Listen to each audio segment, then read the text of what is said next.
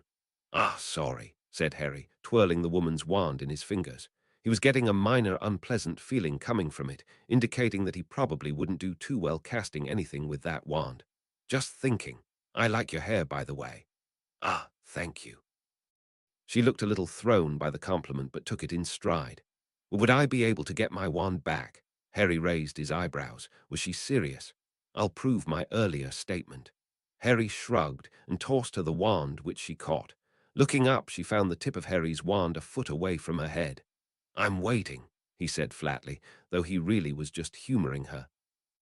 What could she possibly do with her wand that would make him believe?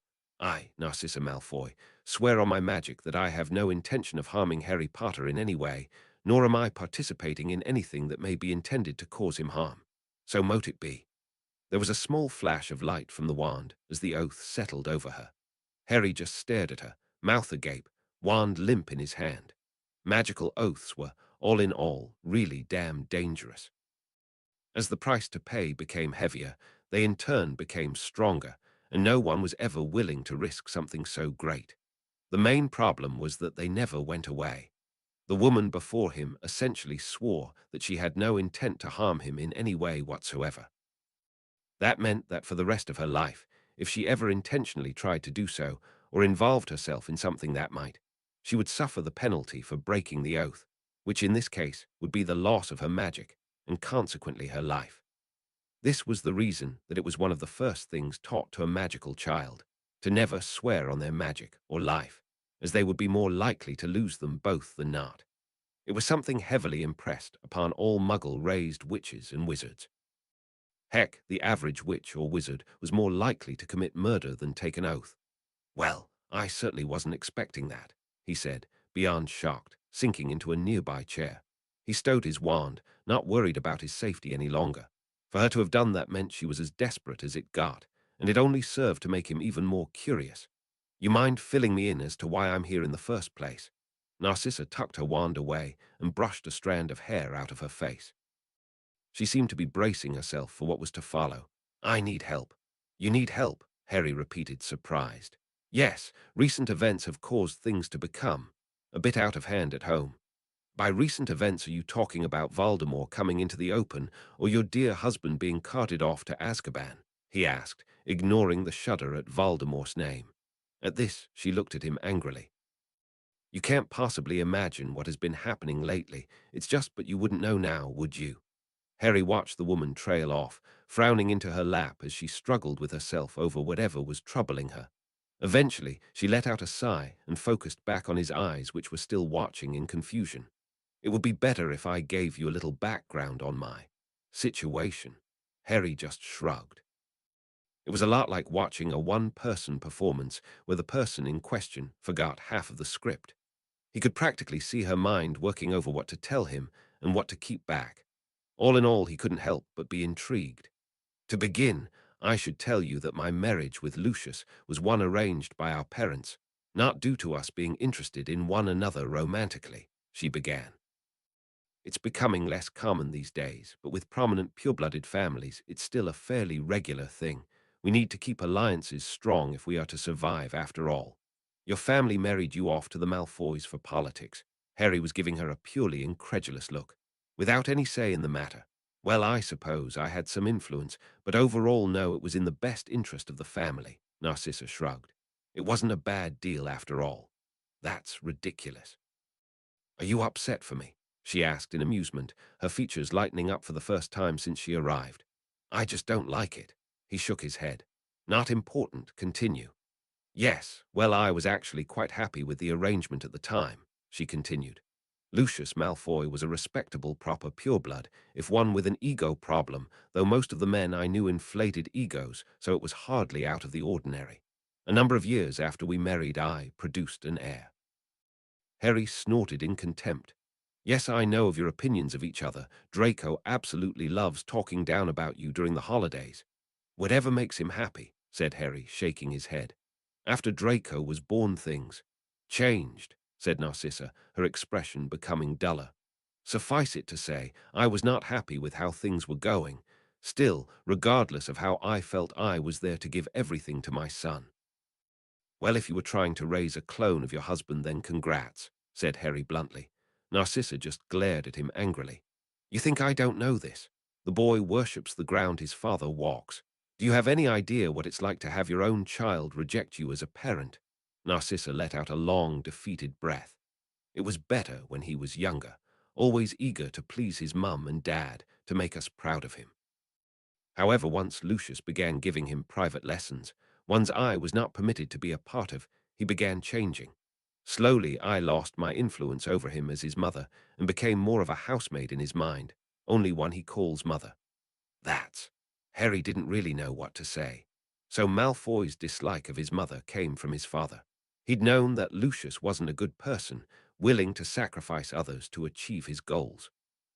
The man attempted to kill not only an enemy's daughter, but as many Muggle-borns as possible in the process. It took a certain lack of morality for something like that. What he was hearing now, though, was cruel. "I'm sorry to hear that," he said finally. "After years and years of it, I just gave in, far easier to merely accept it." She gave herself a little shake, pulling herself out of whatever mood she was slipping into. Once the Dark Lord returned last year, there was truly no hope of things getting better. Lucius has always been high in the Dark Lord's ranks, and Draco aspires to rise there as well. "You've been living with a Death Eater for years and years, so why ask for help now?" asked Harry, considering what he just heard.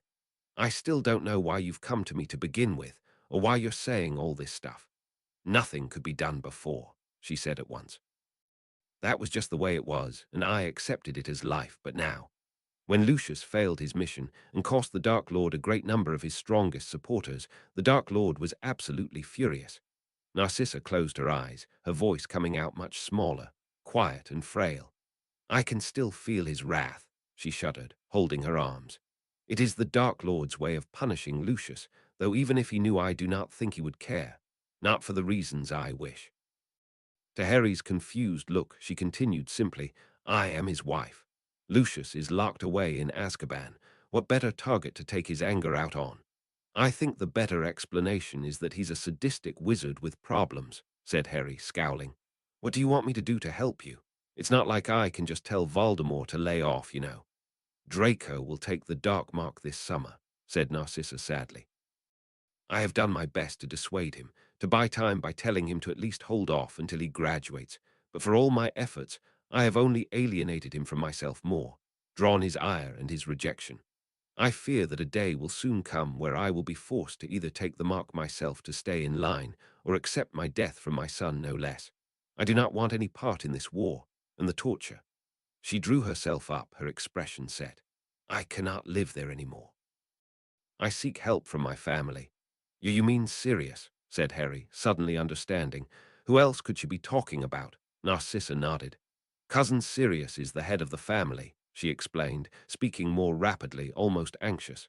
She took a breath before continuing. "He can shelter any member within it, even break marriages, though with penalty. It is a somewhat old law for pureblood families. Before, when Sirius was in Azkaban, there was nothing that could be done, but with him currently out, he can actually help me. It's one of the reasons I never considered this before recently." "You want a divorce?" Harry's voice was fairly flat. This was what she was coming to him about, a divorce. "Can't you just do that yourself? Go to the ministry or something?" "It's not that simple," said Narcissa impatiently. "There are ways that my marriage into the Malfoy family has put a leash around my neck. Things I know that prevent me from simply leaving with my life intact. If any Death Eater had reason to believe that I was considering leaving, I would be dead before the day was out." "So then why not just go to Dumbledore?" said Harry. It seemed the obvious thing to do in this situation. "I doubt he'd do anything to you, and the Order would keep you safe." "No." The sharpness of her voice made Harry's eyes go wide. "I want nothing to do with the Order, least of all Dumbledore. I refuse to trade one jail for another. I want nothing to do with any of this. I just want freedom from this entire affair, and to that end, I need this from my cousin." Her expression became solemn again, pulling her arms in close. The pleading edge that crept into her tone was difficult to listen to. "Please, I do not wish to be tortured again." Harry let out a breath, looking away from the woman's eyes. He was uncomfortable enough without seeing someone who looked like that. "All right, let's say that Sirius actually does help you out and you stay clear of the Order. Where would you go?" I haven't been able to plan that much ahead," she said nervously. "I haven't been at Malfoy Manor since I talked to you on the platform." "Wait a second, you already ran away." Harry just looked at her in disbelief. "I can't go back," Narcissa said softly. "You don't understand what this past year has been like, what it is like now. Being thrown into the First War was bad enough. I was young and foolish, and had no idea what I was getting myself into. None of us did. When the Dark Lord vanished, I thought we finally had a chance at a real future, but he is back, and that has all changed. The Dark Lord is much more ruthless, soulless almost. He has no trouble turning his wand on me for his enjoyment or in his fury. He tortures even his most devoted servants without hesitation." Who is to say he won't simply dispose of me next time? All I am asking is that you speak to my cousin on my behalf. Please." Harry looked at her hard. Really looked at her. She was so nervous, so anxious, though she was doing her best to remain in control of her emotions. She looked tired, worn out physically and mentally, and she was asking him for help, going as far as making it so that she would sooner lose her magic than bring him to harm, all to escape misery and torture. He suddenly realized that he was turning the mirror over and over in his pocket. Hermione was right. He really did have a saving people thing. He pulled out the mirror and flipped it open, causing Narcissa to look at him curiously. Harry just smirked and said, "Sirius, I need you for a second." Narcissa's eyes went wide. Obviously, she hadn't expected them to be that well in contact. "Hey, Harry, what's up?" said Sirius, scratching his nose a bit. "Everything all right?" "Yeah, just having a chat with a friend," he said easily. "Do me a favor and end the Malfoys' marriage, will you? Oh, and while you're at it, you might as well strike good old Draco from the family line so he'll never inherit anything," he added as an afterthought. Sirius was just giving him a blank look. "What on earth have you gotten yourself into this time?" he said flatly. "It's barely been 2 days since you got back." "You know me, I like to keep things interesting," replied the teen, grinning. Suddenly his expression turned more serious. "I need you to do this for me, Sirius. It's important." "I see." The man regarded his godson for a few seconds in quiet contemplation. "All right, I'll take care of it. Love screwing with good old Lucius. Anything else?" "No, that's it," said Harry, shaking his head. "I owe you one, thanks. Whatever, just keep out of trouble, would you?" He gave the boy a final nod before ending the link, tossing the compact onto the table with a loud groan. Remus, who was sitting close by with an open prophet, glanced over before returning to his article, grinning slightly. Harry being Harry. Sirius just put his head down on folded arms. Harry being Harry. Back at the three broomsticks, Harry just shook his head, closing the compact and stowing it. "WL," Narcissa said after a minute of silence, straightening herself. "I should thank you for doing that so promptly for me. It takes a lot off of my mind, even if I'm now homeless." "What about your personal things? Did you leave them?" he asked after a second. "No, I packed everything of mine in a trunk which is in my pocket," she explained, tapping her thin cloak. "And you haven't been followed?" "Not that I know of. Why?" she asked, looking alarmed. "There are a couple of people near the room who haven't moved at all since they got here. They must be waiting for something," he reasoned, having picked them up midway through their conversation. As they didn't make a move, he just let them go earlier, but he knew he'd have to deal with them eventually. "How do you know?" said the woman at once, clenching at the sheets she was sitting on. "Censor," Harry replied absently, loosening himself up as he stretched. "Anyway, I suppose they finally noticed you stopped coming to the club meetings. You're a pretty big security risk, I suppose." Narcissa was on her feet now as well, wand out. "We're trapped," she said fearfully, her voice almost at a whisper as she looked at the door. It was the only way in and out of the room. I'd honestly rather go out fighting than be dragged back therefore, but she came up short as Harry moved very close to her, a frown on his face. What are you doing? We need to escape. Stand still for a second."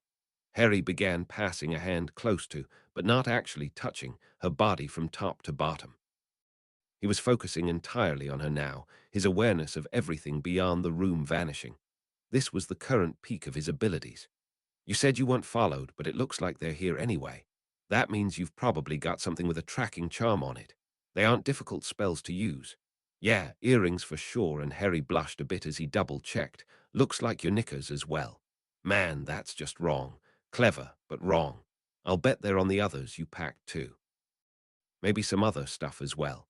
"I'm not about to," she started indignantly, but Harry just overrode her.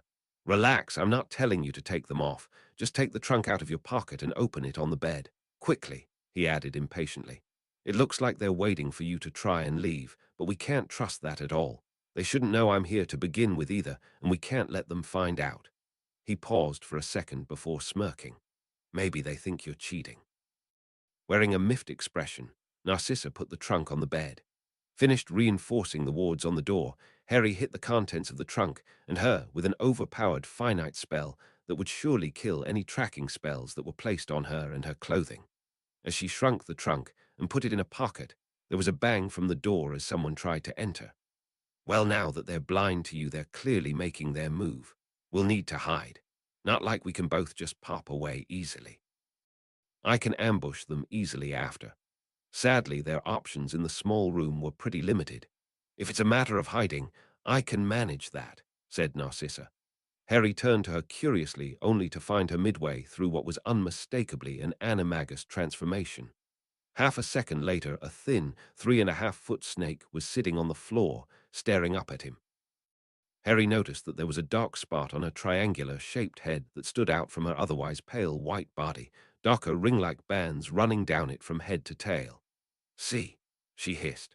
"You could tell me these things before we're under attack," Harry hissed at her. However, this actually gave him an idea. He'd immediately dismissed it because it wasn't just himself, not wanting to put the woman at risk of being badly hurt, but with something as small as a snake. "Climb up and hang on to me," he said quickly, extending his hand down to her just as the door gave a loud crack. No time to explain, Harry. A moment's hesitation, and she was up his arm, curling around it above his elbow. The door cracked again, buckling slightly inwards and making Harry curse. He'd only seen this done once, but that wasn't about to stop him now. The feeling of how Voldemort's magic flexed itself was something he remembered very clearly. Mimicking that very feeling, he spun on his heel, punching through the 3 broomsticks ward, just before he felt his own wards collapse under the assault. XX, what the hell was that? Hissed Narcissa in aggravation, half wanting to wring his neck. She was squeezing his arm enough that the teen was sure he'd have a mark there later. "Apparated us, just outside the Hog's Head," Harry said slowly, leaning on a wall as if to catch his breath. "That took a lot out of me. Just give me a second." "Wait, we just apparated. You can apparate." Narcissa shifted, resettling herself so that she was curled around his upper arm with her head able to rest on his shoulder. "You broke through the ward," she said in shock. "Sorry, I figured with you as a snake I might be able to get us through the ward," he explained, still leaning against a wall for support. And Voldemort made breaking the Ministry ward look so easy. Well, at least it worked here. Not like he was going to try it again any time soon. Size matters with apparition. They should be wondering how you got away from them. Just don't do it again. That was horrible. Relax. It'll be fine from here on. Just hide like that for now until I get us somewhere safe. Harry walked onto the street and right into the Hog's Head, making straight for the barman. How much to use the flu? The old man barely looked at him before resuming his task. "It's free. Your tip from last time covers it." "Thanks." Harry grabbed a dash of the powder on the mantelpiece and tossed it into the large fireplace, turning the flames emerald green. Leaky cauldron. Harry stumbled out of the fire in the leaky cauldron, but somehow managed to keep on his feet, causing the animagus to hiss in amusement. Embarrassed, Harry took them into Muggle London, walking in between 2 buildings and apparating them immediately. "You can talk now," said Harry to Narcissa, sitting down on the small bed in his room at number 4. He discovered that the protections on the small house really only amounted to the family-based wards. He could apparate in and out, and no doubt portkeys would work too. As for the residents, it was the middle of the day and Vernon was at work. Petunia was out meeting with a friend, and Dudley was doing who cared what. He sure as hell didn't. Probably at that gym again, improving his ability to clobber things. Narcissa moved out of his shirt and curled up in his lap. "Well, I'll admit the second jump was much smoother than the first. Are we safe?" Harry thought back to the schedule of Order members who kept an eye on the Dursleys' house and nodded. Moody was taken off the roster, so there was no one who could see into his room from outside. Spreading out, his magical awareness only confirmed that Moody wasn't there. He had a decidedly grisly feel to him. Continuing the thought of being safe, he again regarded the woman before him. The fact that she actually was able to enter the house through the wards and wasn't deposited on the street without a clue as to what was going on meant that she really had no ill will towards him whatsoever. That in itself was shocking at a certain level, even after receiving her oath earlier. He didn't really have any experience with oaths before, but the wards around his home were a different story. Completely, you can transform back. Narcissa moved to the center of the room and returned to human form. "Well, this room certainly was a lot larger as a snake," she said, looking around completely unimpressed. "There's a house elf live here, in a manner of speaking." Harry grumbled. Narcissa looked at him in confusion. "This is my room, soon to be Miss Black." Her look of confusion increased even more. "Are you serious?" she asked incredulously. "But you barely even fit on the bed, and you're just sitting there." "I didn't notice," he said in sarcasm, leaning back against the wall. Clearly, he wasn't about to elaborate any more to her, so she changed the subject. Why did we take the flu if you could apparate? Actually, better question, how are you able to use magic without being thrown out of school? As far as I know, those letters are disturbingly fast to arrive. No particular reason, he said with a shrug. As to using magic out of school, I'm special. Anyway, why don't you sit down? He gestured to the desk chair, and we can get a few things out of the way. As Narcissa sat, he said, "Now, Miss Black, Narcissa Harry," she corrected before tilting her head to the side slightly. "If I may call you Harry, that is." "Yeah, that's fine," he said, waving it aside. "Narcissa, this is my aunt and uncle's house. They are Muggles, as is my cousin."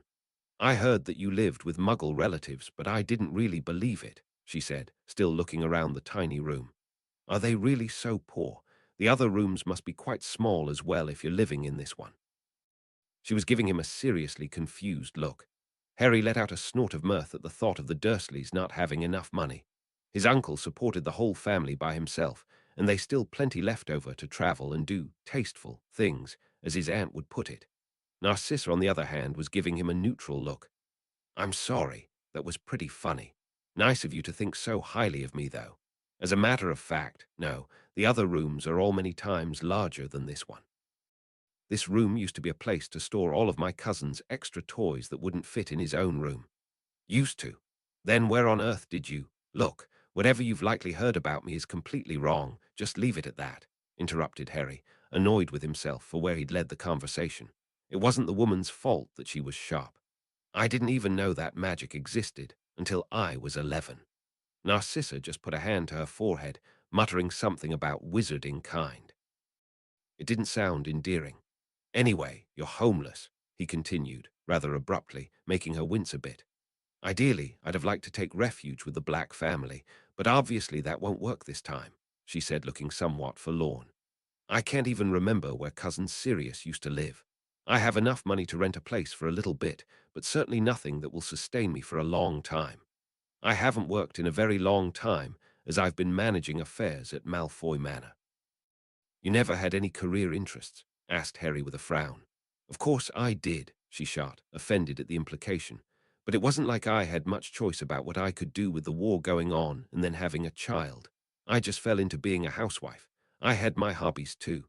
The Malfoys always had plenty of gold for me to live off of, not that I was complaining." "I'd imagine not," said Harry wryly. "What about looking to other family for help?" "Andromeda would never take me in," she said at once. "We were on opposite sides of the war and hasn't spoken to me since Bellatrix openly began supporting the Dark Lord. I think she felt betrayed. Who else do I have but my sisters and cousin Sirius? Well, if I remember the tapestry correctly and what Sirius was telling me, you're related to the Weasleys."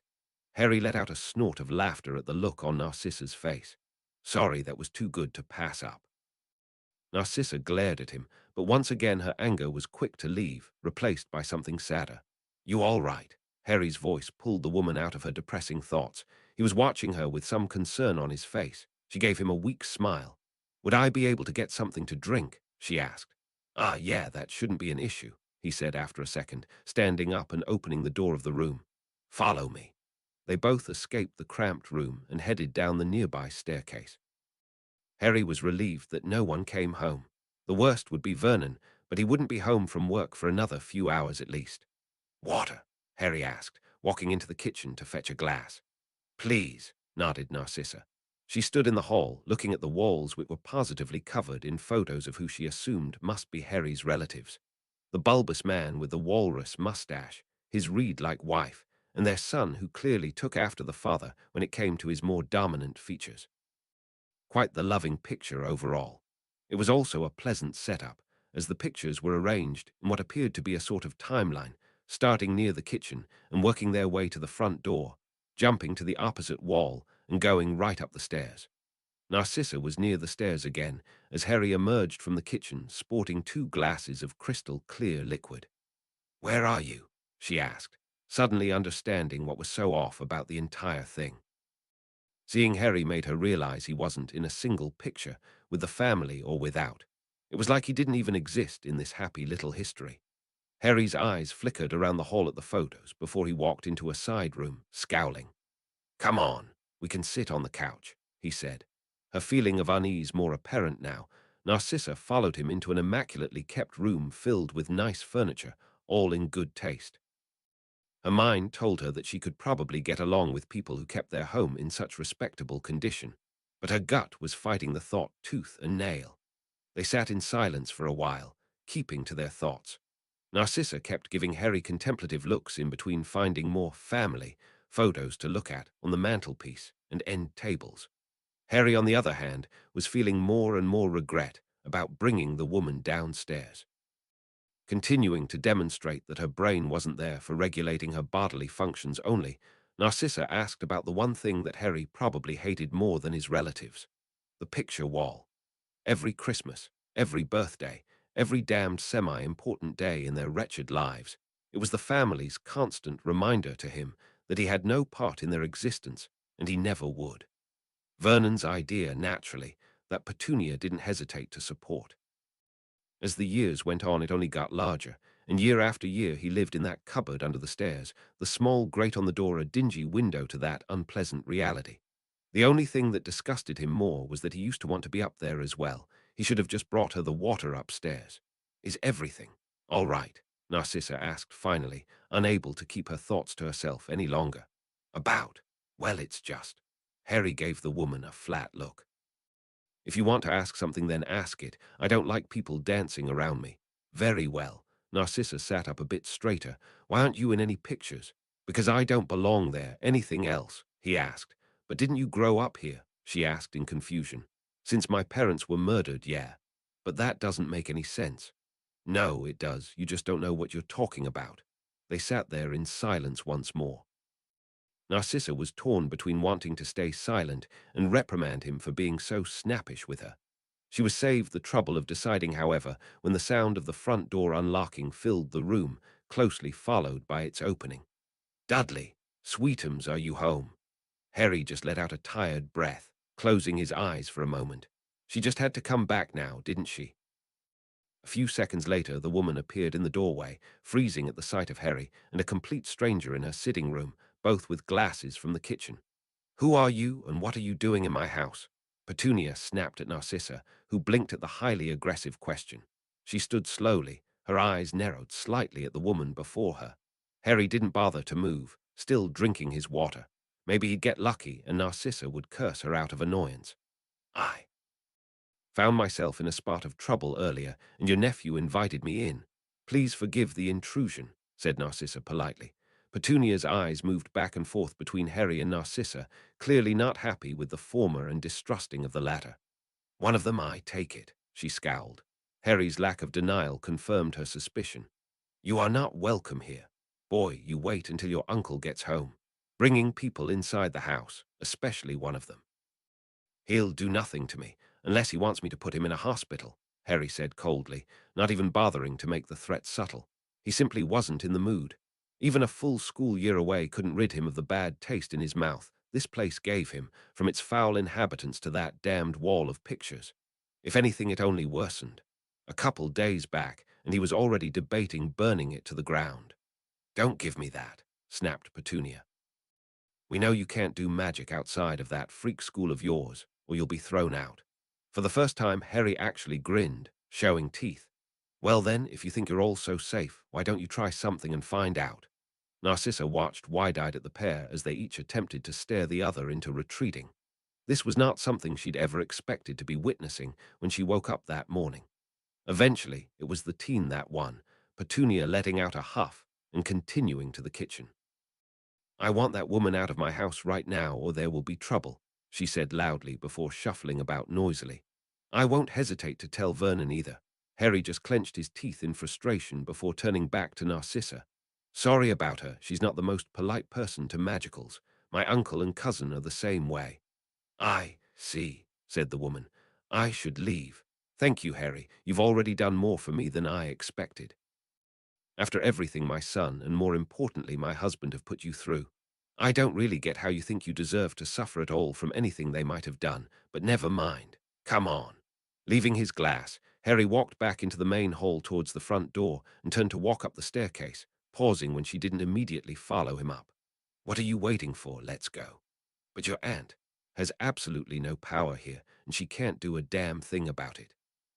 That goes double for my uncle, he continued, knowing his aunt was listening to every single word they said.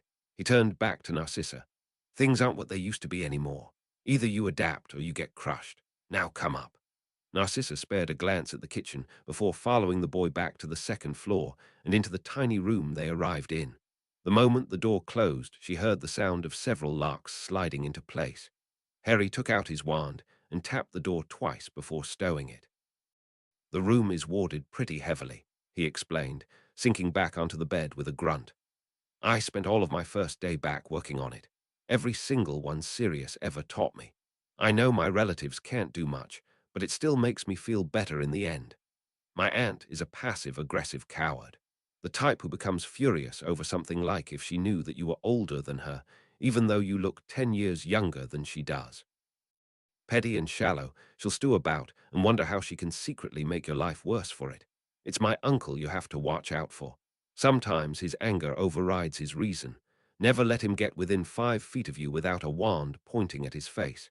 Even then you might need to use it, and I wouldn't hesitate to either. Why are you telling me this? Narcissa asked after a moment. She was clearly confused. Well, it's not like you'll be interacting with either of them, but you should know anyway if you're going to be staying here with me. It took a good 5 seconds for the words to register in the woman's head, at which she jumped up from her seat. What? I can't stay here, she exclaimed. I thought you said you wanted help from your family, said Harry, his voice matter-of-fact. Of course I do, but we've already been through that, she argued. We're related, didn't you know that? Harry asked, now a bit surprised that she'd never thought of this. Purebloods were always neck-deep in their family lines. Second cousins were actually technically part of the same family generation. Narcissa gave him a baffled look before she was struck with remembrance. That's right, Great Auntie Doria married a Potter. How did I forget about that? She said, though I'd assumed she was struck from the family. Up until last summer, I honestly thought that the only blood relatives I had were this lot, said Harry, jerking his head at the door. And as far as they go, they're not my family. How could you not have known? Someone should have told you. Yeah, you'd think that, wouldn't you? Harry said in annoyance. The life of Harry Potter is one of discovery like you've got no bloody clue. Anyway, totally not important. I've mostly put it behind me. You've got nowhere to go, and I'm not about to let you go off to get captured by the Death Eaters. We both know they'll catch you, especially now that they're looking for you. You can stay with me. I appreciate the thought, but Narcissa looked around blankly. No offense, I'd rather take my chances on the street. Harry just rolled his eyes. I wouldn't blame you. I'm saying I've got a place for you to stay. But before I show you, I need you to give an oath to keep my secret. He had to protect himself, no matter how much he wanted to help her out, no matter how much she went through. Narcissa frowned in silence for a minute as she silently debated what to do from here. Her eyes moved from Harry to the window and back, finally closing as she came to a decision. Very well. I, Narcissa Black, swear on my magic to keep Harry Potter's secrets, so mote it be. She coughed lightly before clearing her throat. That works, doesn't it? Harry just stared dumbstruck at the woman. Was she trying to frustrate him? I just meant this, not all of my bloody secrets. That's for life. Everything for life. Yes, I suppose so, isn't it? Grumbling, Harry got up and moved to a corner of the room where there was a plain-looking trunk, hissing at it twice. Come on, I'll show you where you'll be staying. Watch your step. Trusting the woman to follow him, Harry led the way down a steep spiral staircase that ended in a small, blank room with an open doorway. Beyond it, Merlin's beard, she said at last. You live down here. They were in a small living room, about the size of the one in the Dursleys' house. To the left was a wide opening to a kitchen area with a small dining table.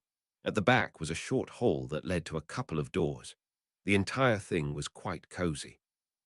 Yeah, I just got this trunk very recently. You're the only person who's ever been inside it, apart from myself and the creator, actually. But there are tents you can buy with the same amenities for a fraction of the price, said Narcissa, wondering at the reasoning behind the choice. Larger, even. Well, apart from the fact that I don't want to have to put up a tent whenever I move the thing. Harry just shrugged. The only place tents look natural is at a camp with other tents.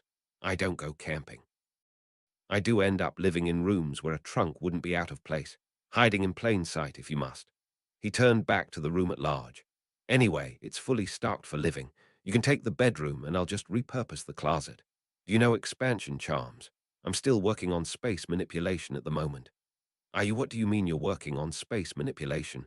That's a seventh-year special topic in charms, said Narcissa finally, unable to get a straight sentence out.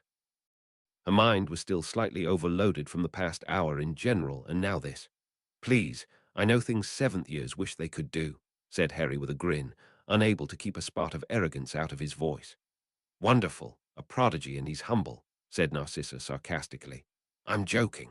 I can get the charms to work, but they don't last like they should, so everything inside the space gets crushed. Pretty sure that isn't what's supposed to happen when they fail either. So yeah, I'm not about to sleep in a room like that. If you aren't good at them, I'll take the couch. Come on, I'll show you the room. Narcissa watched him walk off for a second before putting her hand to her head and rubbing it slowly. I need a drink. Roman 20, Narcissa Black woke to the soft sound of sizzling.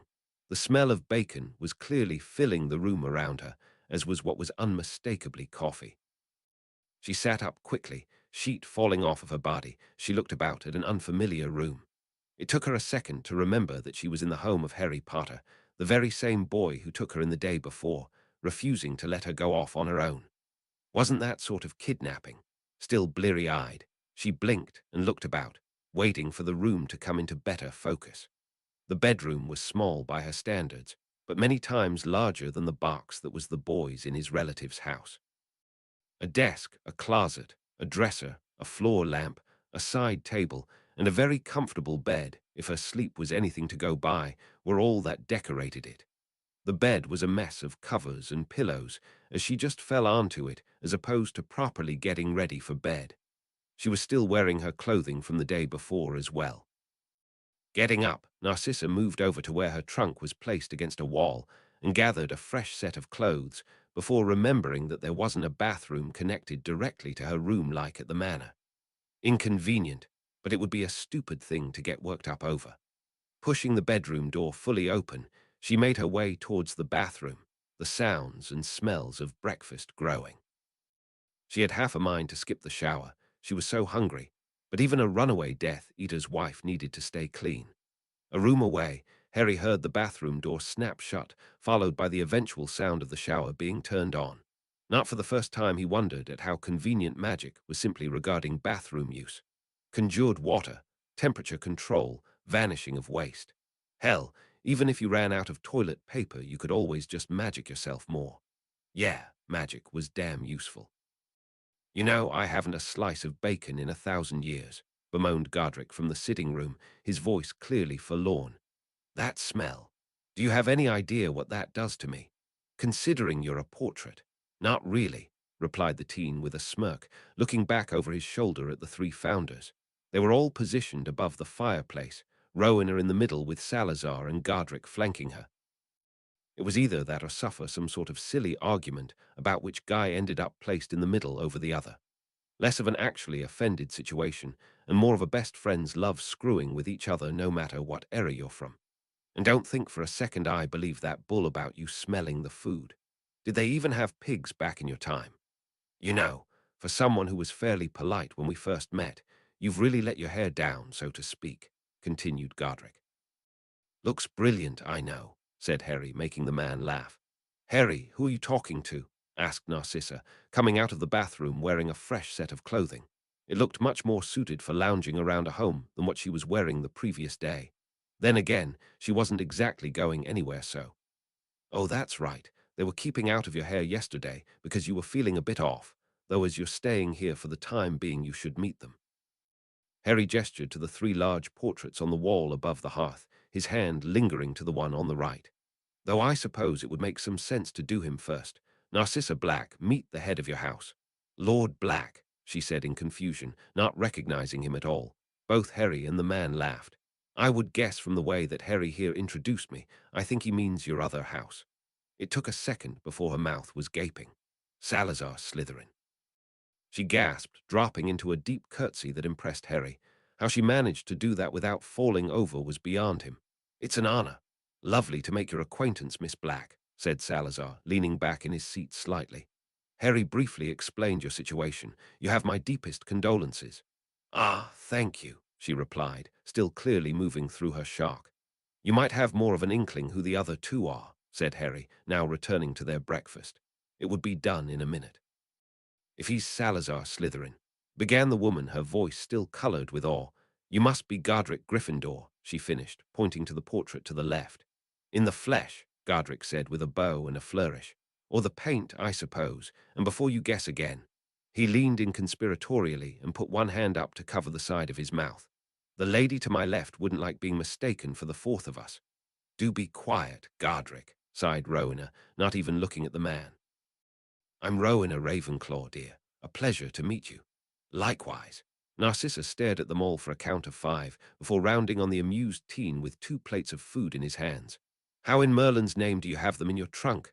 Found them at Hogwarts, Harry explained brightly, enjoying her reaction. He hadn't been able to tell anyone after all. It felt wonderful to get it out to someone. Room of Requirement and Chamber of Secrets. Speaking of secrets, thanks for keeping this one. Narcissa just looked back and forth between all of them before letting out a ragged sigh. Let's just eat. I can't think anymore. XX, seeing as you're not going anywhere anytime soon, could you do me a favor and hang on to this for me? Harry passed Narcissa an object, causing her to nearly drop it the moment it touched her skin. Is this your wand? She said in shock, giving it an apprehensive look. It feels dangerous. Don't be like that, she's a good wand, he said fondly. Yeah, keep it safe, will you? But are you mad? She asked finally, looking at the boy like he was crazy. Here he was, just giving her his wand. Well, this summer I want to try and develop my ability with wandless magic. It's pretty cool and damn useful in certain situations. Apparently he wasn't done surprising her. Was he going for some kind of record? You can do wandless magic. Secret, he replied cheerfully, though he was very obviously making a cup from the table levitate slightly above his right hand. I've gotten pretty good at doing stuff like this when I focus a lot, but I really want to get it a bit more second nature. Also, I want to explore it and see its limits. Can't really do either with a wand on me. I feel like I'll cheat. You realize this is the most ridiculous idea ever, yes? Narcissa said indignantly. Whoever taught this boy sense seriously messed up somewhere along the line. What if you're attacked? I honestly don't have time for small returns on my training, said Harry, crossing his arms. I'll rarely be somewhere that I don't have protection in the first place. At any rate, I won't be doing this all the time. Besides, you think I'm just going to go around with a sign on my back saying I'm not carrying a wand? People already know that I'm not a pushover from what happened in May. Unbelievable, muttered the woman. You are the worst wizard ever. My dear, you haven't seen the half of it, said Salazar with a laugh, causing the other 2 founders to chuckle. Roman 20 Bellatrix Lestrange let out a small breath as she took her seat. The past few days were rather tiring with all the recruitment the Dark Lord was having them do. It wasn't that she begrudged the work, but doing nothing but recruitment for weeks upon weeks made her rather less than patient recently. Then they were approached by Fenrir Greyback. He apparently came to the conclusion that his people were ready to assist the Dark Lord's movement. Her master readily accepted, though she knew it was only to use them as tools. If the vision that her master sought after didn't include half-breeds, then what made Fenrir think that his kind would be tolerated in the end? The man wasn't stupid, simply extremely aggressive, and possessing a number of disturbing likes, most of them involving young children. And now he walked around Malfoy Manor as well when he wasn't out having fun. Yes, a tiring few days. Something bothers you. The soft words had her out of the seat in a second, her head bowed in submission to the man who spoke them.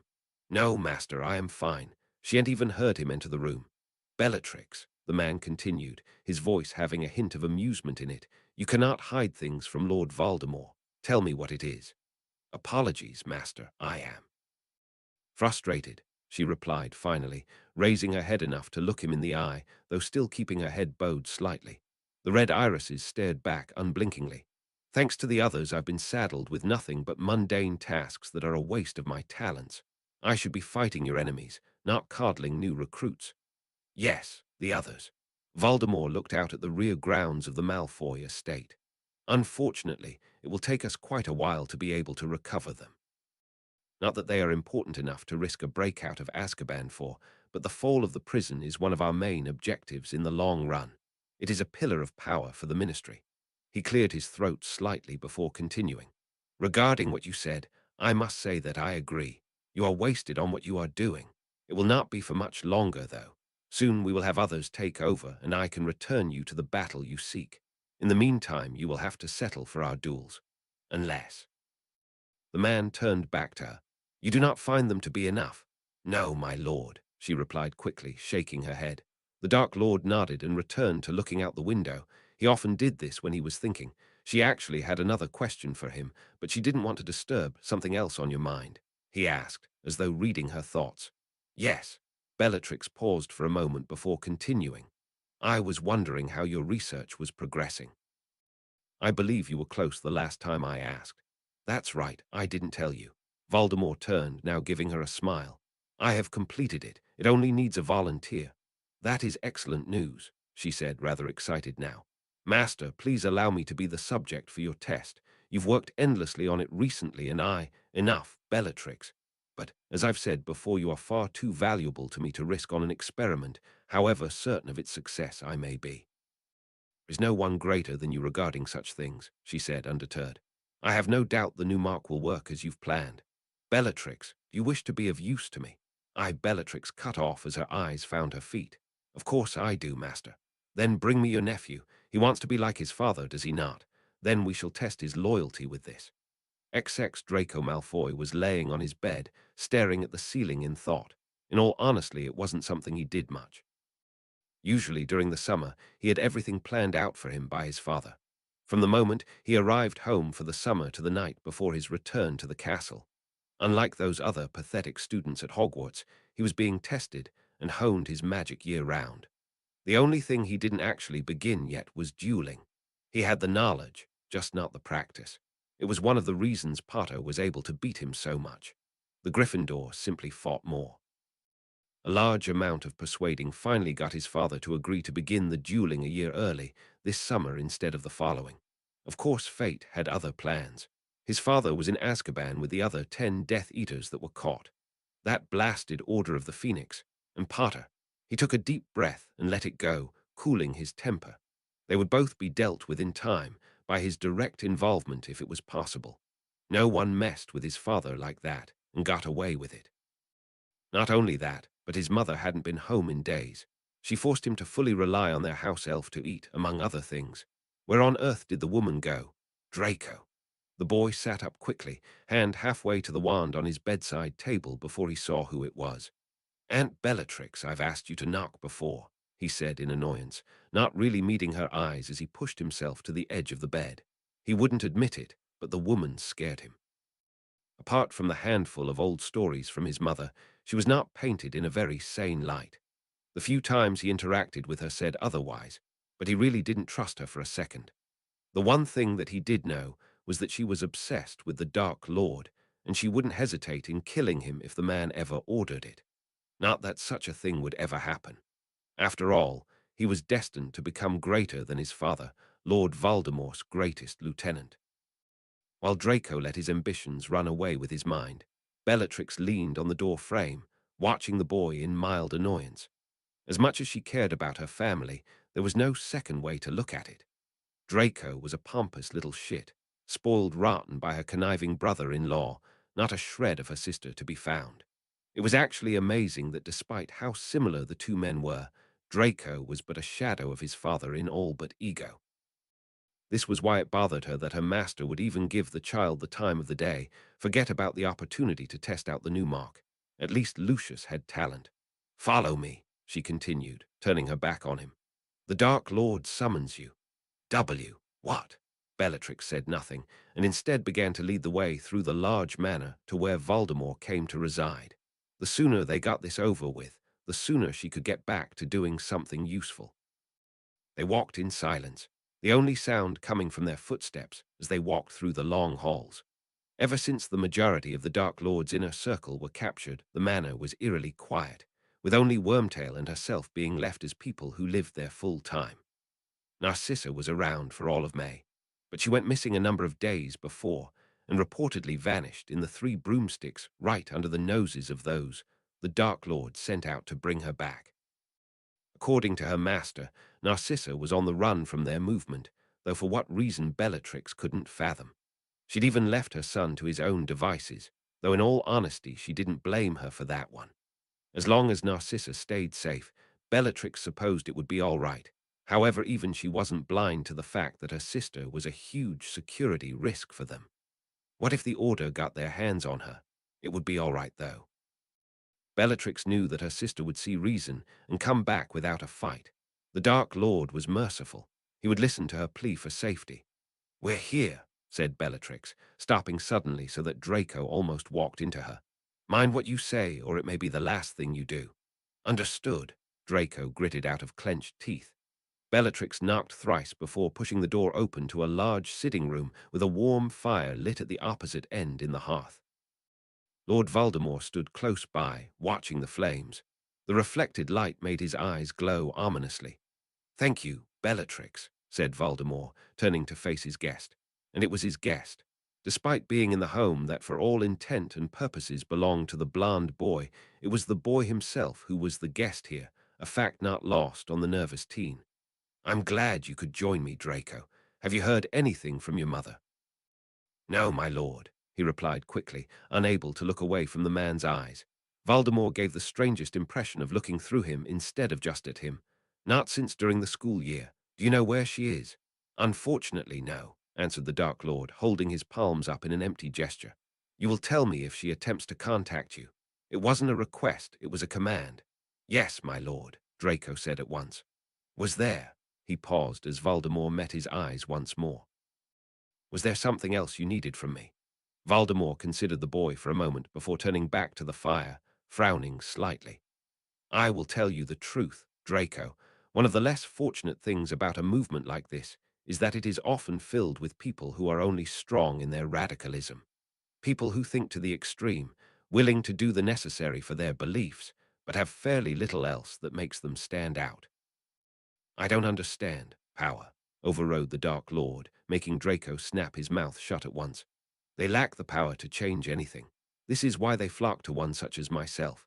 I believe you'd agree that I have what they seek." Draco tried to speak, but couldn't manage anything. Instead, he settled for a nod. "Yet this is a problem for us. People like you and I who are above those smaller than us. We require their service to better us all, and how can they be of use without the power to inflict change? So that is what I wish to give them, power." "But my lord," began Draco hesitantly, looking confused. "What about the Dark Mark? Doesn't it give your followers power?" In response, Voldemort smiled. A couple of steps brought him within reach of Bellatrix, who was watching them in silence. Wearing short sleeves, her Dark Mark was easily visible against her skin. Voldemort took hold of her arm and brought the mark into better light, passing a finger close enough to brush the fine hairs on her arm, but not actually touching the arm itself. At this point, Bellatrix, whose breath quickened at his approach, looked away. Anxiety clawed at her chest. He never touched her for the sake of touching her, as much as she might wish it. There was always something. The Dark Mark was actually not what I'd been aiming to create. Think of it more as a fortunate side product, rather than a final product. However, I was pulled away from my research during the First War and decided to leave it as it was. The mark can be extremely useful as is. He suddenly pressed his finger down on the mark, causing it to go jet black as Bellatrix collapsed to her knees with a gasp. "Ma, master," she breathed, unable to get much sound behind her voice. Though nowhere near the level of the Cruciatus curse, pain was still moving through her body, incapacitating her.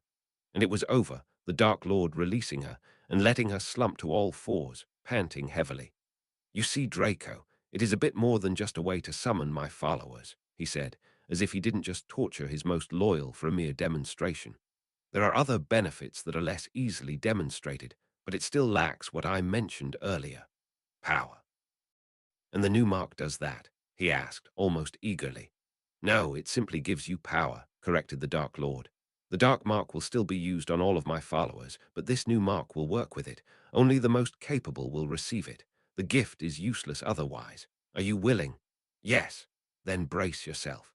Finally regaining her footing, Bellatrix frowned as Draco began screaming in agony. The original Dark Mark was refined so that the process was quick and fairly pain-free. The new one, however, clearly not so much. At least the process for both was relatively short. Listening to the boy screech was wearing thin on her already. It would appear that it worked. Voldemort nodded for a moment before returning his attention to his newest minion. "Heed my words, boy," said Voldemort, his red eyes cold as he looked down upon the young Slytherin, arms pulled in tightly against his body. One bore the dark mark, while the other the new one, a small, inch-long snake with its fangs exposed. Unnoticed by all, the snake's tongue flicked out and back, as if tasting the air around it. The serpent's mark is an incredible gift, one I have been developing for many years. It will remove limits your body imposes on itself, more than enough to break anyone you desire to. However, it comes at a price. The serpent and its power will grow as you use it. Do not let this gift consume you. "I'll use it wisely, my lord," whispered Draco, his breathing still ragged from the earlier pain. "To bring our enemies to their knees," Voldemort smiled. "Very good." Roman 20. Harry hesitated for a few seconds as he reached the front door of 12 Grimmauld Place. Sure, he talked to his godfather the day before, but there was just something. He sighed, shaking his head. Might as well just brave it. A turn of the door handle, and the teen was inside, looking around at the considerably more welcoming entrance than was there a year ago. Now if he could just crash. Without warning, Harry was blindsided by a huge black dog who knocked him easily to the floor before licking his face a few times. Fortunately, he was able to get his senses back enough to cover his face and prevent the onslaught from continuing.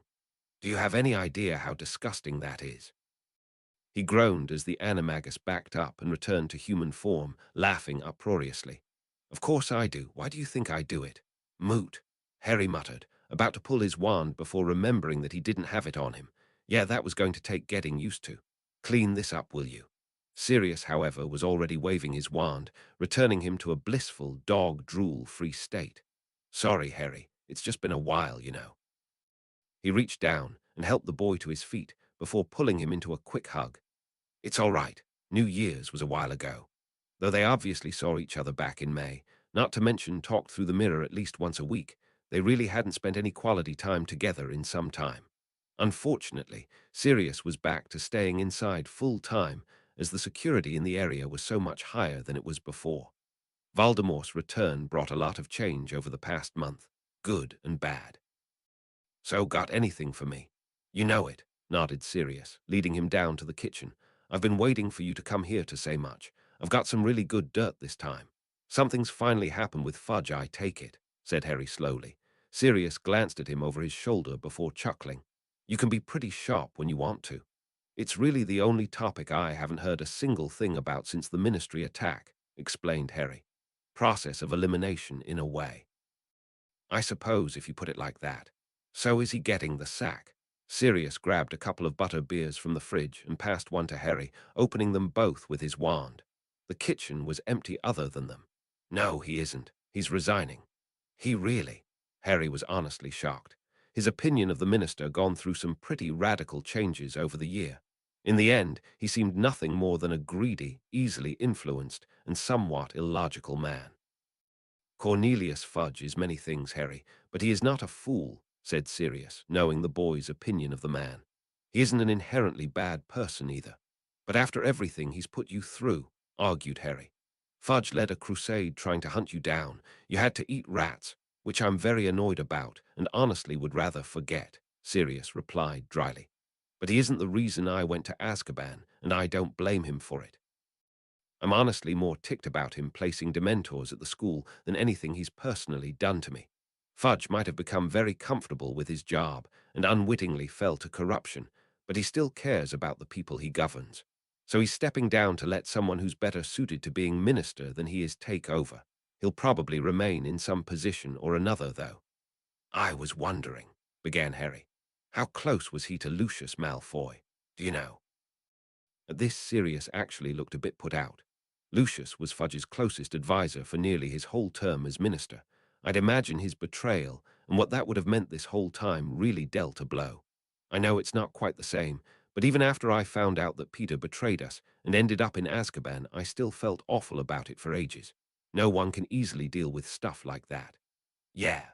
Harry let out a sigh, staring at his drink in thought. "So who's replacing him?" "Idea," said Sirius with a shrug.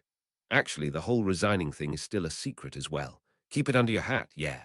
People will find out about it when it's time. Don't worry. I don't repeat anything we ever talk about. Harry finished his butterbeer with a quick swig and tossed the bottle over his shoulder. The bin near the wall hopped about in its place a bit before jumping to the right a foot and champing the bottle out of the air, waddling back to its original place to enjoy the snack. So what else is new? Well, you knew about the purge, right? Asked Sirius with a frown, scratching his chin. Ministry spent all of May after the attack cleaning all Death Eaters out of the place, nodded Harry, his voice becoming a bit monotonous. Some fought back and killed, some escaped, most in Azkaban. Count was at 20. 25, corrected Sirius. Did you know that Fudge was the one who instigated it? Harry blinked in surprise before giving his godfather a flat look. Okay, I get it. He's not a complete loss. He's still an idiot. That he is, agreed Sirius. I'm actually looking forward to seeing where this all goes. The new person might give me a way out of my predicament, too. Harry smiled at the thought. That would be great. We'll have a drink together the day it happens, said the animagus, raising his butter beer before downing the rest. The bin happily received the empty bottle with a nice crunch. They continued to chat for a while about various things, most having some relation to Voldemort. The Dark Lord didn't waste any time once revealing himself to the public. While the recruitment of basic Death Eaters was always ongoing, his most notable recent achievement was the alliance of Fenrir Greyback. Greyback finally managed to bring nearly all the migrant werewolf packs under his rule, and now felt it appropriate to begin his quest to turn the world. It was actually quite fortunate that Voldemort for the better part controlled the feral man. Without it, Britain would likely be suffering from an extremely rapid increase in werewolf attacks, rather than the somewhat higher rate they were dealing with instead. Hey, Sirius, said Harry, deciding to change the topic once more. How close were you to your cousins? You mean Andromeda, Bellatrix, and Narcissa? He asked in surprise, not expecting the question. How often did Harry ever want to know about the Black family? To be fair, it wasn't like he ever was bursting to talk about it. Not very close.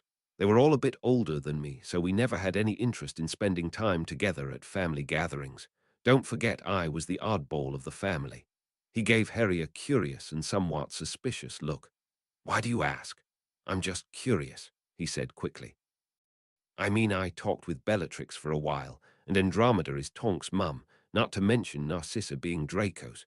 It's a bit of a split, but I feel like the Blacks cared a lot about family ties. Did you at least see them often? All the time, Sirius said with a nod. Summers and other holidays mainly, but during those times I was dragged around a lot as a kid. I probably spent the most time around Narcissa, though, as she was closer to my age than the other two. The animagus leaned back in his seat slightly, raising his eyebrows at the boy. You know about the thing you asked me yesterday? I found out something interesting. Was there a problem? Harry knew that Sirius was taking this in a direction he didn't want to go in, but he still needed to know if there was an issue. No, everything was fine, said Sirius, shaking his head. Draco is out of the family, and the only black sister that still has her marriage is Andromeda. That's good, Harry paused as he realized exactly what Sirius said. You ended the Lestrange marriage as well. I figured, why not? He replied with another shrug. Maybe it'll ruffle Bella's feathers a bit, and I love pissing off her husband, well, ex-husband now. But that's not what I'm talking about. I found out something interesting last night from Snape. He said that Narcissa ran away from the Death Eaters. Voldemort actually put out a hit on her. Kill on sight. Really? Harry was giving Sirius his best surprised expression, though he knew it wasn't really working. Did Snape say why? Well, from what he said it sounds like Narcissa was being tortured by Voldemort out of anger for Lucius' failure in May. A couple of weeks of that, and it was too much to handle. Harry was giving Sirius a curious look. But if it was going on for that long, why do you think she didn't just run earlier? It goes to show how much control Voldemort has over those who are around him, even if they don't know it. She was probably more afraid of trying to leave than just sticking it out. He paused for a second before leaning in a bit in his seat. Harry, you know you can tell me anything, right? The man said suddenly, dropping all pretenses. He was giving Harry a serious look. Serious, honestly, there's nothing to tell, Harry assured him, completely straight-faced. Sirius stared at him for a second longer before breaking the look with a chuckle. All right, kid, whatever you say. You think I can't recognize mischief when I see it? I have absolutely no idea what you're talking about, said Harry, now also grinning. To his great relief, the kitchen door opened behind them for a moment, but instead of the person entering the room, she instead quickly retreated the moment she saw who was sitting inside, closing the door with a snap. Sirius, I'll talk to you later, said Harry quickly, jumping out of his seat and darting after the girl. Sure, sure. Sirius just shook his head as he watched Harry go, the door swinging behind him. James, sometimes I feel like that boy of yours is 1,000 times the trouble you could ever be. He grinned and summoned another butterbeer, putting his feet up. Thanks for keeping things interesting. XX meanwhile, Harry was climbing the stairs to the third floor where Tonks had her room for when she was visiting HQ. He had absolutely no idea why she was trying to avoid him, but the fact that she'd literally run off at the sight of him was bothering him. Fortunately, she didn't have anywhere to go, and he could sense her above in her bedroom. She must have made a beeline for it. Arriving after a little bit, Harry knocked 3 times to no reply. Another 3 received similar results. Tonks. Everything all right, he called through the door, one hand on it as he narrowed his focus before himself. The door felt like the wood it was, no magic on it at all, so there was no way she couldn't hear him. He raised his hand to knock again, but paused as the latch clicked, the door cracking enough to show an eye and brown hair. Maybe another time, Harry. I'm not feeling up to visit, she said softly. Nim, let me in. They stared at one another for a minute before the woman sighed heavily and opened the door so that Harry could enter. The room was, quite literally, a disaster. It looked like Tonks tried to clean up with magic. The main issue was that there was clothing all over the place. The bed was completely unmade, books on the floor in various places. Just mess. Tonks sat on the bed in silence. She herself looked worn down. Don't tell me you've been living in this. Harry half asked, half scolded, reaching down and picking up a shirt. No, I did this a while ago. I've been staying at my place, obviously, she added. Haven't gotten around to cleaning it up. Harry took another look at the woman before dropping the shirt with a sigh. He made himself comfortable on a chair only partially covered in stuff. All right, out with it. What's bothering you? You actually ran away from me, albeit unsuccessfully. How did you even think that would work to begin with? I can find you anywhere. Their eyes met for a moment before Tonks moved to her lap. Harry was stumped. The last time they'd seen each other was the night of the attack back in May, and nothing bad happened between them. So what I'm sorry, she was my responsibility that night, but I let her get away from me, blurted out Tonks. Harry just looked at her in confusion. Who are you? Bellatrix Lestrange, she elaborated. I saw her and I just snapped. I dueled like an amateur. Against her. Harry leaned back in his seat, thinking of the middle black sister. I doubt it, Nim. If you were dueling like an amateur, then you'd be dead. You're too good to duel like that anyway. You don't understand, she snapped. Her voice dropped in pitch but was no less intense. I saw her and I got so angry. I went straight to one of the darkest spells I knew and misused it like an idiot. Drained everything I had. If Sirius wasn't there, I'd have been dead. Hell, I nearly got us both killed. Well, I'm really, really glad you're not, said Harry simply. He had no idea how close she came to that day being her last. Is this what's been bugging you so much? Somewhat, she replied, continuing to stare at the ceiling as whatever bothered her circulated her thoughts. She honestly looked forlorn. I'm afraid, Harry. I told you how passive the Order was before. You'd think that now with Voldemort in the open that we would step it up as well, but no, it's just more of the same. Endlessly talking about what may happen, and rarely about what we should do now. Her expression shifted into a one of tightly wound anger, and she clenched a fist in front of her face. We could crush the Death Eaters right now. We have the advantage. But with the good guys, so forget it. We'll just sit around and wait for them to comfortably build up their power, only to say we did everything we could when some catastrophe happens. The Order isn't supposed to be like this. It goes against everything I've worked for.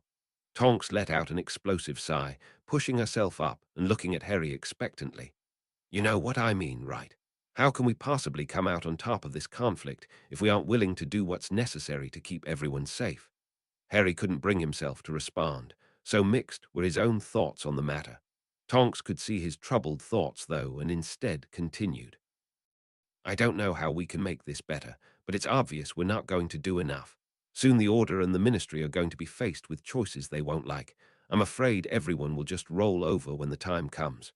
Those aren't easy choices to make, Harry finally said. Of course not. Don't get me wrong, I've still got a little bit of hope, but it doesn't change how I feel about it. Tonks let out a sigh mixed with a small laugh. Makes you want to just take a vacation, doesn't it? I'll say, chuckled the Gryffindor, now returning his attention to the pile of clothing he was creating. Tonks turned her seated position to properly watch Harry work. You've gotten way better at that since I last saw. Have you been practicing a lot? Not really, he said, trying to fold a shirt wandlessly and failing miserably. He was barely moving them into the pile without trouble. I figured out how to manipulate stuff a while ago, so it comes pretty easily, not that I practice it much. No real reason for me to use it, apart from summoning my wand if I ever lose it. No one ever expects that one. True, she admitted, having been caught off guard by that very thing against him. So why practice it now? I dunno, it's just really interesting, he admitted with a smile, letting the shirt under his control drop to onto her head. I guess you could say it's a hobby of mine. Pushing the cloth away from her face, Tonks couldn't help but smile back. Well, since you are obviously forcing your company on me, let's go get some food. You still haven't filled me in about the last month of school. Harry hid a frown as he followed her out, her words playing back repeatedly in his mind. Would he be able to make the right choices when the time came? Roman 20, July 1st dawned bright and sunny on the Dursleys' house. Within came the soft sounds of the table being set, and the not-so-soft sounds of Vernon complaining about a coworker who was receiving a pay raise for, in his own humble opinion, no damn good reason. Petunia was a bit put out lately, as her garden didn't have quite the shine that it usually did during the summer. It must have been the soil. The rain wasn't like it used to be either. Everyone knew about how it was becoming more acidic as the years went on. There was no way that it had anything to do with the fact that her worthless nephew didn't spend a millisecond working in the beds himself this summer. Speaking of said nephew, none of the Dursleys saw hide nor hair of him since the day he made his quite plain threats to Petunia. From what she could remember, he and his freak guest returned to his room and never came out. That was over 3 weeks ago. She figured they must have left somehow, else they'd surely be dead. It wasn't like the boy came out to get any food or water, not even to wash up. Vernon attempted to break down the door after a couple days went, but it only got him blasted into the opposite wall with the flimsy-looking door unmarked. It bothered them all for a while, until they realized that it was like their problem truly disappeared. The next couple of weeks that followed were the most relaxing the family ever had. It was almost like they'd just had their little dudders all over again. A perfect family of 3. Of course, to the Dursleys' unknowing disappointment, Harry was not only alive and well, but oddly happy. The summer already put itself on the top of all the others simply from his improved living conditions. The lack of his relatives was really improving his mental health in general. However, the biggest source of positivity in his life currently, to his great surprise, was the woman who he was now living with. They'd never really come to a formal and mutual agreement about Narcissa staying there, but Harry wasn't willing to let her leave the safety of his home, particularly after what Sirius told him, and she didn't have anywhere better to go, so it just settled. It seemed normal at first, Narcissa doing her own thing and keeping herself occupied while he did the same, until after about a week in, he returned home one night well after midnight, finding the woman awake and in the sitting room, waiting to make sure he got back all right, apparently, complete with a scolding for staying out too late, one that he took with a befuddled expression. He always had plans for the day, so he needed to make sure he was well rested after all, right? And that was how it was left, Narcissa retreating to her room to finally turn in. Following that, their interaction increased. Usually over dinner, Narcissa always asked him how his day went, not hesitating to scold him if he ever gave a lackluster recount of the day's events. Not that he could blame her. Being cooped up in the flat must have been dreadfully dull after living in a manor for years, though having 3 Hogwarts founders on their wall certainly helped. He did his best to talk to her as much as he could whenever he was around. Eventually it stopped being because he felt guilty and instead became something driven by mutual interest. Narcissa Black was a wealth of information about the magical world as seen from a pureblood, complete with a dislike for Muggle things in general, that he was having fun trying to poke holes in. She, in turn, was doing her utmost to catch him up on anything and everything he would have learned had the Potters been able to raise their son in the politics that the family line was steeped in. Some of it was useful, some of it wasn't. Then they would argue, the founders either joining in or sitting back to enjoy the show. Oh, and there was stuff like this too. Harry, don't make me say it again. I think you've made it clear to me that I don't make you do anything. Harry, her voice was getting rather warningly. You don't hear me making a fuss when it's you, he argued back. Oh, come on, they're carrots for crying out loud. Help me out here. He called back to the founders, two of which were trying and barely succeeding at containing their mirth. This wasn't the first time in recent days that a similarly silly event took place. May as well get it over with, called Salazar, receiving an agreeing nod from Godric. I'd rather not incur the wrath of the mighty, he said. It's us who sit with her all day, not you. Unbelievable, muttered Harry, looking back at his plate. There they sat, staring back at him with their orangeness. Founders of Hogwarts, ladies and gentlemen, absolute cowards. He gave one final defiant look at Narcissa before letting out a large sigh. All right, fine. Thank you, said the woman, giving him a bright smile as she took his now empty dinner plate. He decided to get it over with and put the entire potion, albeit a small one, down in one go. I don't know why you made such a fuss this time. Every other time we've had carrots, you ate everything without complaint. Well, yeah, but Narcissa paused in her cleaning to turn to face the boy. He actually looked rather embarrassed. What is it? She asked, her voice tinged with curiosity. She was watching him with her head slightly to one side, wand still pointed behind her at the plate that was getting scrubbed by a soapy dish sponge. Her sleeves were pushed up to her elbows, and her hair tied in a loose bun, which was rather amusing as the odds of her getting wet at all from the magical cleaning were practically zero. Well, you cooked them all the other times. Narcissa watched him in silence as his words settled over her before turning back to the sink, continuing her cleaning. Should I stop making carrots then? She asked after a few seconds. Ah, no, it's all right, he said quickly. Considering the frequency they made it into her dishes, she must enjoy eating them. They're growing on me, slowly. Well, if you insist, she replied. Looking back over her shoulder, she continued. Isn't the headmaster supposed to be visiting you tonight? It's nearly 6 now. Yeah, at 7, said Harry, glad at the change of subject.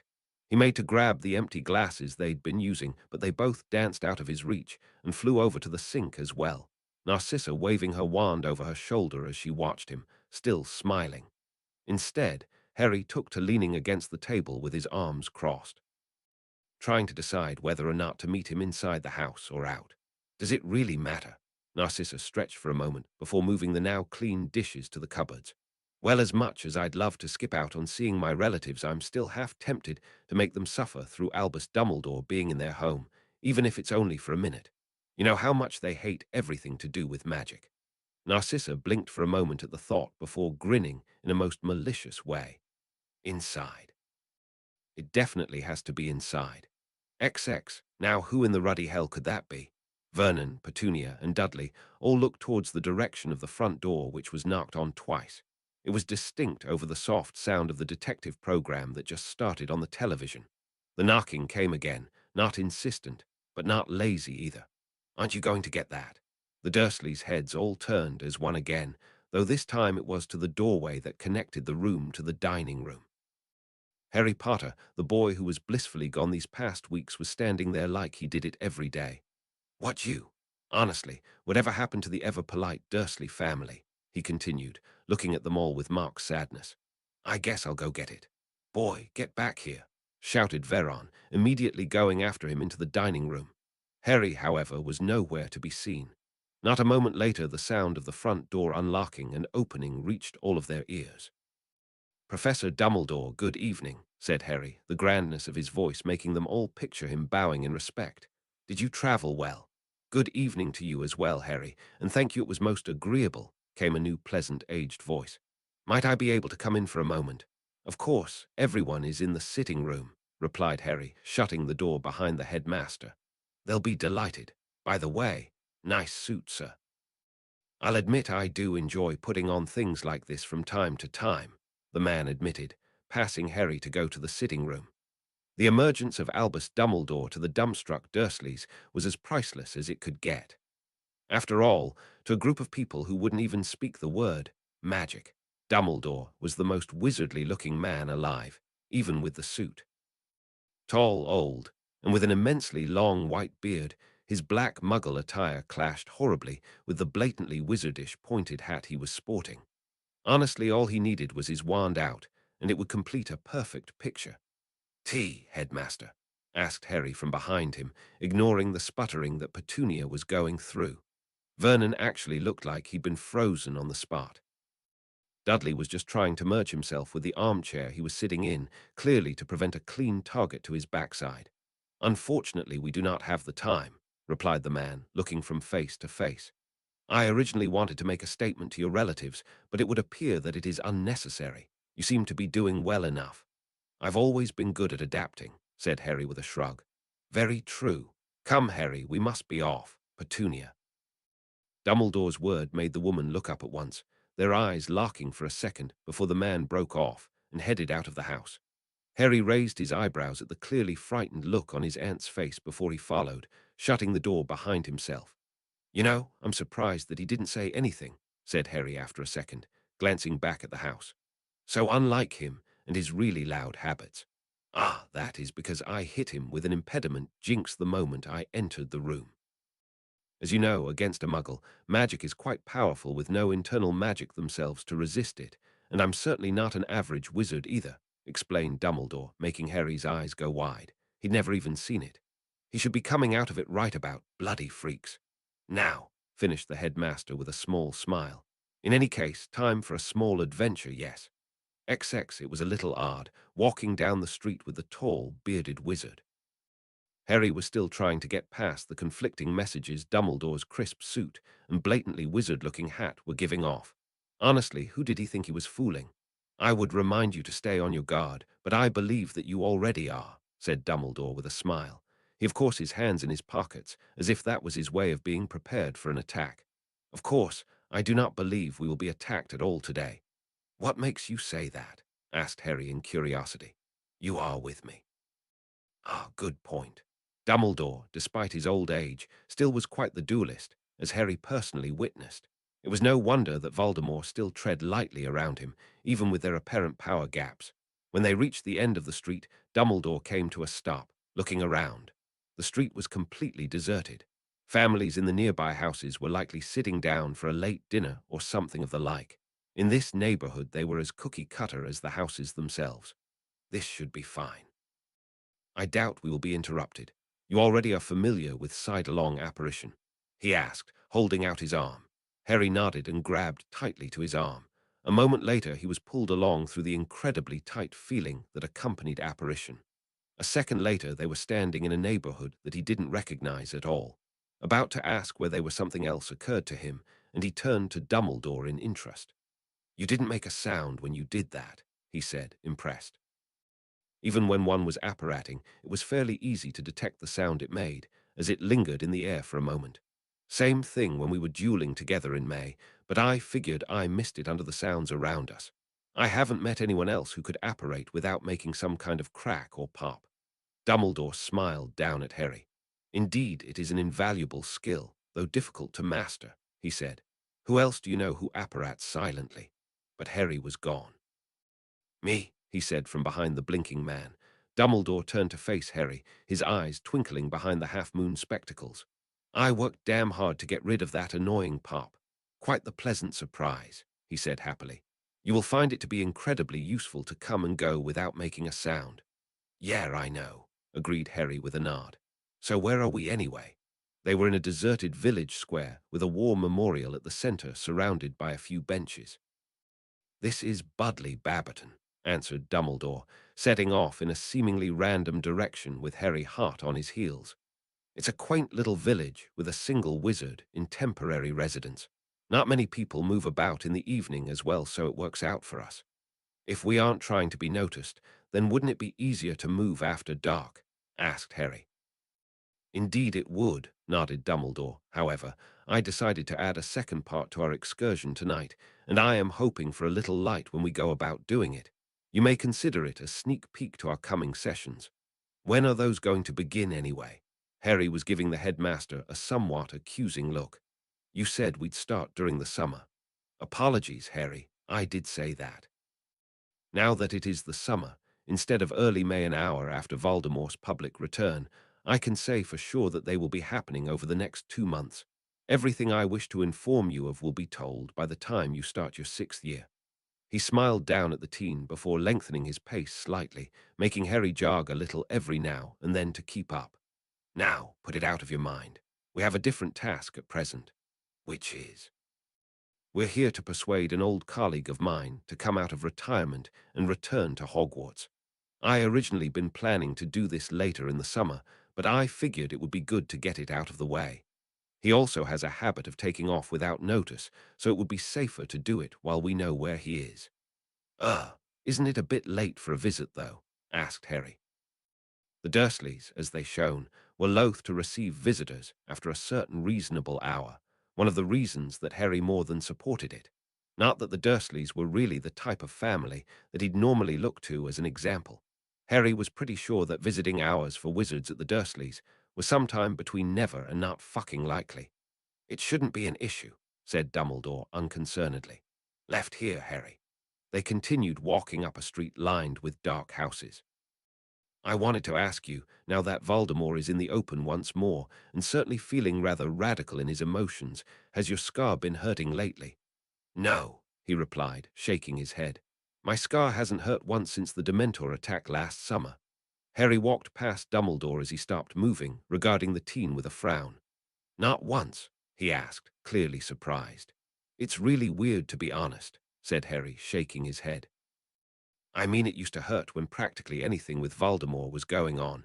You think being connected to him in some weird way would make it worse. I mean, he even managed to connect to my mind at one point, but even then I was fine. The days before the Dementor attack were the worst by far, and then nothing. I figured he did something. Voldemort has always excelled when it comes to mind magics, said Dumbledore, tugging at his long beard slightly in thought. You have given me much to think on, Harry, though we must put this aside for now in light of our current objective. They continued down the street. About that, I don't really know why I'm here, said Harry honestly. I mean, he's your old friend, right? Wouldn't it have made more sense to get me after you visited him? Oh, I'm sure we'll find a use for you, said Dumbledore evasively, the smile now back on his face. They continued on, talking lightly about the state of the ministry. Fudge formally declared his aim to resign just the day before, making a speech about the ministry needing someone more prepared to deal with their current issues. The new minister would be elected in and begin work fairly soon as well, though there was only rumors about who that could possibly be. Professor, is the house we're going to the one after this one? Asked Harry suddenly, wand in his hand. Why, yes, it is. How did you know? Oh, now that they were a little closer, Dumbledore saw what Harry noticed. The front door was hanging off its hinges. He was now holding his wand in his hand as well, though Harry never saw him take it out. Stay close, Harry. They carefully made their way up the walk and flanked the doorway. Harry nodded to Dumbledore, and they both entered rapidly, wands up. They were in a small entranceway that fed directly into a narrow hallway. Dumbledore's wand tip-lit, illuminating the hall. They could see that a door was open further down. They carefully made their way to the door and entered the sitting room, where a scene of total destruction met their eyes. There was an obliterated grandfather clock immediately in front of them, clock gears and pendulum like spilled innards. A bit further in was a piano, keys strewn across the floor. Broken chairs, coffee table, and torn pillows were scattered about, with a spectacularly destroyed chandelier lying in the center of it all. Dumbledore raised his wand higher to illuminate the walls, and Harry could clearly see something that looked like blood glistening on them. Not pretty, said Dumbledore grimly. Yes, something terrible has happened here. Maybe, said Harry, wand fixed on an overstuffed armchair off to one side. We should ask the guy pretending to be an armchair. Dumbledore looked at Harry in surprise. You knew? He's the only solid magical thing in here apart from us, said Harry, now keeping an eye on Dumbledore but still his wand trained on the armchair. You obviously knew too. I'll admit, I was enjoying the suspense, Dumbledore conceded, walking over to the armchair. He gave it a light prod with his wand. Good evening, Horace. Harry blinked. the armchair suddenly become an enormously fat, bald, old man with a walrus-like mustache and a maroon velvet jacket that was thrown on over a set of lilac silk pajamas. The tip of his head barely reached Dumbledore's chin. Overall, not what he was expecting. Did you bring an aura with you or something, Albus? I thought he was going to blast me for a moment. Looks a bit young, though, now I'm thinking of it. Harry brightened immensely at the compliment, scratching his cheek in embarrassment. Anyway, what gave it away? My dear Horace, if the Death Eaters really came to call, the dark mark would have been placed over the house, said Dumbledore. Of course, we would have found a body and not an armchair then. I'm personally glad we got the armchair. Bah, well, I wouldn't have had the time anyway, said the man, rubbing his head. Not like I know the spell to begin with. I was just putting the finishing touches on my upholstery as you were coming in the room. Illusions work better in layers after all, difficult as they are. Would you like a hand cleaning this up? Offered Dumbledore. I'll get it, said Harry quickly, making them look around at him. I was kind of expecting a fight, so I've got a little energy to work off. He twirled his wand for a second before making a large sweeping motion with it, sending a widely overpowered reparo at the room. At once, everything began reconstructing itself, though with enough sound to wake the neighborhood. Harry quickly followed it up with a silencer. Blimey, that was loud, he said, rubbing his ears and walking over to the two wizards. They were both regarding him with different expressions. Tonight is turning into quite the learning experience for me, Harry, said Dumbledore after a second. A surprising amount of control, not to mention silent. Of course, he'd known that Harry was well beyond his year in magic after the duel in May, but it was different to see it in such a calm environment. The headmaster couldn't help but look more and more forward to their upcoming meetings. Unaware of the silent scrutiny, Harry just rubbed the back of his head. I tend to break a lot of things when I train, probably the second most used spell I know. Harry.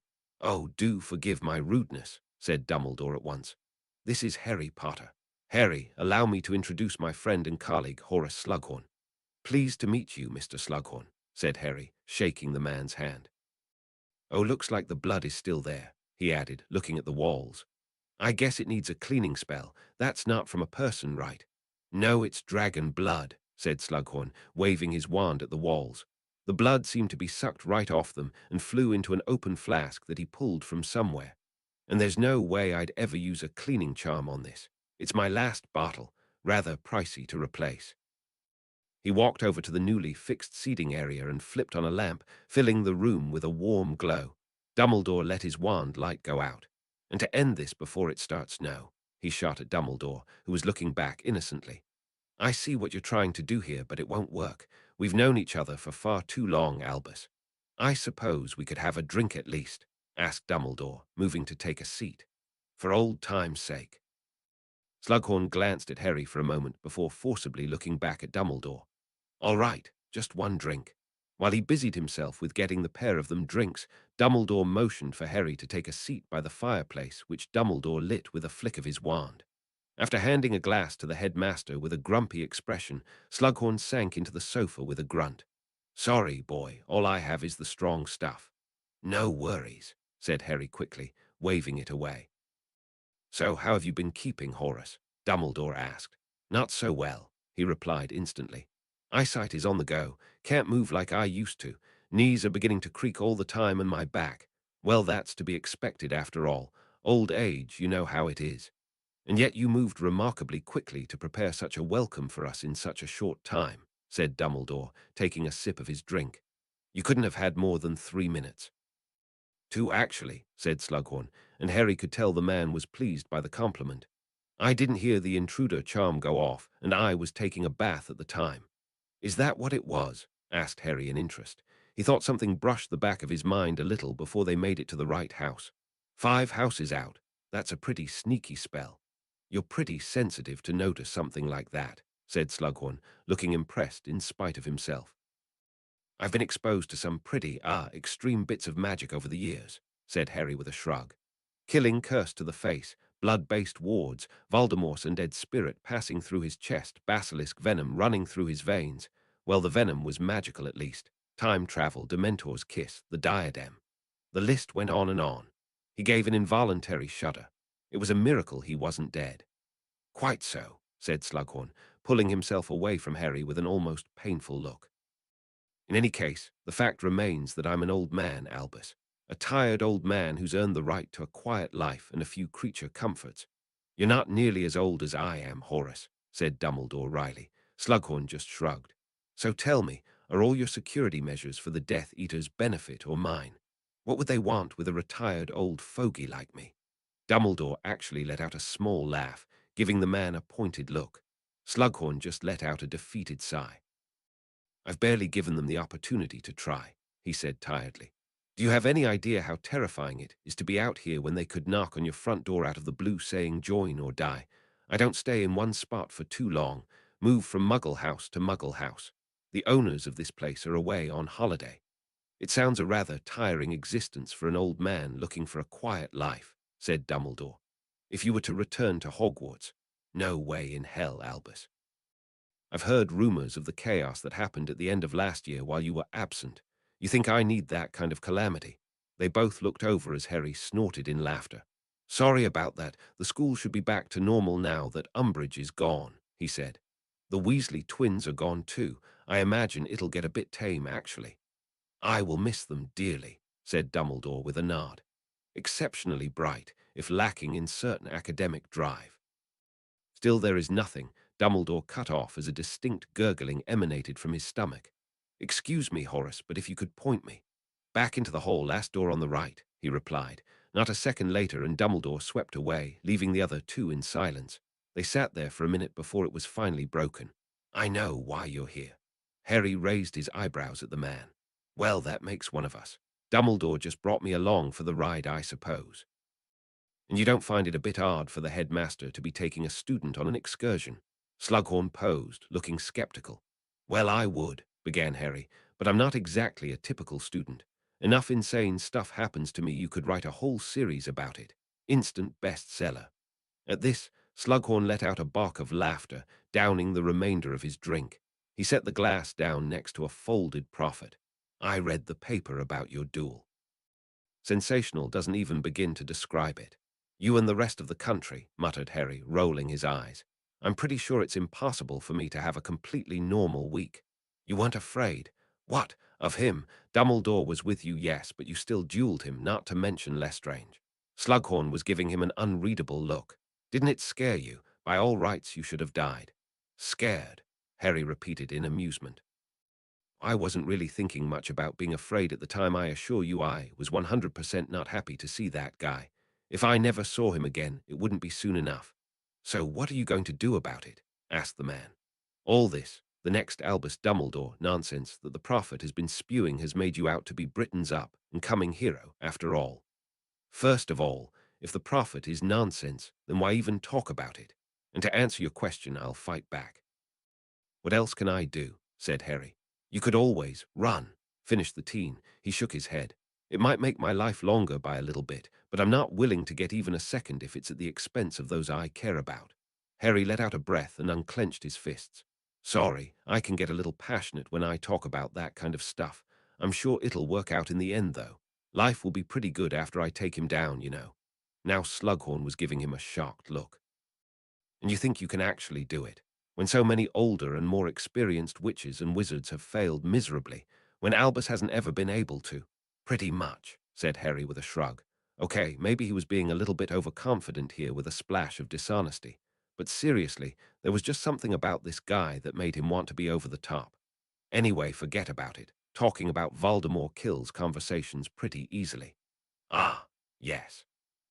Slughorn winced fairly badly at the name. Was there something you wanted to ask me? Yeah, Harry nodded. You used to teach at Hogwarts. Professor Dumbledore mentioned it earlier before we showed up. Yes, I taught potions for over 50 years as a matter of fact. Head of Slytherin, said the man with obvious pride. He clearly enjoyed his work. Wow, that's a long way to second potions. Harry was giving him a confused look. Not defense. Defense, repeated Slughorn, looking affronted. You couldn't pay me enough to teach that class. I've never had any liking for the dark arts, nor the teaching of their defense. No, potions have always been where my talents lied, not to mention where my passion was. Well, if that's the case, then what made you stop? In response, Slughorn got to his feet and walked over to the mantelpiece. He picked up a picture, and after looking at it for a second, tossed it to Harry, who caught it. "This is a picture of my favorite potions class. All seventh years taking their newts. Hang on." Harry was looking at the waving students only to see a girl with bright green eyes and a shock of red hair. "This is, yes, one of the last years I taught was your mother's." Slughorn gave a sad smile. "She was the best student I ever had." "You knew my mum?" he asked, now much more interested in what Slughorn was saying. "Knew her?" Slughorn actually looked amused. "Of course I did. You'd be hard-pressed to find a person who knew Lily Evans and forgot about her even a little. All of her professors have fond stories, I'm sure. Phileas always toted her as his shining star, but above all potions is what was in her blood. Even after she stopped pairing with Severus, she was still at the top of her class." "Wait a second," cut in Harry, now looking back at the photo. Sure enough, there was Snape, the only student who wasn't waving. Instead, he was leaning against the back wall with his arms crossed and occasionally glancing to his left, where a few students down his mother stood. "Are you telling me my mum was better at potions than Snape?"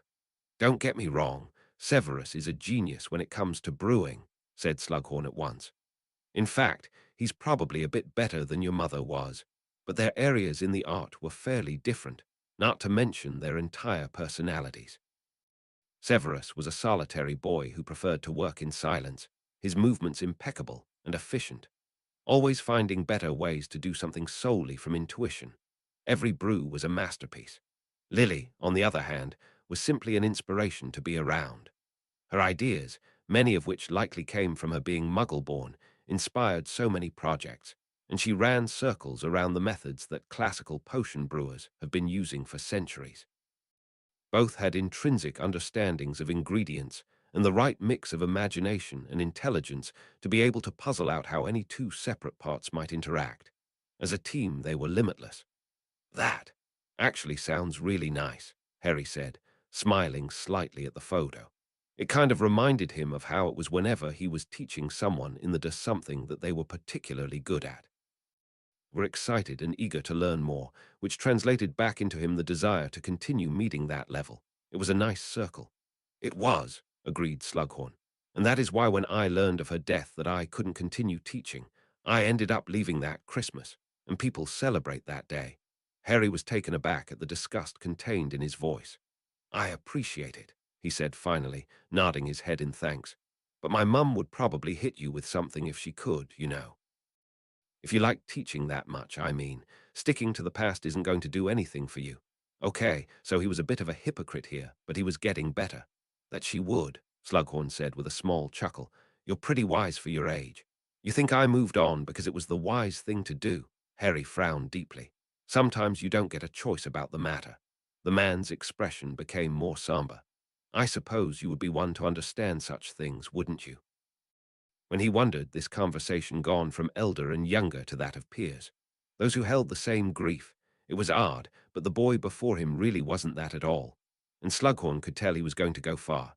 It wasn't his confidence per se, nor his skill which he showed. It was just something.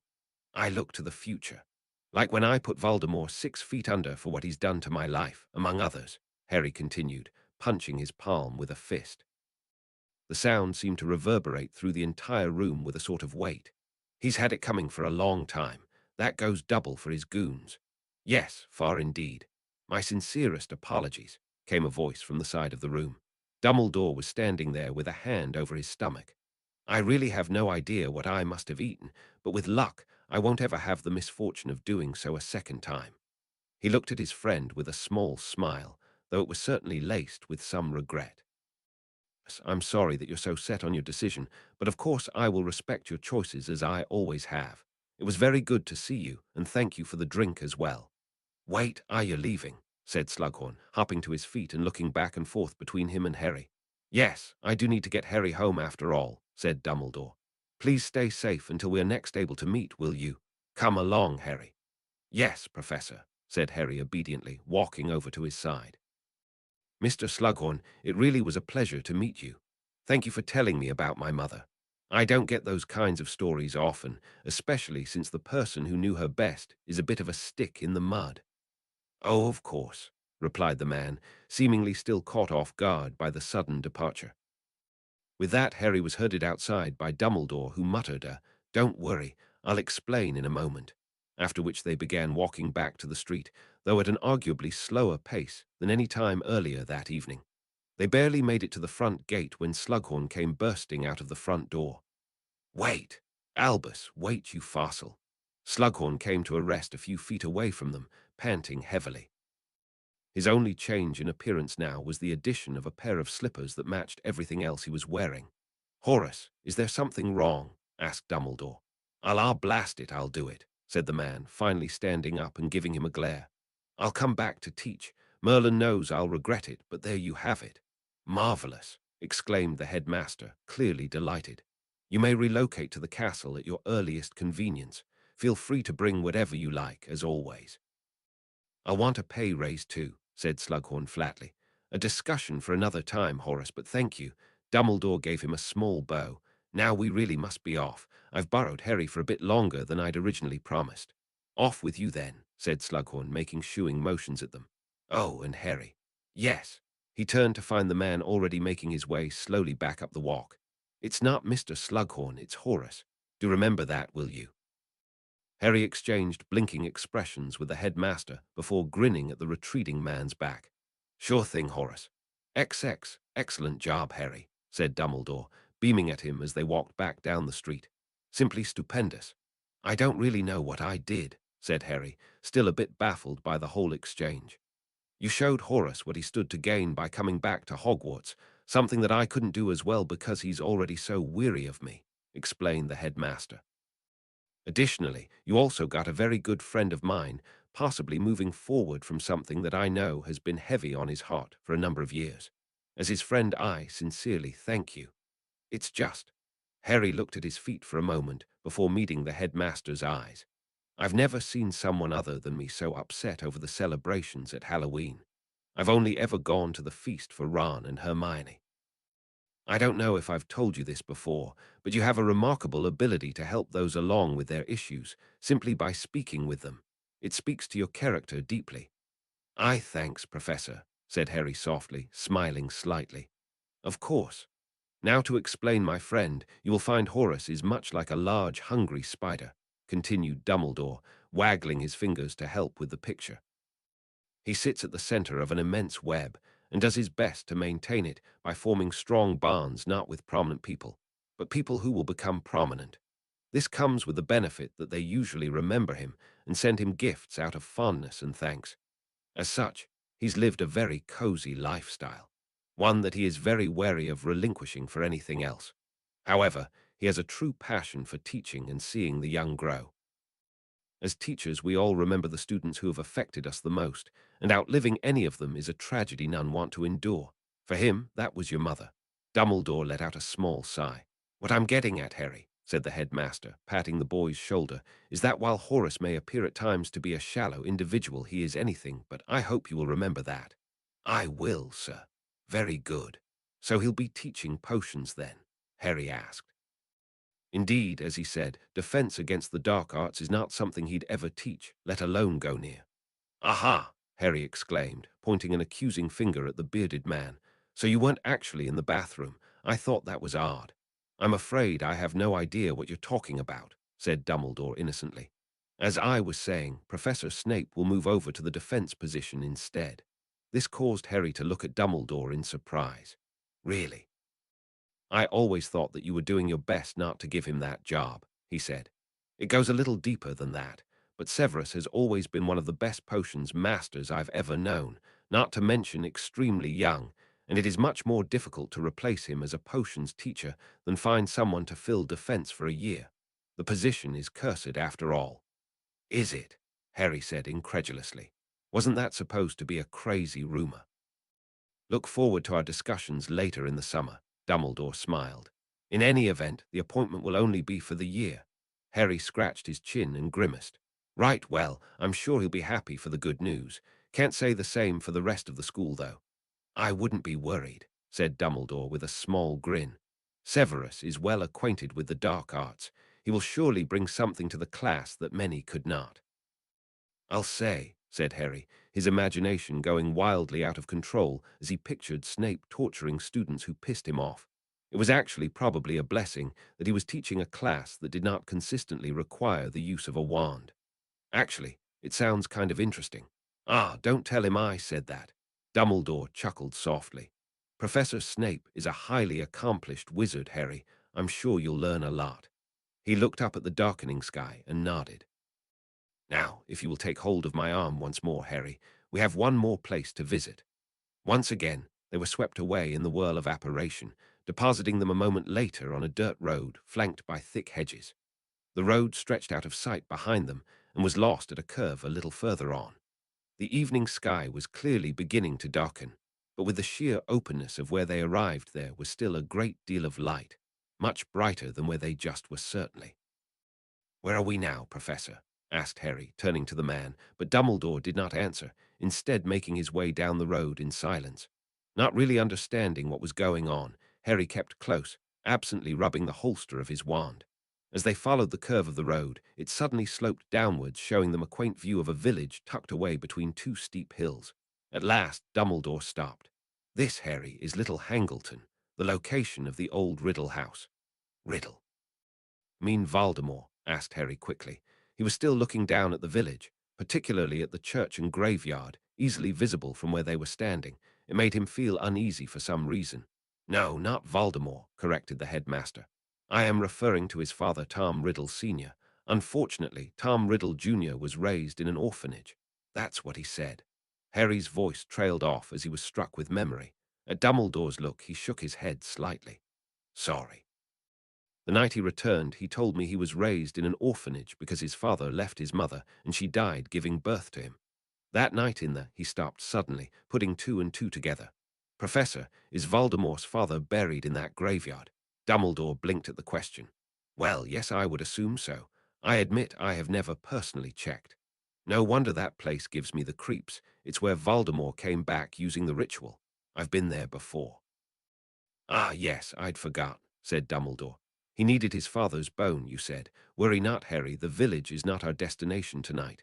"Well then, where are we going?" he said impatiently. "You know I don't like surprises, headmaster." Dumbledore chuckled and began walking again. "Quite. We are visiting the house that Voldemort's mother was raised in. It is a little outside the town." "Voldemort's mum." In all honesty, it seemed impossible for the man to have one.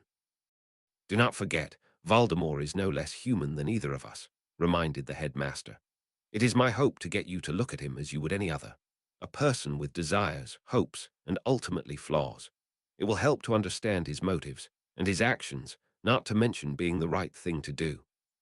As the road curved back to the right, Harry could make out a small break in the hedge to his right, a ragged path winding beyond it to what looked like a group of trees.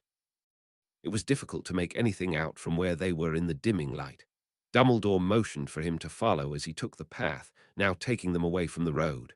While they walked, the headmaster continued talking. As Tom Riddle S.R. was no doubt a muggle, that would have made his mother, Merope, the witch in the equation. Her surname was Gaunt. Though unlikely, have you ever heard of the family? Harry just shook his head.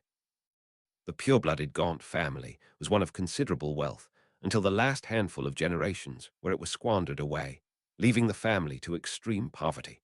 They were obsessed with maintaining the purity of their blood, and as a result, there was a good deal of inbreeding between first cousins. While the Blacks and some other pureblood families have done so rarely, no family did it to the extent the Gaunts did. As a result, the final generations of the line were steeped with instability. Another notable fact about the Gaunt line is that it has ancestry in both the Slytherin line as well as the Peverils, though the second of the two is more for my own interest than history's sake. At this, Harry perked up in interest. Voldemort already made it clear that he was descended from Salazar, but the Peverils as well. Was this before or after the Deathly Hallows? He asked in curiosity. At this, Dumbledore stopped, turning back to regard Harry in surprise. "I really must stop thinking that each surprise you present me with tonight must be the last, as every time I do you hand me another. Where did you learn of the Deathly Hallows and their connection to the Peverils?" "Well, last Christmas I went to Godric's Hollow on my own. I found Ignatius' grave with the marking on it and got Hermione to do some research for me. You know how she can get." "Indeed I do," said Dumbledore fondly, thinking of the girl. though I doubt that was the only grave you found that day. Ah, no, it wasn't. Harry looked off to the side, taking in the hills and the grass. I left flowers on them both, figured you were probably busy. It took a second for Dumbledore to understand what Harry was talking about before he smiled sadly. Thank you, Harry. I have not been back there in many years. He turned and continued making his way down the path. The copse of trees they were approaching seemed rather ominous. To continue where you asked, it was not before or after, but during. Cadmus Peveril was the one to join the line. Of course, in the end that is neither here nor there. Our objective is one purely born of investigation, though I have reason to suspect we may be fruitful in our endeavor. So we're looking for something, Harry queried. He made to ask something else, but stopped just before they passed the first tree. He suddenly realized that it wasn't just a bunch of thickly layered forestry, but that there was a house wedged in there somehow. The crooked, potholed path they'd been walking was actually the front walk. Dumbledore was looking at him knowingly. Ah, so you can feel it, he said mysteriously. May I ask when your sensory abilities began showing themselves? Unless... He paused, still considering Harry with a contemplative expression. The dementor attack. Yeah, good guess, said Harry, only half listening. This place, Professor, this place is cursed. I assume our conversation distracted you sufficiently, though I'll admit that it was not easy to detect this initially for myself as well. Dumbledore stepped forwards, wand now out. Stay close, Harry. There is no telling what dangers await us. Why would someone want to live like this? I doubt they ever got daylight in there with all those trees like that, observed Harry, his wand out as well. Not only that, but overgrown nettles surrounded much of the walls, moss covering the other exposed parts. Even the roof had clearly seen better days with missing chunks of tile so that the rafters were visible. The house was no doubt deserted now. Man, this place is a mess. Of course, there hasn't been anyone living here for many, many years, said Dumbledore. But I doubt that it was in much better condition back when it did. The Gaunts were reclusive, and if you'll recall me saying, very poor. I actually have a memory that I wish for you to view when we begin our meetings regarding this very place and its inhabitants. It will help you make better connections. They finally arrived at the front door. There was a solitary nail sticking in the old wood, what looked like old bones at its base. Those are snake bones, Harry, Dumbledore explained softly, now examining the door closely. The Gaunts spoke in Parseltongue as often as they did English. Using his wand, the headmaster tapped the door twice, causing it to flash dimly and open. Immediately blackness seeped out of the opening, like a dark fog bent on consuming them. Harry made to jump back, but Dumbledore grabbed his arm, pulling him close while waving his wand around them swiftly. A softly glowing bubble formed around them, the fog breaking against it and moving beyond, leaving nothing but death in its wake before dissipating. Considering the feeling we've both been getting from the house, I was honestly expecting more, commented Dumbledore, waving his wand a few more times at the opening. There are a great number of other enchantments to prevent entry by other means, but it appears we are safest going through the front door. The bubble vanished, leaving Harry feeling very exposed. He knew he was well out of his element here, without the tools or experience to deal with such a place. He had no idea how he would have dealt with the black fog if Dumbledore didn't react so quickly.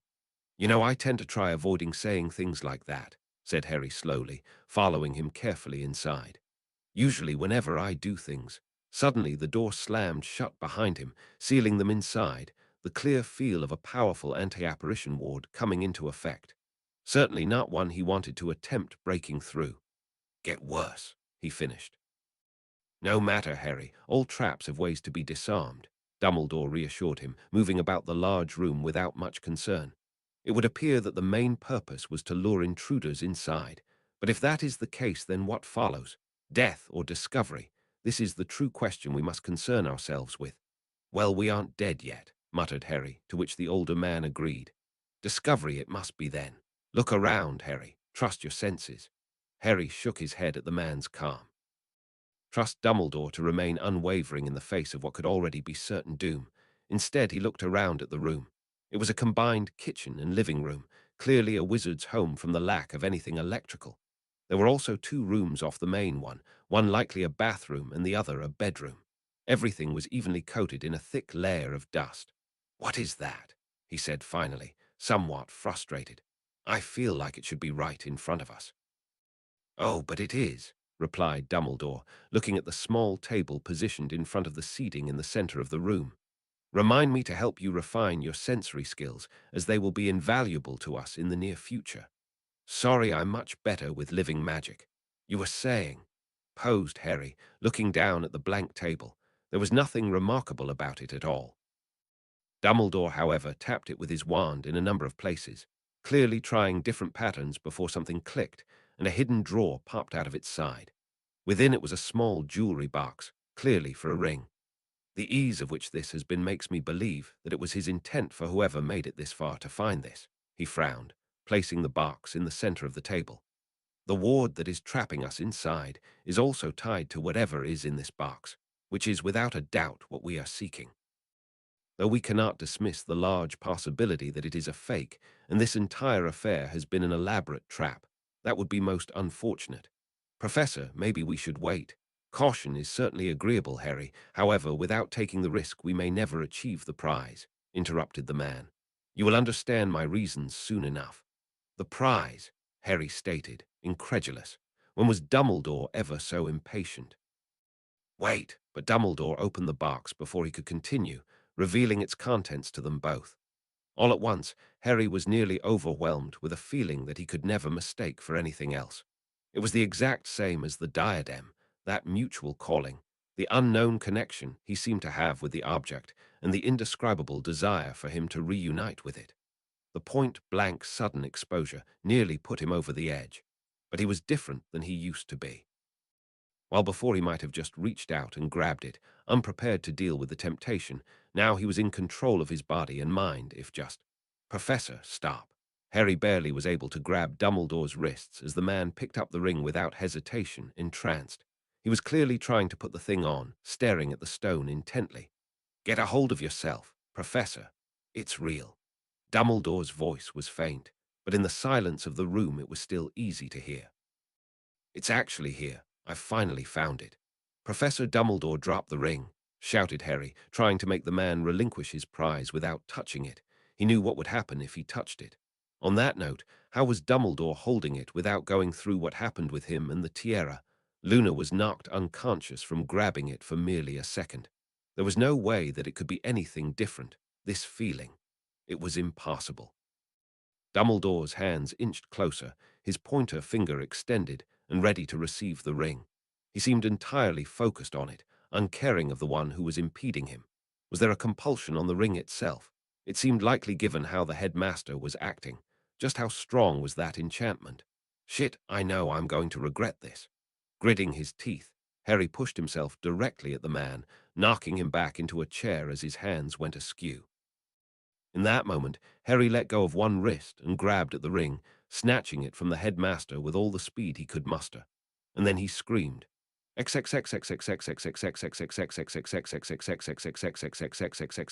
Author's note, real quick about magical oaths. It's a bit of a tricky topic.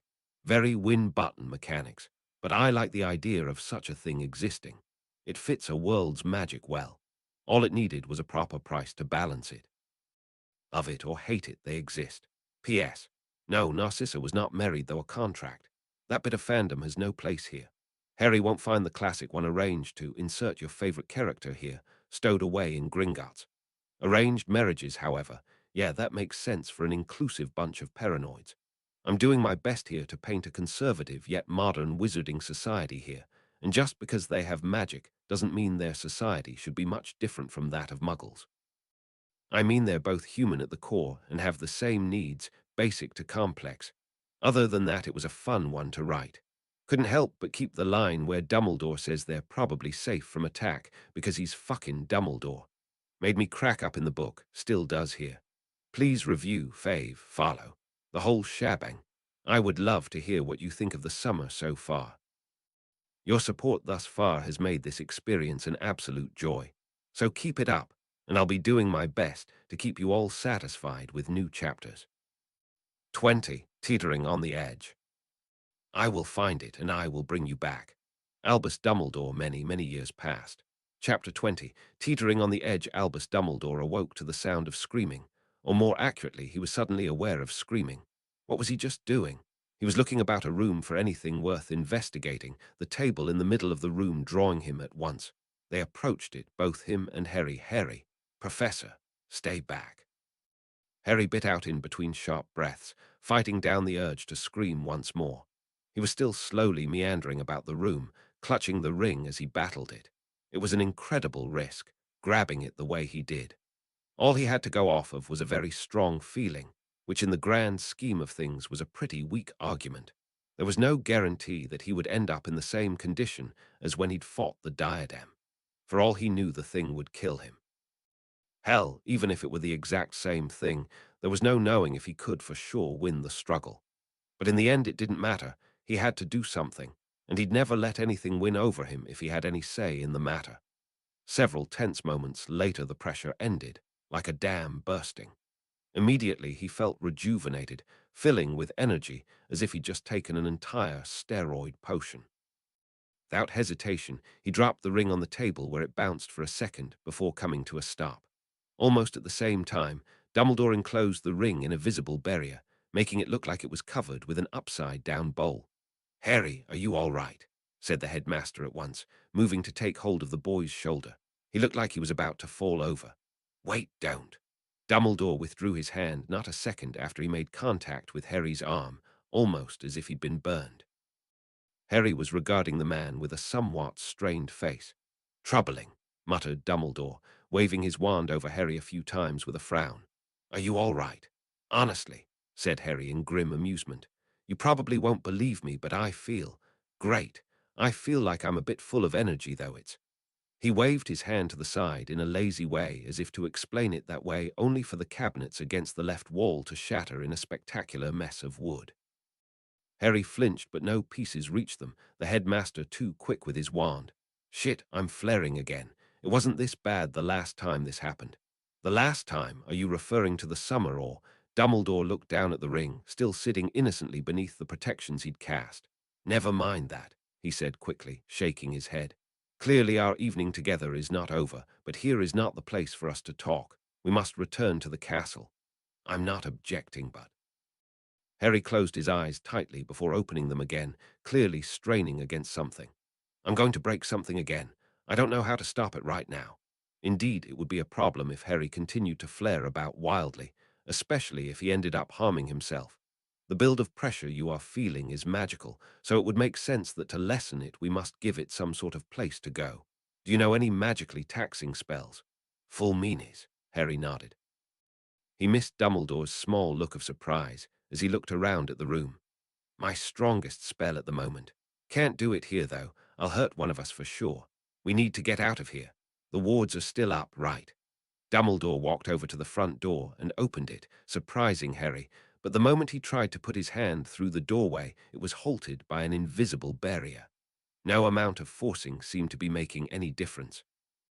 Eventually he stopped, waving his hand slightly as if it were stinging.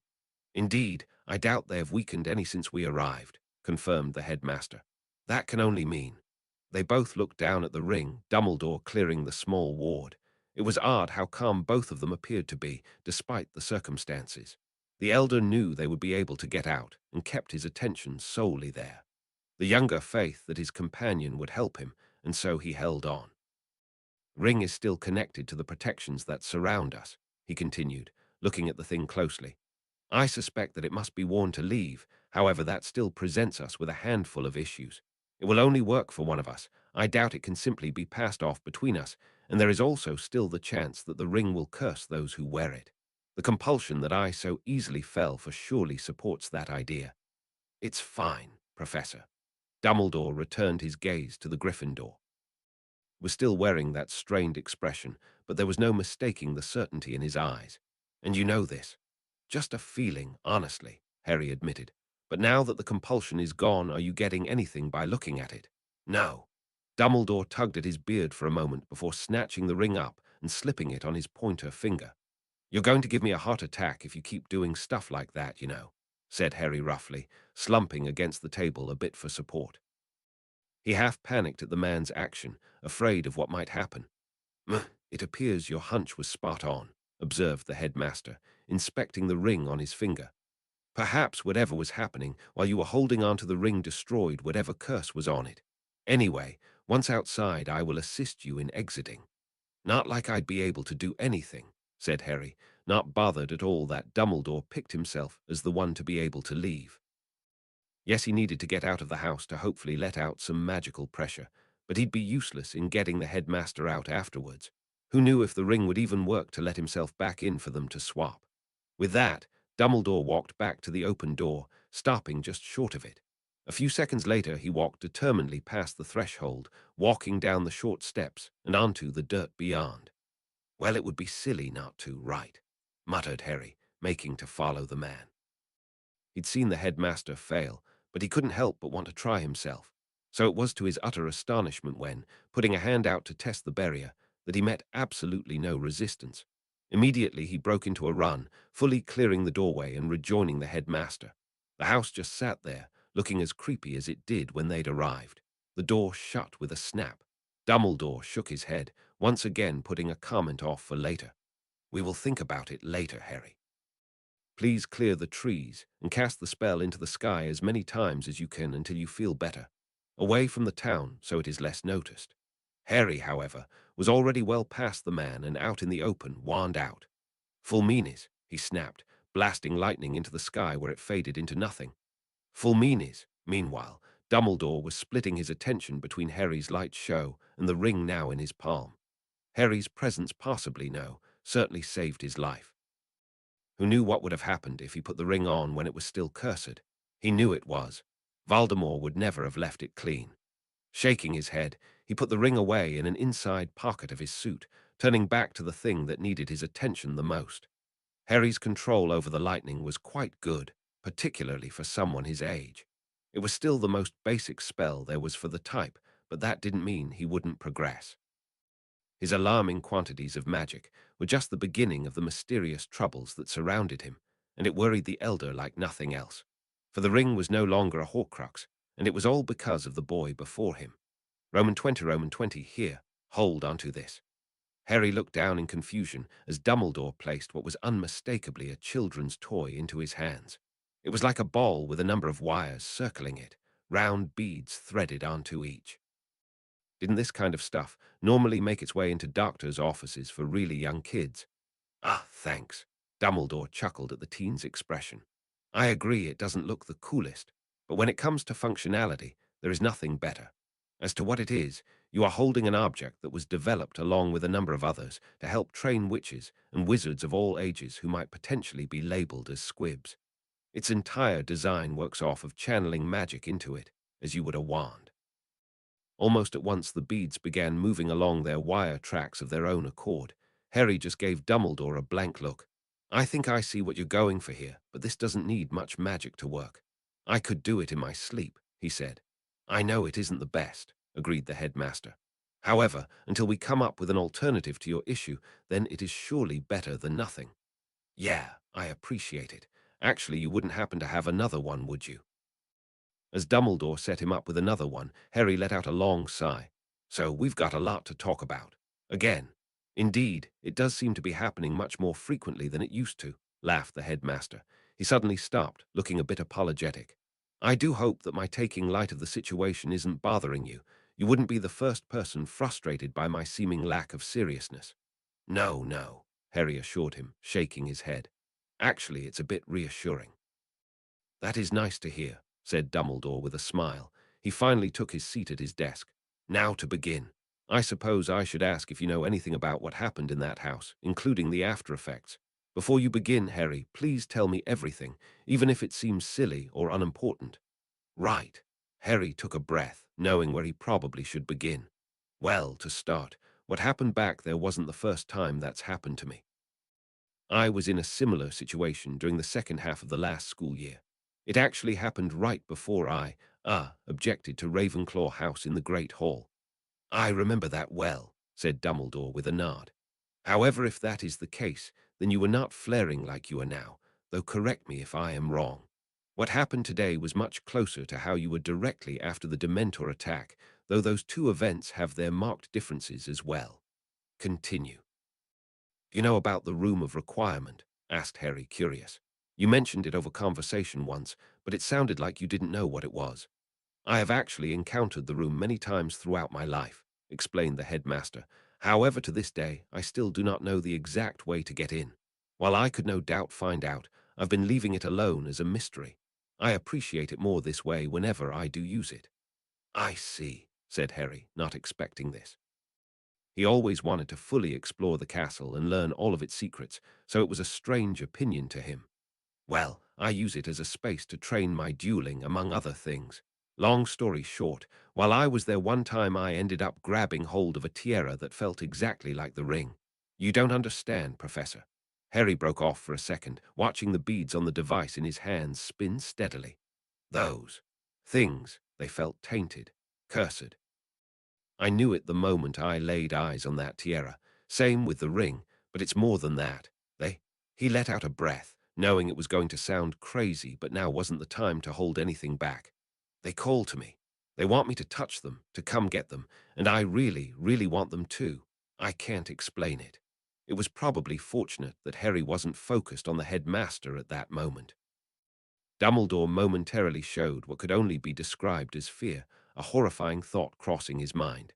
But a second later and it was gone, the man chastising himself for even considering such a thing. The weirder part about it, Harry continued, now openly baffled, is that it feels like I'm missing them. I can tell because so far when I've seen one it's like I found what I'd been looking for this whole time. So what in the world does that mean? Dumbledore stroked his beard a couple of times before asking his next question. Forgive the odd focus of my question, Harry, but you said the previous object you encountered was a tiara, one found in the Room of Requirement. Not just any tiara either, said Harry, nodding. Ravenclaw's diadem, her lost one. Well, Harry paused. I guess I don't really have any way of knowing if it's authentic or not, but... He just shrugged. Ravenclaw's, you say. Dumbledore seemed oddly satisfied. But of course, what did you do with it when your interaction with it finished? Am I right in assuming it became as ordinary as the ring did? Yeah, completely curse-free, confirmed Harry. I locked it up safely in the room until I knew what to do with it. I would like to see it when we are done here, said the headmaster. Sure, I'll take you there. Excellent.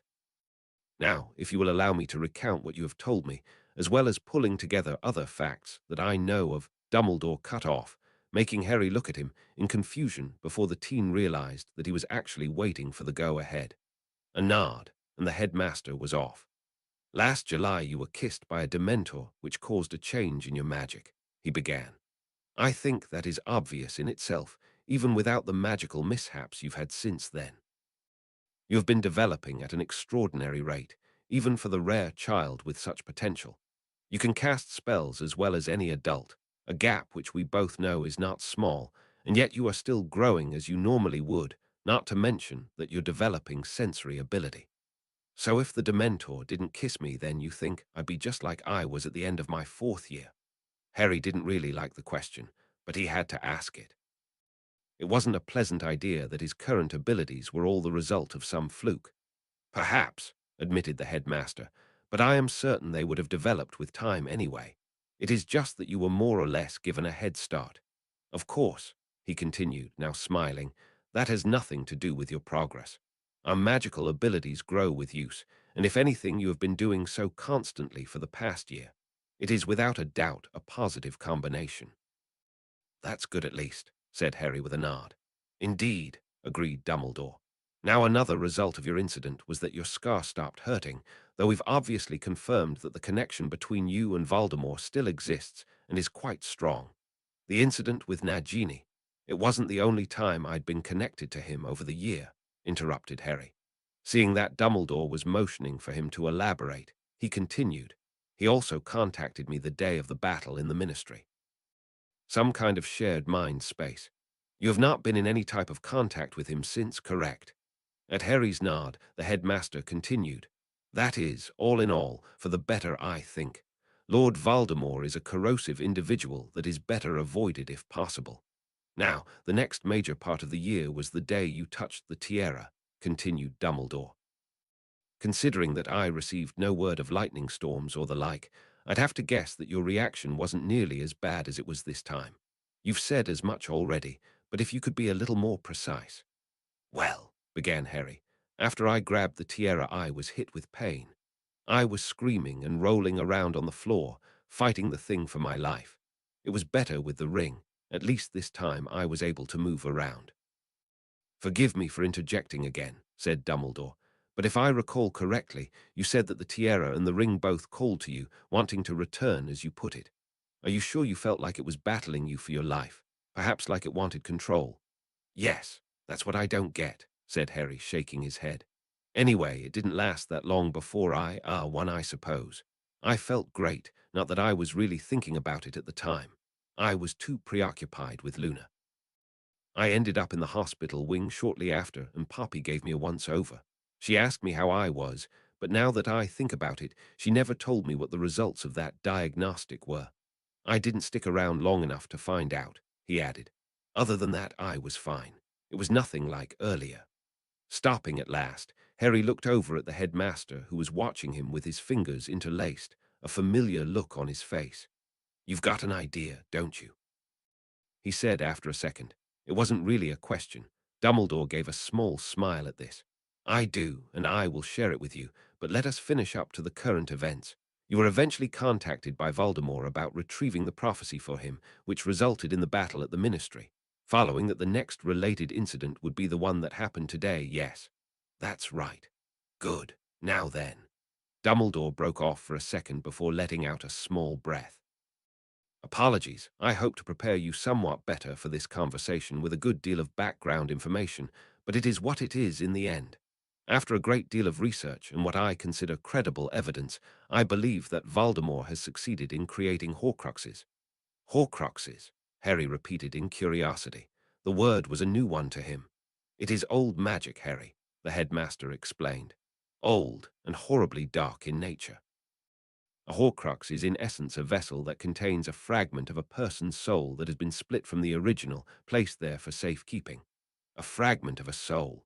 Harry was having difficulty understanding the concept. Souls were real. Souls could be split.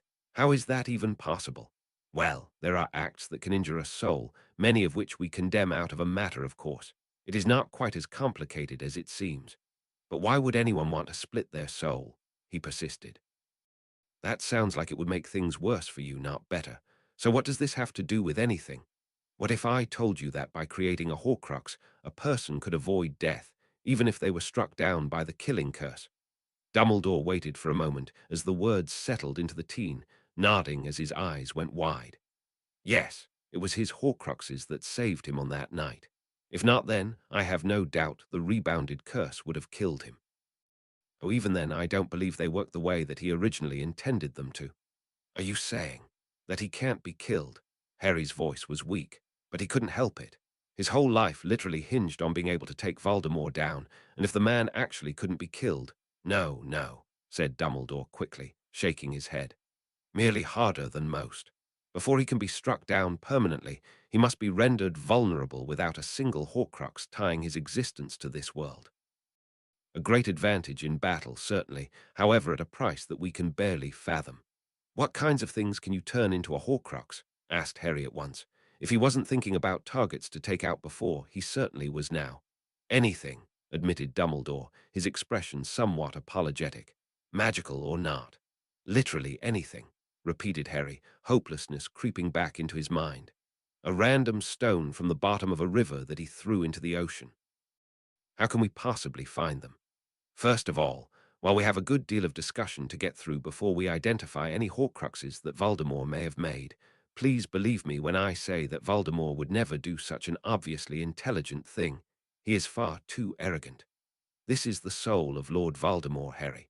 Only the most important of artifacts and treasures, like a legendary tiara, would be worthy of holding a piece of it. As Harry relaxed somewhat, Dumbledore continued, I wasn't finished from earlier. Horcruxes can be anything, magical or not, even something that has a soul of its own already. But why? No. Harry was on his feet, the two devices in his hands forgotten as they hit the floor. He couldn't help it, not with the way that Dumbledore was now regarding him. As disturbing as it may sound, I am not a Horcrux, Harry shouted, slamming his hands on the desk. He stared directly into the headmaster's eyes, his own blazing. Tell me I'm not. Tell me. I'm sorry, I don't know. How can you not know? You know everything. You and I both know that is as far from the truth as possible, Harry, said the man calmly. Then tell me what you think, the Gryffindor snapped, pushing himself back into his seat roughly. Your guesses are usually right most of the time. You think more highly of me than I feel I deserve, said Dumbledore. His voice was a little resigned, if anything. To begin, I do not believe that you contain a fragment of Voldemort's soul. However, that likely wasn't the case until fairly recently. As to how this happened exactly, I have my theories, but they must wait until we have talked on this matter further. The important part is that there used to be one, and now I believe there is not. The dementor attack, I take it, guessed Harry, unable to think of anything else that seemed even remotely significant. That was what started this mess after all. Dementors feed off the souls of others, Dumbledore stated, his fingers interlocked before him. However, I do not know what one might think of a fragment of a soul. Would it be a rotten meal or simply a smaller portion of one? Regardless, something caused that Dementor not to take your soul that night. As special as you are, Harry, no one is that special. Gee, thanks, said Harry sarcastically, though he was already feeling somewhat better about the matter. Dumbledore was pretty good at diffusing his bad moods, intentional or not. As I've said, I can only infer, the man continued. But given that you've never had a problem before, that day of such a kind would suggest that something changed. I don't believe that I told you what Horcruxes can do to those who are in contact with them, have I? Apparently they make you roll around in pain while you fight the thing for your life, Harry responded grimly. As a matter of fact, they do nothing of the sort, corrected the headmaster, making Harry look at him in surprise. Yes, Horcruxes do not cause others pain, at least nothing physical. Spiritually, however, the Horcrux imposes its influence on whomever is touching it. I expect one of Voldemort's would make a person rather hostile, among other things. Given enough time, it would subvert them and take control. So then what? That is the true question, isn't it? Interrupted Dumbledore. Take a look at this. He paused and bent over, reaching deep into a drawer of his desk before straightening once more, a familiar object in his hand. Riddle's diary. You still have it? He asked, looking at the destroyed journal. A diary? Dumbledore looked at the thing speculatively for a second before nodding. Yes, I suppose it is, however. Wait, you're telling me that thing is a Horcrux? Suddenly a number of things were beginning to make sense about the mysterious diary. How was it that a simple diary could steal the life of a person and simply become the person who wrote in it? But if it contained a piece of the soul, was a Horcrux to be more precise, corrected Dumbledore, clearly quite happy about that fact. In fact, you might find this hard to believe, but to truly destroy a Horcrux it must be irreparably damaged by one of a very small list of things, one of which is basilisk venom. You don't say, replied Harry flatly. Well, that was convenient. Quite so, agreed the man. But I would like to draw a comparison between the diary, which is clearly destroyed, and the ring, which we just recovered. He placed both on his desk and pointed at the diary. I think we have more than enough evidence to believe with confidence that this was a Horcrux and no longer is. Whatever possessed, it is long gone. I think we can also agree that the ring most certainly was possessed by dark magic before our encounter with it earlier, both by your own admission and my observations. The ring, however, is in perfect condition, despite no longer containing any magic of the sort in it whatsoever. And so we ask ourselves, where did it go? Harry said nothing, knowing where this was going. Even without everything that he felt regarding the apparent Horcruxes, which was on a level he couldn't even properly describe, he could still put the pieces together. The seemingly clear answer is that it went into you, finished Dumbledore with a sigh. This in itself raises more questions and mysteries. However, one that I think we can dismiss is the possibility of the soul fragment attaching itself to you, making you a Horcrux again. Placing a soul fragment into a non-living container is permanent. Unless the one who split his soul takes it back, it will not leave save for being destroyed. This suggests that you didn't technically destroy the Horcrux but unmade it, meaning that it somehow returned to the original, Harry finished quietly, staring at his hands. So you think that I'm part Voldemort, that our souls combined or something? You ask very difficult questions to answer, mused the headmaster, twiddling his thumbs in thought. You have seen Voldemort, and will soon know more of him than anyone save myself. But as of right now, would you say that you feel like a part of you isn't like it used to be? I get angry pretty easily, admitted Harry. At this, Dumbledore actually laughed. My boy, that only says that you have a short temper, one you have become very much in control of, I might add. To this I say welcome to puberty. Harry simply scowled at the man, who did his best to curb his amusement. Sometimes I don't care about hurting people. Immediately Dumbledore's laughter cut off, and Harry found himself unable to meet the man's gaze. When people who I care about are hurt or in danger, I can be really dangerous. A glance at Dumbledore saw the man with his eyes shut, a sorrowful look on his face. A few seconds later he spoke. I don't need to be a specialist to see that you hold a lot of rage within you, Harry, he began slowly. Nor do I need to be a genius to understand that much of that stems from actions of my own, directly or not. Professor, however, Dumbledore's voice was commanding, silencing Harry in an instant. While not insignificant in any way, that darkness is nothing compared to the amount of love you have in your heart for others, not to mention a great deal of moral fiber. Indeed, if we were to regard you in such a way, then I'm afraid I would fall far, far lower than you could ever possibly imagine. It was a shocking thing to hear. Harry wished he could fill the small silence with something, but he couldn't think of a single thing to say. Fortunately, Dumbledore continued steadily. Now, considering what I have said, and contemplating all those who you hold dear, as I ask you again, do you think you have a part of Voldemort within you, influencing your thoughts and actions? Changing who you are? Harry was silent for a long time before speaking a single word. No, and I would agree with you, agreed Dumbledore, smiling broadly now. If anything, you have become more the Harry that you always had the potential to be. You are absolutely infuriating sometimes, you know that. Shot the Gryffindor, looking out the window. Even to himself, he was unwilling to admit how grateful he was for the old man's words. More than you think, beamed the headmaster. Now to continue, we also must not forget that there is still a connection between you and Voldemort. So I do believe that there is a part of what was once him that is now a part of you. Enough that protections keyed to only allow him to pass will grant you passage as well. How else were you able to walk freely from the Gaunt house when I could not? More so, enough that the Horcruxes of a severely torn soul are desperate enough to attempt to reunite with you. I suspect the pain is from the fact that you aren't actually Voldemort, but you said that the second time was much more manageable than the first. Yeah, Harry said with a nod, thinking back to the tiara. Luna was there too, though she obviously didn't know what was going on. She actually grabbed the diadem, and it ended up giving her a huge jolt that knocked her out. Magically burned her a bit too. That was why I didn't want you trying to help me.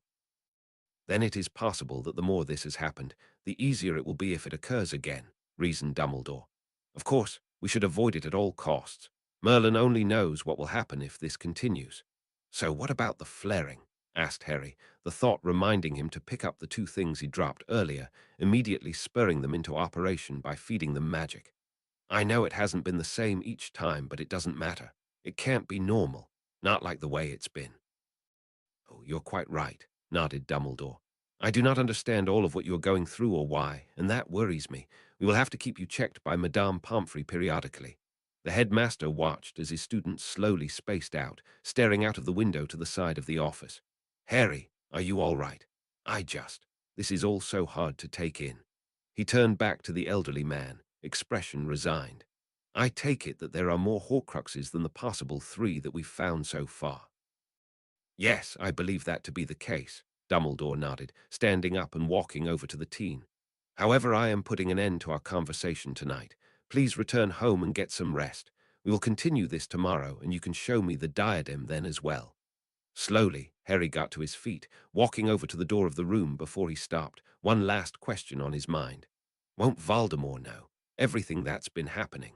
It's his soul, after all. Dumbledore moved beside him and put a comforting hand on his shoulder. While we can't know for sure, the fact that Voldemort has clearly made no move to secure his Horcruxes suggests that he is unaware of what has been occurring. It is saddening, but perhaps his soul has been pushed to a point where it can no longer feel its fragments. Even a single split is not something that anyone should ever subject their soul to. Harry paused for a moment, considering the headmaster's words before continuing out of the office. You know, it actually is pretty sad. Dumbledore just smiled, following quietly. Roman 20, if there was ever a place that probably wasn't meant for quiet contemplation, the Leaky Cauldron was likely in Britain's top 5. It wasn't really that it was loud. The patronage was a fraction of what the Three Broomsticks got day to day, and a person could always relax with a nice mug of butter beer in that place, no matter how crowded it got. If anything, it had to be the clientele. Not that they were dodgy or anything, just random and altogether distracting. The Leaky Cauldron was also a sort of melting pot for the magical and non-magical alike, the two sides watching one another in a weird sort of fascination. Apparently, it was almost an unwritten rule of Britain that muggles who were made aware of the wizarding world for one reason or another had to get their first shock by way of the Leaky Cauldron. So it was probably with considerable mention that Harry Potter was sitting at a table along a wall, leaning back and looking at the ceiling, lost in thought. It was now a full week since the incident in the old Gaunt house. His meetings with Dumbledore continued for the next 4 days straight, the headmaster telling and showing him everything that he knew relating to Voldemort and his potential Horcruxes. From conversations with a young Tom Riddle Jr. to an interview for teaching defense against the dark arts, Dumbledore never seemed to run out of fascinating memories, particularly those involving the possible Horcruxes. In fact, there was really only one memory left to collect, possessed by none other than Horace Slughorn. Perhaps it wasn't just coincidence that he would be returning to Hogwarts that fall to teach. Another loud bang followed by a roar of laughter washed over the teen, though he took absolutely no note of it. If anyone were to look closely enough, they would actually notice that there was a small, clear, spherical crystal floating above his head in a small orbit. He actually had two of the things, but the other was in his pocket, wrapped in a black cloth so that no one would see it glowing brightly. The two crystals were given to him by Dumbledore, another pair of magic draining devices that were meant to help take the edge off, as when he didn't do magic for too long he began feeling burdened. It often came as heat more than anything, though sometimes he swore he felt static. The idea was that you channeled magic into it the same way one does a wand, the result being the crystal lighting up. They took a lot more to operate than the silly things that he was toying with a week ago, and were much better made, not to mention a great deal more expensive. Harry doubted that they were owned by the school before they were given to him. He let his eyes follow the orb for a moment as it slowed to a stop and began revolving in the opposite direction. It seemed that wandlessly manipulating an object was actually doing more than even lighting the orb did. So as a result, he'd been taking to making things float whenever he could. It was giving his wandless skills a workout while making him feel less pressure from his magic. Now, he was actually getting pretty good at making things float without thinking much. It let his mind wander to this and that, like the two girls who just showed up, arriving through the fireplace in a burst of emerald fire. "All there, Potter. You're staring off into space," said Daphne, as she finally made her way to the Gryffindor, having spotted him easily. He purposely sat in plain view of the fireplace. "It's nothing, just preoccupied, I suppose." Harry's eyes lingered on the girl before him for a moment. She was in a black blouse, hair done up in a long braid and hanging over her shoulder. "Hey, Tracy, glad you could make it. An outing with you, too. How could I not?" said the blonde, flashing him a smile. He was wearing something similar to Daphne, though it was a couple different shades of blue. Altogether, the two made a nice picture to look at. Harry grabbed the orb out of the air that neither girl noticed and stuffed it into a pocket before getting to his feet. "Shall we?" With that, he walked off to the back of the room where the entrance to the alley was. Meanwhile, Tracy was giving Daphne a pensive expression. "He looks preoccupied," she said, leading her friend through the throng of people. "Must be serious." "You think?" asked Daphne. "We're both out of uniform and looking good on top of it. If his head is in the clouds, then he's definitely thinking about you-know-what." Daphne just sighed, shaking her head at her friend's silliness. "Well, I hope not. If so, we'll have to tell him off." They caught up to Harry at the brick wall. "Everything all right?" he asked, looking between the two girls. "Sorry, just making sure nothing was out of order," Tracy said easily, smoothing out a few wrinkles in her outfit. "Looks good to me." "Both of you," he said with a grin. Daphne just rolled her eyes, covering her friend's mouth with a hand to stifle her.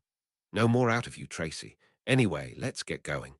We do only have a couple of hours before we should be heading back." Well then, allow me to get the door, he said, turning back to the wall and tapping on a few seemingly random bricks with his finger. Moments later, the wall was opening to reveal the busy magical street beyond. So was there anything in particular you wanted to do before I take you somewhere? Take us somewhere, repeated Tracy, following him onto the road, Daphne at her heels. You're going to bring us somewhere. For the end, surprised, he asked, not really offended. From my experience, boys don't really plan much out and just go with the moment, explained Daphne, looking in a window as they passed a shop. Well, considering that your experience is Malfoy, I honestly can't blame you, said Harry, getting a snort of laughter from Tracy and a grudging glare from Daphne. Sorry, too good to pass up. I hope you like what I was thinking of. It should be a unique experience. Exclusive, even. As long as your surprise doesn't take up too much time, said Daphne. Britain isn't exactly the safest place to be right now. While the stories of deaths were still fairly few, the numbers of warnings that were reported was becoming rather alarming. Death Eaters were about in the public, and they weren't afraid to make a commotion, sometimes at the expense of another, just to push their views of supreme conservative radicalism. In the end, those that got hurt were always supporters of Dumbledore, the Ministry, or any sort of Muggle-tolerant position. The same was easily said about Muggleborns in general. The Ministry had records of those it governed, and that included birth status. If there was a Muggle in your family, then it wasn't easily kept secret from Voldemort's movement. We'll be fine, assured Daphne. There's no way that they would attack Diagon Alley in the middle of the day. That would only lose them support in general. Considering that a great number of Death Eaters are outright murderers, and they still get new members daily, I really find common sense something less reliable these days, muttered Harry to himself, though both girls still heard him because of their proximity. Anyway, don't think about them. I'm trying not to either. Try to have fun today. That's the whole point after all. For the next hour or so, the three of them walked up and down the alley, stopping in their favorite shops and getting to see something about the others that they didn't know. For example, Harry found out in the pet shop with his small legion of snakes that Daphne had a childlike awe for Parseltongue. In fact, it pleased her to no end just to have him translate a basic conversation between her and one of the more friendly ones. He might have scared off a handful of children in the shop, but at this point the owner knew Harry decently and was more inclined to laugh than anything. Tracy loved broomstick flying, though she wasn't that great at it. She told him that because they lived in her father's house, they were surrounded by muggles and had to keep a lot of the magic on the sly. That meant no broomsticks for her while she was growing up. Not that it ever stopped them from going somewhere where they could let loose when they got the chance. Apparently her father was as giddy about the magical world as Ron's dad was about the muggle one. As for the two girls, they learned that Harry knew quite a few people in the alley and was also very good at not telling them anything he didn't want them to know, such as where precisely he was taking them at the moment. Harry. Yes, Tracy. Well, I know you said it was going to be a surprise, but, we're standing outside an empty, boarded-up shop, said the blonde finally. The faith I'm feeling from you two is staggering. Hey, I didn't say anything, said Daphne, still giving the building, which had a distinct bedraggled appearance to it, a very judged look. The only thing even remotely interesting about it was that there was a small sign on the front door that said, "Something wicked this way comes," where the W in wicked was rather ostentatiously designed. No information otherwise. The windows were covered in newspaper from the inside, so there was no way to see anything. You didn't say it, but I know you were thinking it, accused Tracy. Daphne just shrugged. Harry, however, let out a small chuckle and walked to the side of the building where there was a small alleyway. Come on, you two. You should know that it isn't wise to judge something too quickly or by its appearance only. They walked a short distance before stopping in front of a door that Harry knocked on 3 times. A few seconds later it opened, revealing none other than one of the legendary Weasley twins, not that either girl had any idea which one he was. Of course, Harry had a certain advantage where most others didn't. Hey, Fred. Harry, mate, was wondering when you get here, said the Hogwarts graduate, grabbing Harry's hand and giving it a friendly shake. And don't even bother, Harry cut him off with a grin. You were going to try to pretend to be George pretending to be you, just to give it that extra bit of confusion, but I told you already you can't fool me. Alas, Tiwa's true, came a voice from behind Fred. George's head appeared in the threshold. Here, Harry. Cheers, George, thanks for letting me come, replied Harry, shaking his hand. Give it up, Fred, said George quickly, overriding his brother before he could get a word out. It's just the way he is. He's got his own key and he's still knocked, you know. Too true, George. And speaking of Harry being Harry, Fred let his eyes move past Harry to the two girls that were behind him, watching with a mix of impatience and curiosity. Not one, but both Slytherin beauties. Daphne just smirked, rolling her eyes at the twins' antics, while Tracy actually blushed slightly. I don't know if I'd say that. She mumbled, looking at her friend briefly before clearing her throat. Hey, guys. Charmed, they chorused, bowing in unison. Come on in, you lot. They were led through a small entranceway that split in a few directions, ignoring the stairs, and went straight. Another mid-sized room later, and Harry, you've already been here once, but who cares about old guests? Fred and George spread their arms wide in a grand manner. Welcome, young dark witches, to Weasley's Wizarding Wheezes. It's a joke shop, said Daphne in amusement, prodding a stuffed toy on a nearby shelf with a finger and watching it change color, and a toy store as well. How appropriate for you two.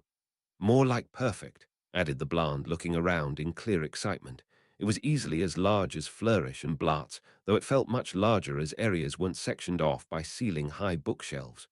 It's fantastic. Thanks, said George brightly. Everything in here has been developed by one or both of us over the past 7 years. Nothing is really as it seems, though, so I'd lean more toward a joke shop than a toy store. And careful, that'll turn your hair bright blue for days, he added as Daphne made to pick up another interesting-looking object. She immediately withdrew her hands.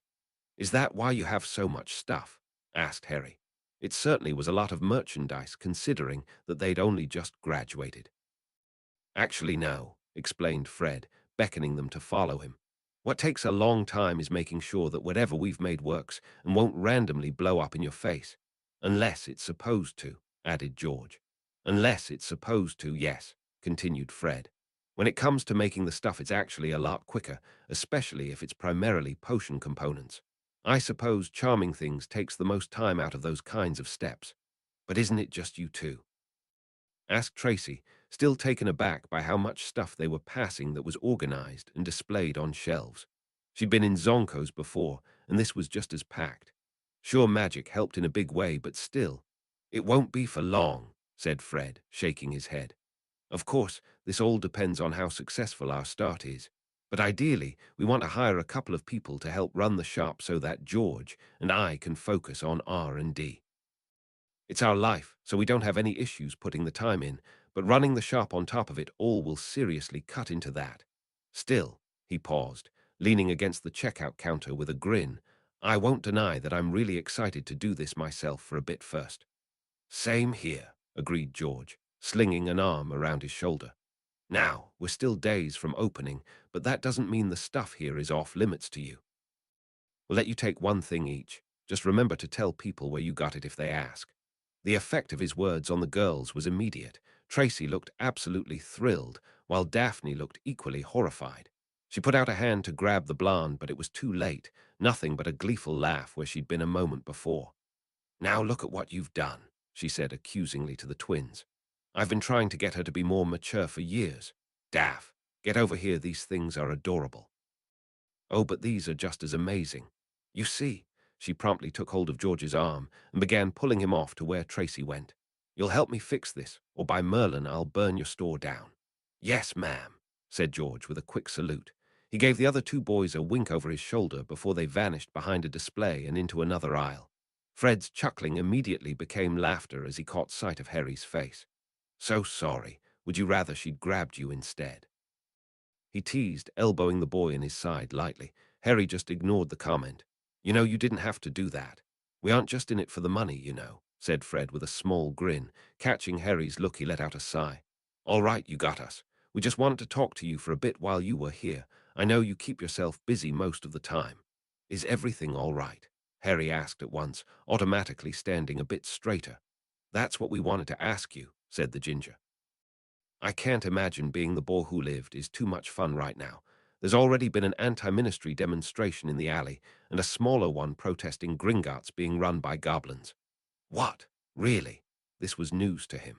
Wait, protesting the goblins. But the bank is theirs. We just use it.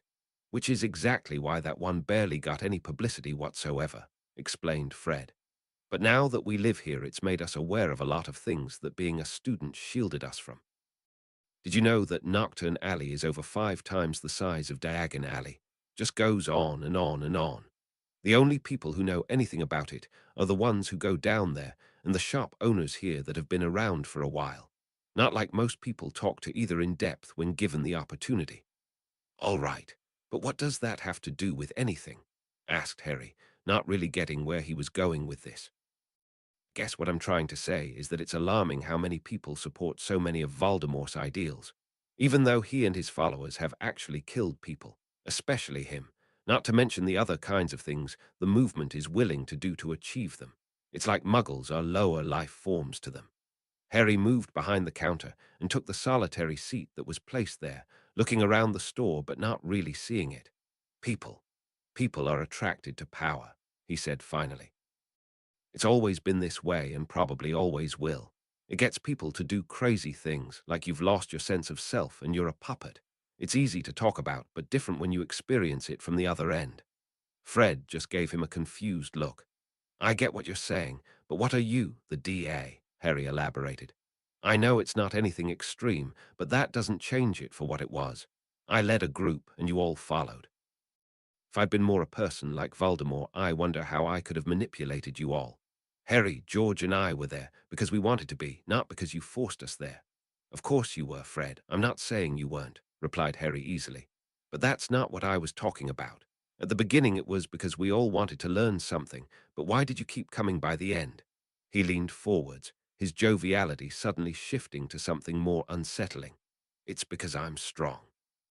Thanks for the clarification, Dark Lord Potter, Fred intoned dryly. This caused Harry to laugh again, though whatever dark vibe he'd been just giving off was long gone. You don't actually believe that, do you? He wondered. At this, Fred couldn't help but laugh himself. Are you kidding?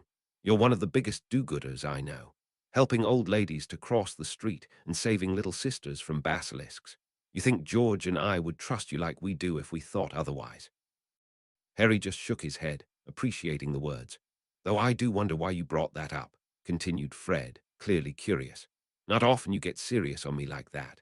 I was made aware that I'm a lot more similar to Voldemort than one would first think. Though I know that it's our actions that define who we are, I can't help but wonder sometimes about certain things. Like your clear fetish for all things Slytherin. At once, Harry colored, looking rather disgruntled. First off, they aren't all things, and secondly, I have no idea what you're talking about. Very true, I most certainly would not put either of them in the same category as good old Bulstrode. What about you? Harry countered, bringing up something that had been on his mind for a while now. You and George are roommates, but what happens when one of you gets a girlfriend? Ah, are you asking how George and I are managing dating Alicia and Angelina? Asked Fred. Yes. Mate, it's not like we live with them or anything, he chuckled.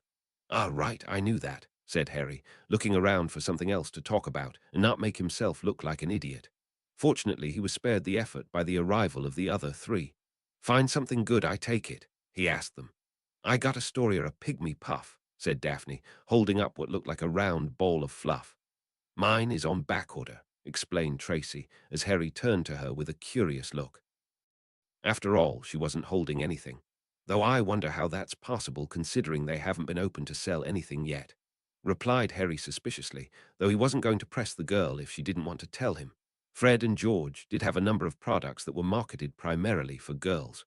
No matter, you girls ready to head back. I know it doesn't feel like it, but it has been over a couple hours since we started. Really?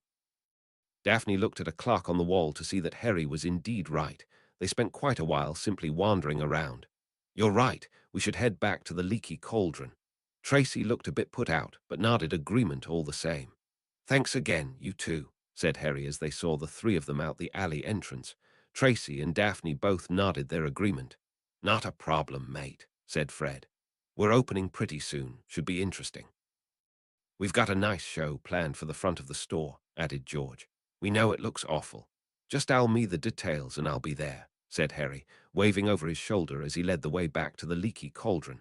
Little did he know that the moment the twins closed the door, Daphne and Tracy began talking in whispers that continued non-stop all the way back to the inn, gradually becoming more and more heated. Tracy, don't be like that, Daphne. Be like what? Like this.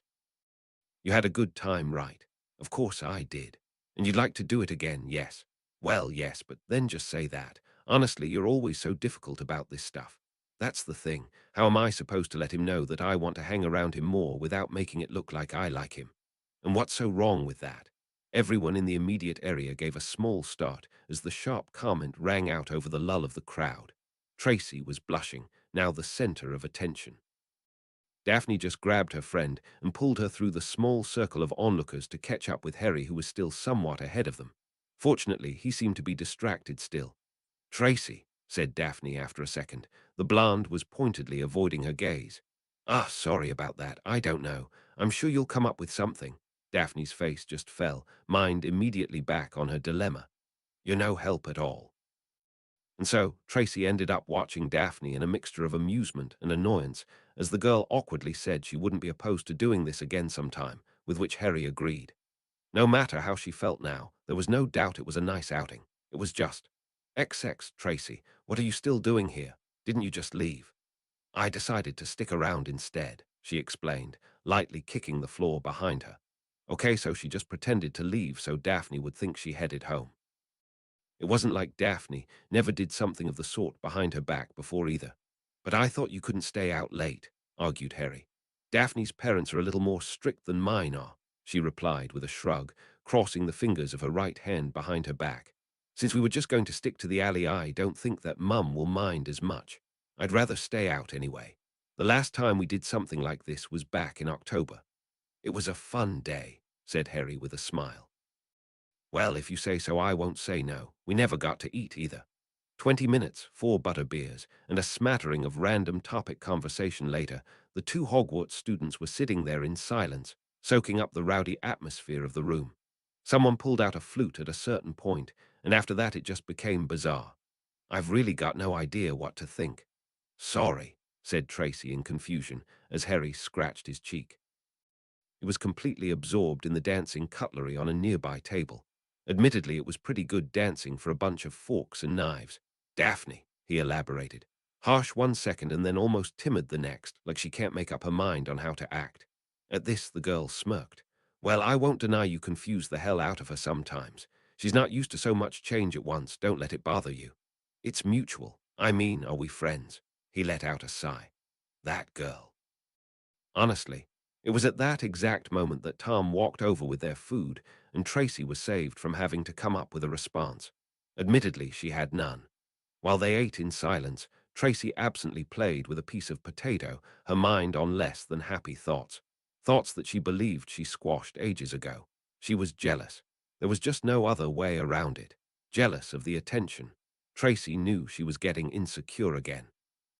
After finally feeling like she no longer had to compete with Daphne for anything at all, her best friend was always the undeniable better of the two of them in Tracy's mind.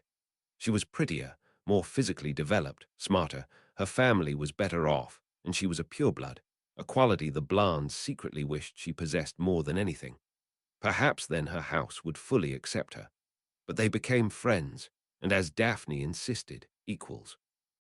The girl was actually rather aggressive when it came to defending that belief as well. However, just because Daphne might think so didn't exactly make it true. She always won out in everything. Tracy, she turned to find a concerned face watching her. Is everything all right? He asked. And if I said no? Her voice was accusatory, if anything, eager to push the blame somewhere other than her best friend. It was his fault to begin with, anyway. He threw away her newspaper. Harry, of course, was looking rather taken aback. I do something. Now there was something that she didn't hear every day. Harry Potter anxious about something, and it had everything to do with her. It was kind of nice. No, Tracy said suddenly, shaking her head. What was wrong with her today?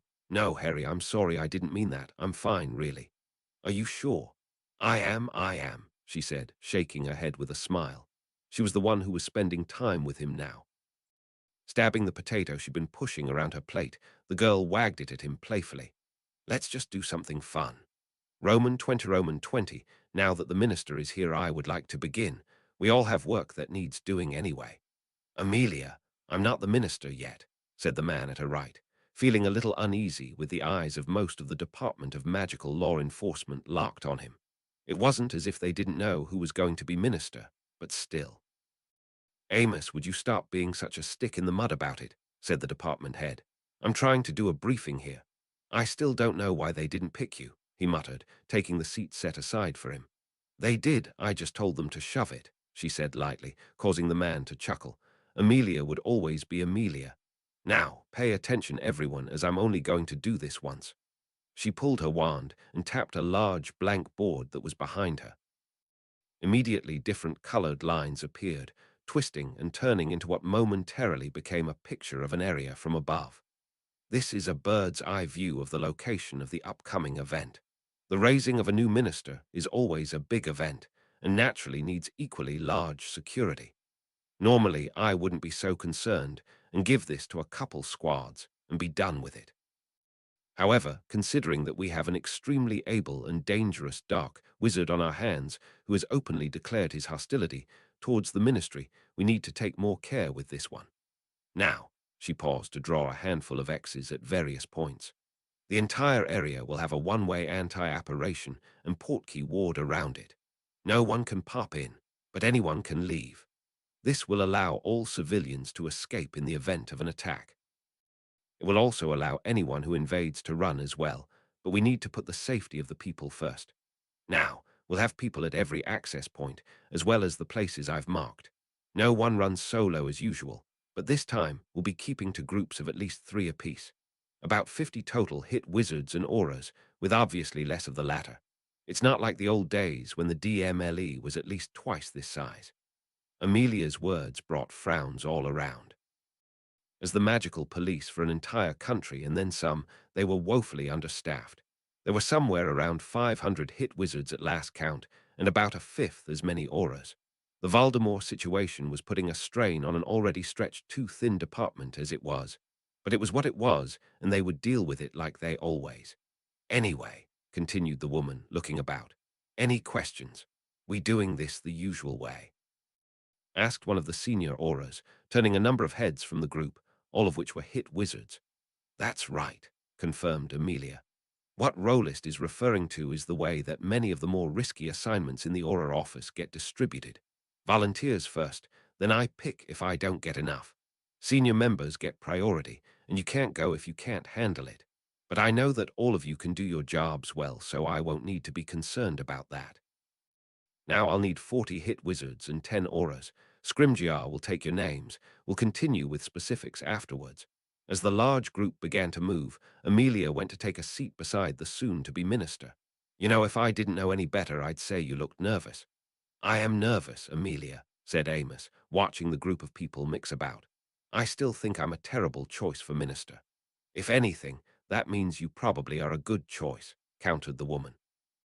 You've come a long way from how it was a year ago, both at the ministry and out. They didn't hesitate to give you Crouch's old job, and you're moving up again. Yes, but minister. Look, Amos, think of it this way, Amelia continued, not at all put off by his attitude. She'd be immensely unpleasant herself if it was her after all. You certainly haven't been groomed for the position, but right now we don't need a perfect minister. Right now we need someone to unify under against Voldemort. I don't think you have any trouble fighting him, am I correct? Amos cracked a small smile. Yes, I'd say you are. Then if you still don't like the job when this is all over, just resign and we'll get someone else. Honestly. Madame Bones. The two looked over at the young woman who interrupted them. Though she decided to forego the pink hair like she usually did when coming to work, the slightly modified robes and clear fidgeting were an easy giveaway. Yes, Tonks, what is it?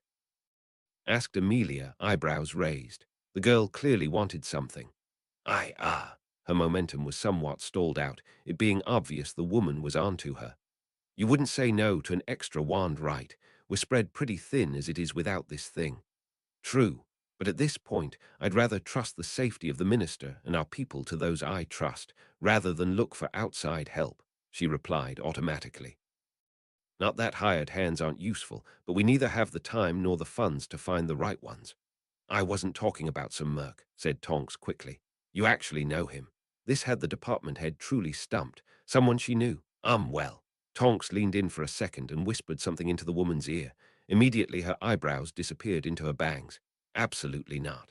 Oh, come on, you know he's good enough to do it. It's not a matter of skill, he's too young. I'll bet him being at school is the only thing keeping you from drafting him into an accelerated program like I was. That isn't the point. Dumbledore can't do anything. It's got nothing to do with him. His guardians don't give two shits about him. They'd send you a thank you card if he died. Tonks, said Amelia finally, giving the younger woman an exasperated look. I think it'll be good for him, explained the metamorph. He's good, but when things go south, and we both know they will, the experience will help him understand what we're dealing with better. Besides, if he's not there with us, then he'll be there as a civilian and good luck trying to get him to leave if anything bad happens. And then he'd also be acting on his own instead of with a group. I promise I'll keep him safe. No, you'll stick to your squad like you're supposed to. Amelia let out a long sigh. Despite knowing it wasn't a great idea, she did make a good point about him being there regardless. Well, I won't deny I really do want him in my department. Let me think about it. Cheers. Amelia, I mean. Thanks, Madame Bones. She gave a small salute before making her way back to the gathering volunteers. As Tonks retreated, Amos gave the woman a puzzled expression. You know, I thought you didn't normally let people push you around like that. I don't, she said flatly, returning to the seat she'd vacated for the conversation. Nymphadora Tonks isn't people. She's fast on her way to becoming the best aura we've had here in a very long time. Incredibly quick mind and wand. Maybe 20 or so years from now, I won't feel so bad handing her the reins. Amelia leaned back slightly with a shrug. Besides, I like her. She reminds me a lot of myself when I was her age. And the person she was talking about. He didn't hear much past the first line as the two got rather quiet. Nothing you need to concern yourself with, Amos. Just focus on your speech. Amelia let out a small breath of air before shaking her head. Why'd that girl have to even bring it up, putting ideas in my head? She mumbled. Amos, I'll be right back. I need to send an owl. Roman 20, the minister's inauguration. Narcissa was watching Harry in surprise. Yeah, I told you about it a while ago, remember? He said, hesitating for a few seconds before moving a rook. He could see victory, a small light in a long, dark tunnel. Your turn. I didn't forget about it, she replied, considering her pieces before moving her sole bishop across the board. Instantly Harry tensed, not wanting to show any odd reaction to the move. She left herself wide open. I was just surprised that you want to go. Forgive me, but you don't seem the politics type. Harry just gave her a disgruntled look before immediately switching to a victorious one. "Ha, got your check. Heavens, whatever am I to do?" said the woman in marked distress. At once Harry knew something was wrong. His feeling of dread was confirmed a moment later when she lazily picked up a knight that he swore wasn't there a second ago and moved it to take his attacking piece. Wah! And checkmate, of course, she added sweetly, making Harry stutter even further. Now, Harry etiquette at all times, regardless of the situation. Harry got no further as he trailed off into an incomprehensible jumble of words. It went without saying that his hands were eager to grip something and break it. Why are you so fucking good at chess?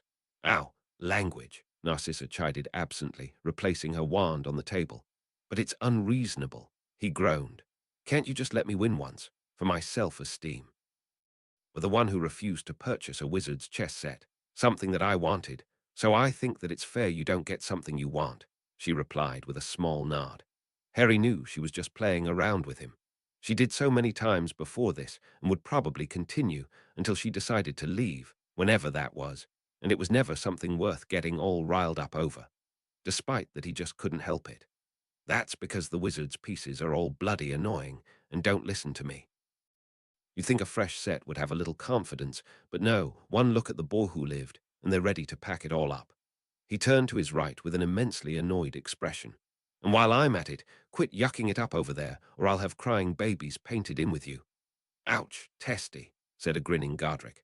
Madame Black, while impeccably well-mannered, I believe I wouldn't be wrong in stating that you take great pleasure in trouncing the weak. Lord Slytherin, you flatter me, said Narcissa. Harry just rolled his eyes, grumbling. Yeah, I'm done getting trounced. We need to get better games here. Anyway, you never answered my question. I'm sorry, Harry. Sometimes I get a bit carried away, she apologized. Yeah, as long as you're enjoying yourself, he said, waving it away. They would be back at it in an hour from now. It was almost fortunate that he was having semi-serious verbal spars with Daphne all year, else he'd likely be unable to keep up with a person who had a head and shoulders up on the girl when it came to pretty much everything. To answer your question, no, I'd rather stay here for the event, though normally I'd go whether I wanted to or not.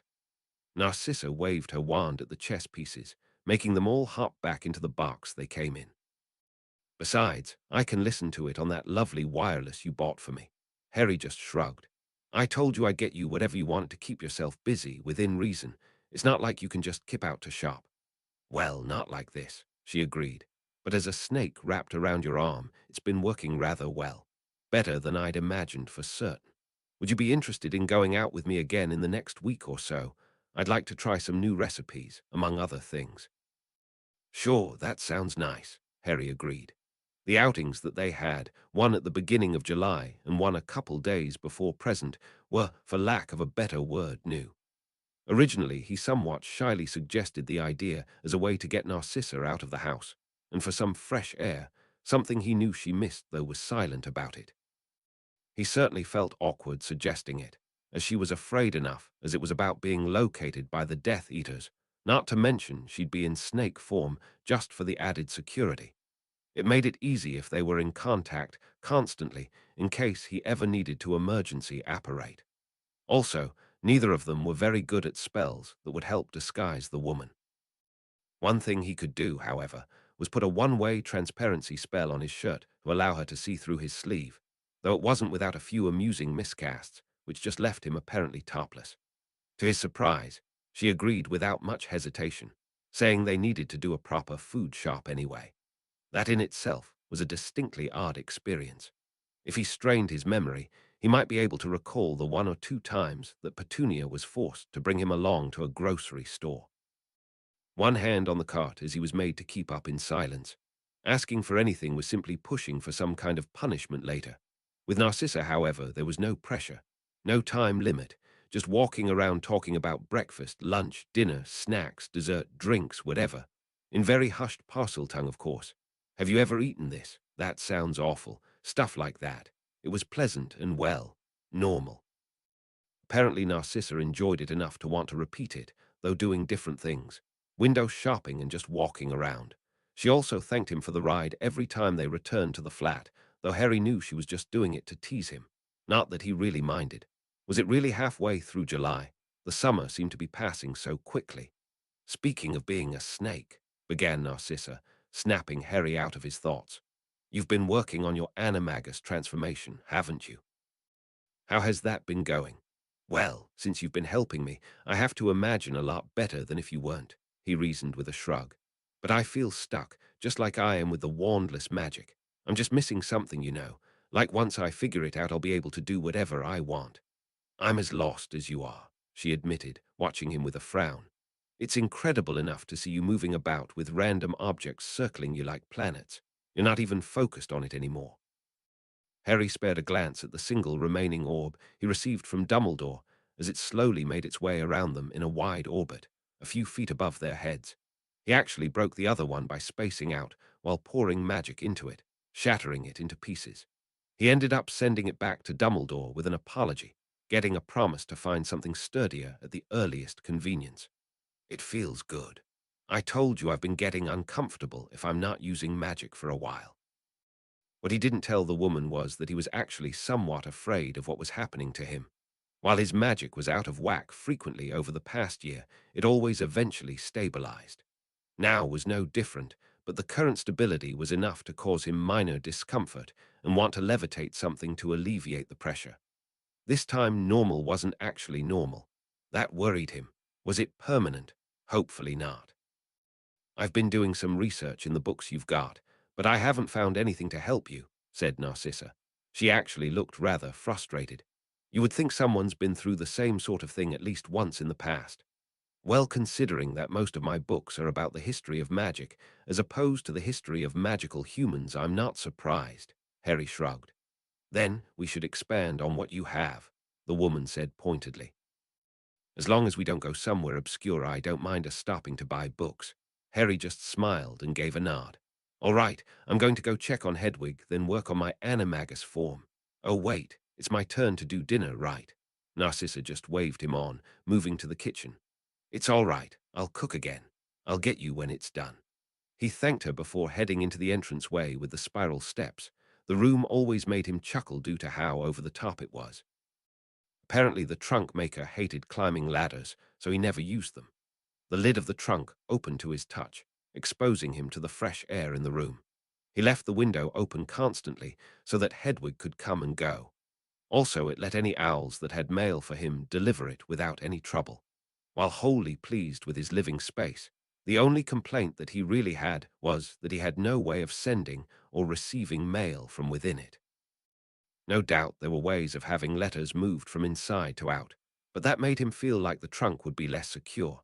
Not to mention that half of the point was to see Hedwig, and that simply wasn't possible without him leaving the thing. Of course, he was more than willing to deal with the minor inconvenience to visit his oldest companion. "Hey, girl," he said softly, moving over to the snowy owl. She was perched on the new stand he bought her recently. "Anything here for me?" It wasn't really a necessary question. All the letters and packages that he got ended up on the tiny bed, and it was clearly bare of anything of the like. But he talked to Hedwig since he got her from Hagrid, and he really couldn't help it at this point. She was so intelligent, far more than any other owl he ever saw. Suddenly the topic of his recent conversation with Narcissa came to mind. "You're not an animagus, right?" Hedwig just tilted her head to the side, a question in her eyes. "I dunno, I probably would," he replied. His expression moved to a grin. "I'll bet you'd be pretty too." Hedwig let out an amused hoot, shaking her head slightly. Harry made to say something else when the air was cut by another owl's call. A few seconds later, a barn owl landed on the sill, a letter attached to its leg. "Well, that's convenient, I suppose," Harry mused, removing the letter and giving the bird an owl treat. "Wait for a second, would you?" Immediately the bird flapped over to Hedwig's water dish, helping itself. Ignoring Hedwig's disapproving look at the newcomer, Harry quickly opened the letter, recognizing the handwriting of the headmaster instantly. "Turn around." Harry just stared at the two words. It was all that was written. What on earth is? He cut off as a magical presence suddenly registered to his senses directly behind him. "Good evening, Professor. Thanks for knocking," he deadpanned. "Apologies, Harry. I've been wanting to do that to someone for some time now, and it always slips my mind when I get the chance," said Dumbledore brightly, looking down at the now highly agitated Gryffindor. "The spell work to set up the proper timing is not so complicated, but does require a certain level of precision.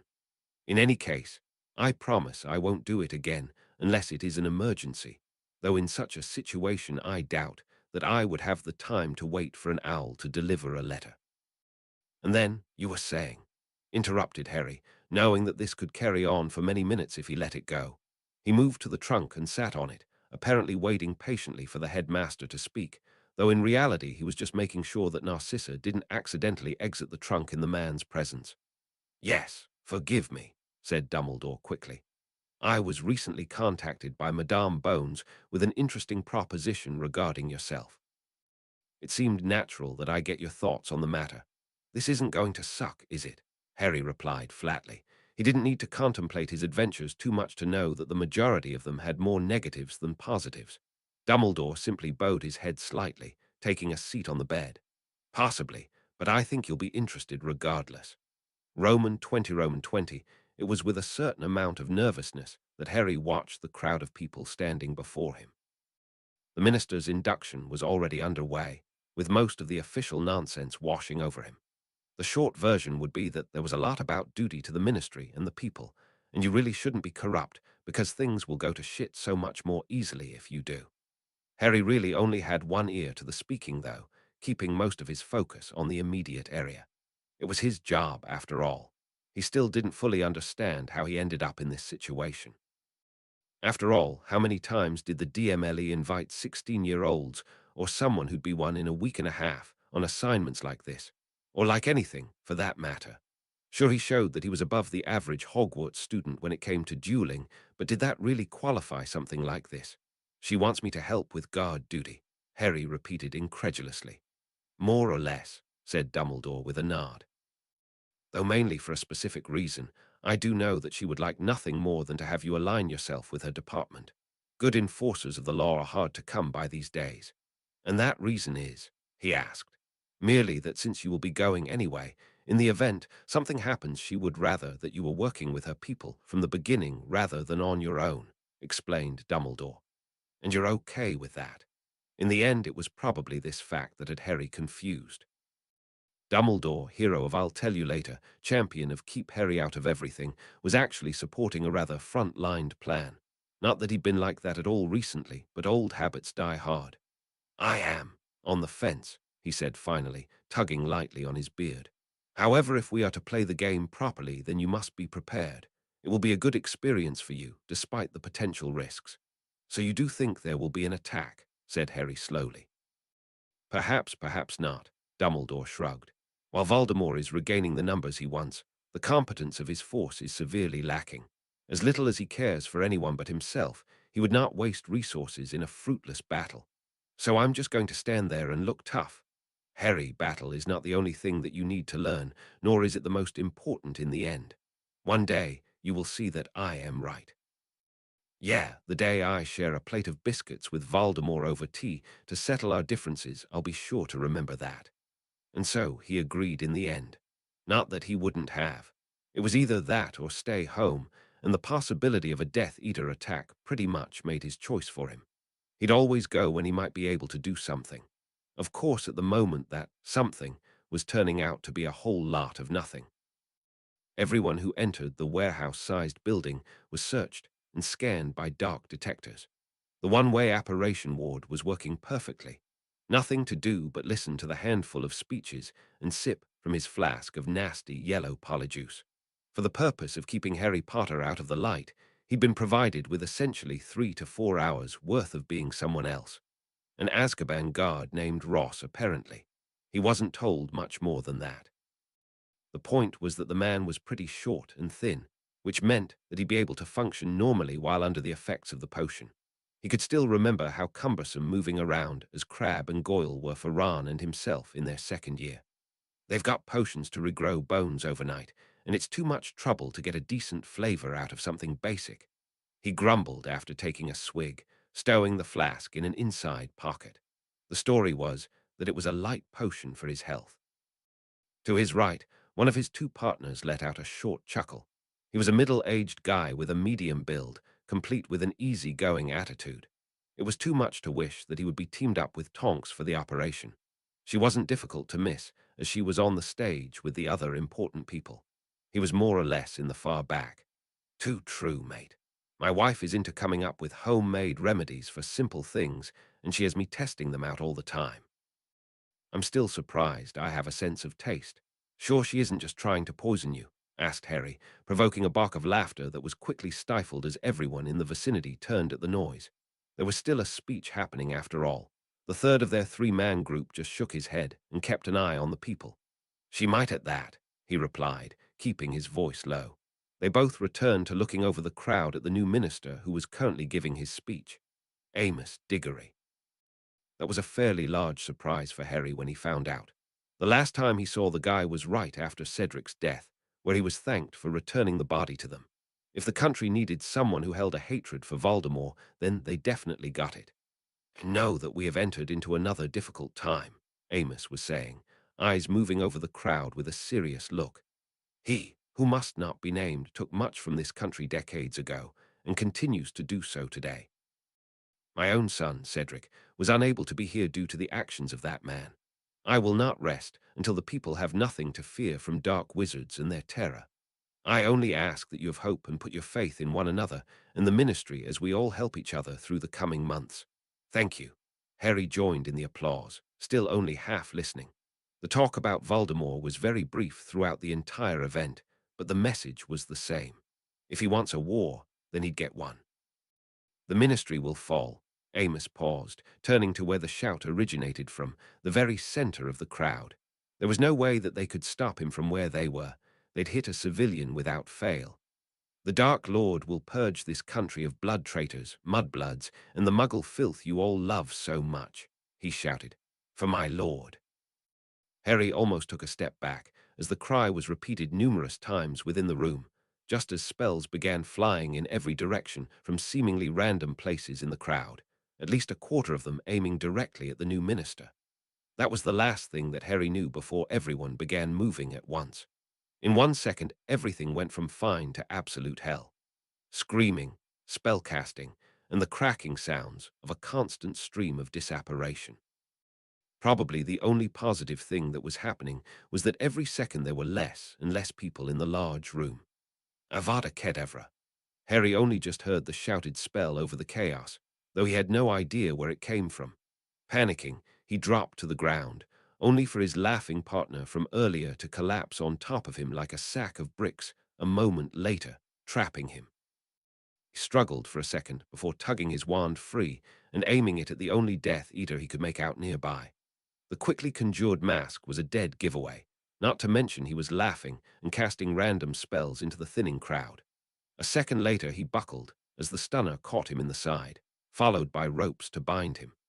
Damn, your wife's been feeding you more than just remedies, Harry muttered, as he strained to push the man off of him, hoping that the third of their group would help him a bit. He was nowhere to be seen, however. The guy barely budged, but with the shifting, Harry managed to catch a look of the man's face, though. Empty eyes stared back at him. With a shout, Harry heaved the dead man off of him, scrambling away slightly. The shouted killing curse and immediate fall only just connected in his mind. He didn't even see the flash of green. Fuck. A part of him wanted to get away from the man as fast as possible, but he still knew that he needed to keep to his assigned area like the other hit wizards and auras were.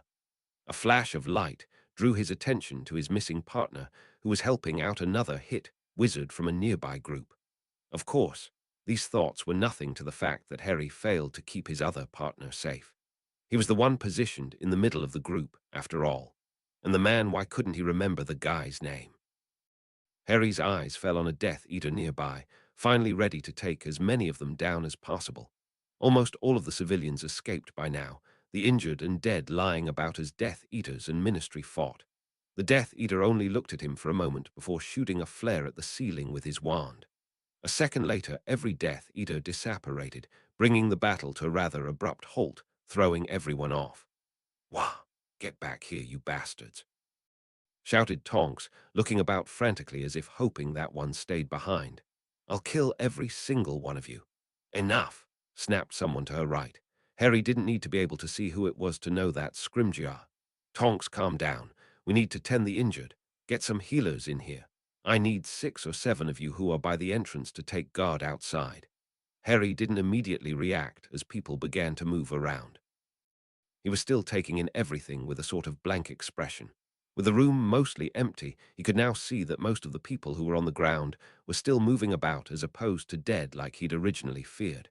His eyes fell back to his dead partner. Come on, you're with us. Harry felt himself being guided towards the front door. He shook his head to clear it, pulling out his flask and emptying it down his throat in one go. There wasn't much left to begin with. The nasty taste seemed to help bring him back to reality. That was bullshit, said one of the hit wizards, clearly angry. This is why I knew the ward plan was rubbish. We should have done more to keep them here. Oh, so you'd rather that we trapped everyone in there with the Death Eaters, said another. That would have been brilliant. No, it's just I just hate these kinds of situations, the guy continued. So why did you sign up for it then? Asked Harry. The group took a loose position around the entrance, spreading out slightly in a loose semicircle. Because hearing about this stuff after the fact makes me feel useless, he said simply. Isn't that why you're here? You're not even a hit wizard, but you're still here. That means something. Harry just scowled, disgusted with himself.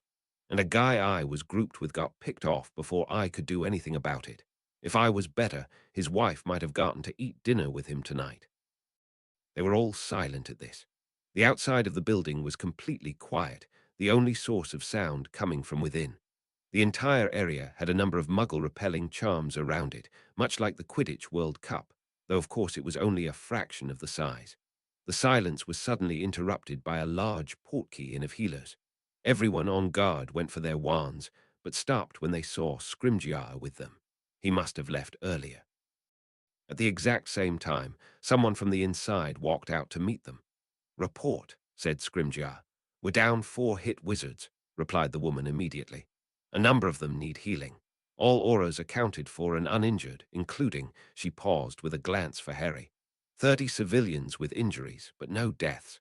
It looks like they were only using lethal spells on the ministry workers." Scrimgeour nodded, motioning for the healers to go ahead of him.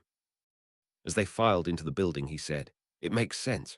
The ministry is their real enemy at the moment. Minister Diggory is also fine. Prisoners. We've got 2 Death Eaters in custody and the body of a third." A raised eyebrow from her superior made her continue. "The man who attacked the minister from the center of the crowd. Apparently he was pushed to the ground by the people around him and lost in the commotion after that. He was trampled in the chaos. Take the 2 back to the ministry. Lock them up for now. We'll interrogate them later." "Understood." Another group of people apparated in with a series of pops, though from the lack of reaction by Scrimgeour it was expected. "You lot, come back inside and get checked over by the healers," he ordered. "They'll handle the outside." "Sir," a blank look shut the man up instantly, and he hurried inside after the others. Harry didn't move for a second, but followed shortly after. Scrimgeour was giving him an unreadable look. What was going on behind those hardened eyes? The moment Harry re-entered the building, he walked straight to where Tonks was. The seating was vanished for ease of movement, and it was easy enough to pick out the familiar magical signature among the crowd. It didn't take long for her to come into view, sitting against the wall next to a covered body. One of the dead hit wizards. Bastards. He stopped, no more than a few feet from her, as her muttered voice reached his ears. The long brown hair she sported today masked her face as she hunched forward, but it did nothing to hide the emotion in her voice. The grief, the pain, fucking useless ministry, the rage. A hand on his shoulder pulled him back, away from his friend who curled in on herself even further at the sound of multiple people so near. It was one of the healers. "If you're aiming to talk to her, then you should put it off until later," the man said quietly, motioning to the young woman behind him. It took a physical effort to turn away from Tonks. What was he planning on saying when he got to her anyway? He wasn't Harry Potter today. They weren't supposed to know one another that way. "Are you all right?" the healer continued, looking Harry over. "You don't seem to have any injuries, but that doesn't mean anything." "I'm fine, thanks." What a joke. All right. When it came to attacks and atrocities done by the Death Eaters in the past, this was nothing. This was a walk in the park. And he felt like the world was falling apart anyway. How could people deal with this on any sort of a regular basis? "There you are." Harry and the healer turned to find themselves face to face with Scrimgeour, neutral looking as ever. "Did you need me?" asked Harry. "Yes, follow me," said the man, nodding to the healer, who returned to work immediately. It seemed that no matter where the man went, Scrimgeour inspired nothing less than varying levels of anxiety. Once they reached an empty space that didn't have anyone nearby, they stopped. "Any injuries, Potter?" "Nothing physical, no," he replied, his voice level. There were very few who knew exactly who it was under the polyjuice, but this man was definitely one of them. "You're not alone in that, boy. Our best fighters can do nothing but bang their heads into the nearest wall. There's nothing worse than not being able to do what you were brought here for." Harry made to say something, but Scrimgeour held up his hand to stop him. "What's done is done. The Death Eaters played their cards well today." "How can you say that?" Harry hissed, only able to keep his voice down as his anger bubbled to the surface. "Compliment them. They killed people today. The hard truth of it is that this day was going to happen," Scrimgeour said tonelessly, seemingly not bothered by Harry's aggression. "The ministry needs to win against any and all dark wizards that rise in our country. That means having the support of the people, and in turn, showing them that the ministry is strong. People were hurt today, but that doesn't mean the message wasn't delivered. It was never a question of whether or not it would come at a cost, merely how big of one. Fortunately, it was as small as we could make it. Besides," he paused, eyes becoming rather cold, "my people gave their lives today to protect others. Do you really think I'd ever disrespect them?" "I know, I'm sorry," Harry apologized, looking down. Scrimgeour's expression lessened in severity to the point where he almost looked apologetic. Almost. Do not take this the wrong way. I don't blame you for Turner's death. That doesn't change the fact that I blame me, Harry responded dully. Turner, that's what it was. I didn't think it would, said the man unconcernedly. However, do not get so caught up in regret that you lose sight of what actually happened. In my line of work, it is often too easy to blame yourself where no blame can realistically be assigned. Don't forget that you weren't the only one in that group, and there was another just 20 feet to your right. Harry paused as Scrimgeour's words sank in. The man was second in command of the DMLE. He was the one who oversaw the entire event and formed the groups. He didn't show it, but was he mentally wishing he'd done things differently, blaming himself for not making a better plan that got everyone through it alive instead of just most? Anyway, go home, the man continued. We've got everything taken care of. Wait, I can still help in some way, Harry insisted. And the potion? Harry made to grab the flask, but then remembered. It's empty. I've got another 40 minutes at best. All right, I'll head out then. Good. Thank you for your support, said Scrimgeour finally, nodding with approval. There are very, very few people your age that are willing to put their lives on the line for others that they don't even know. Also, he paused, and for the first time gave a small smirk.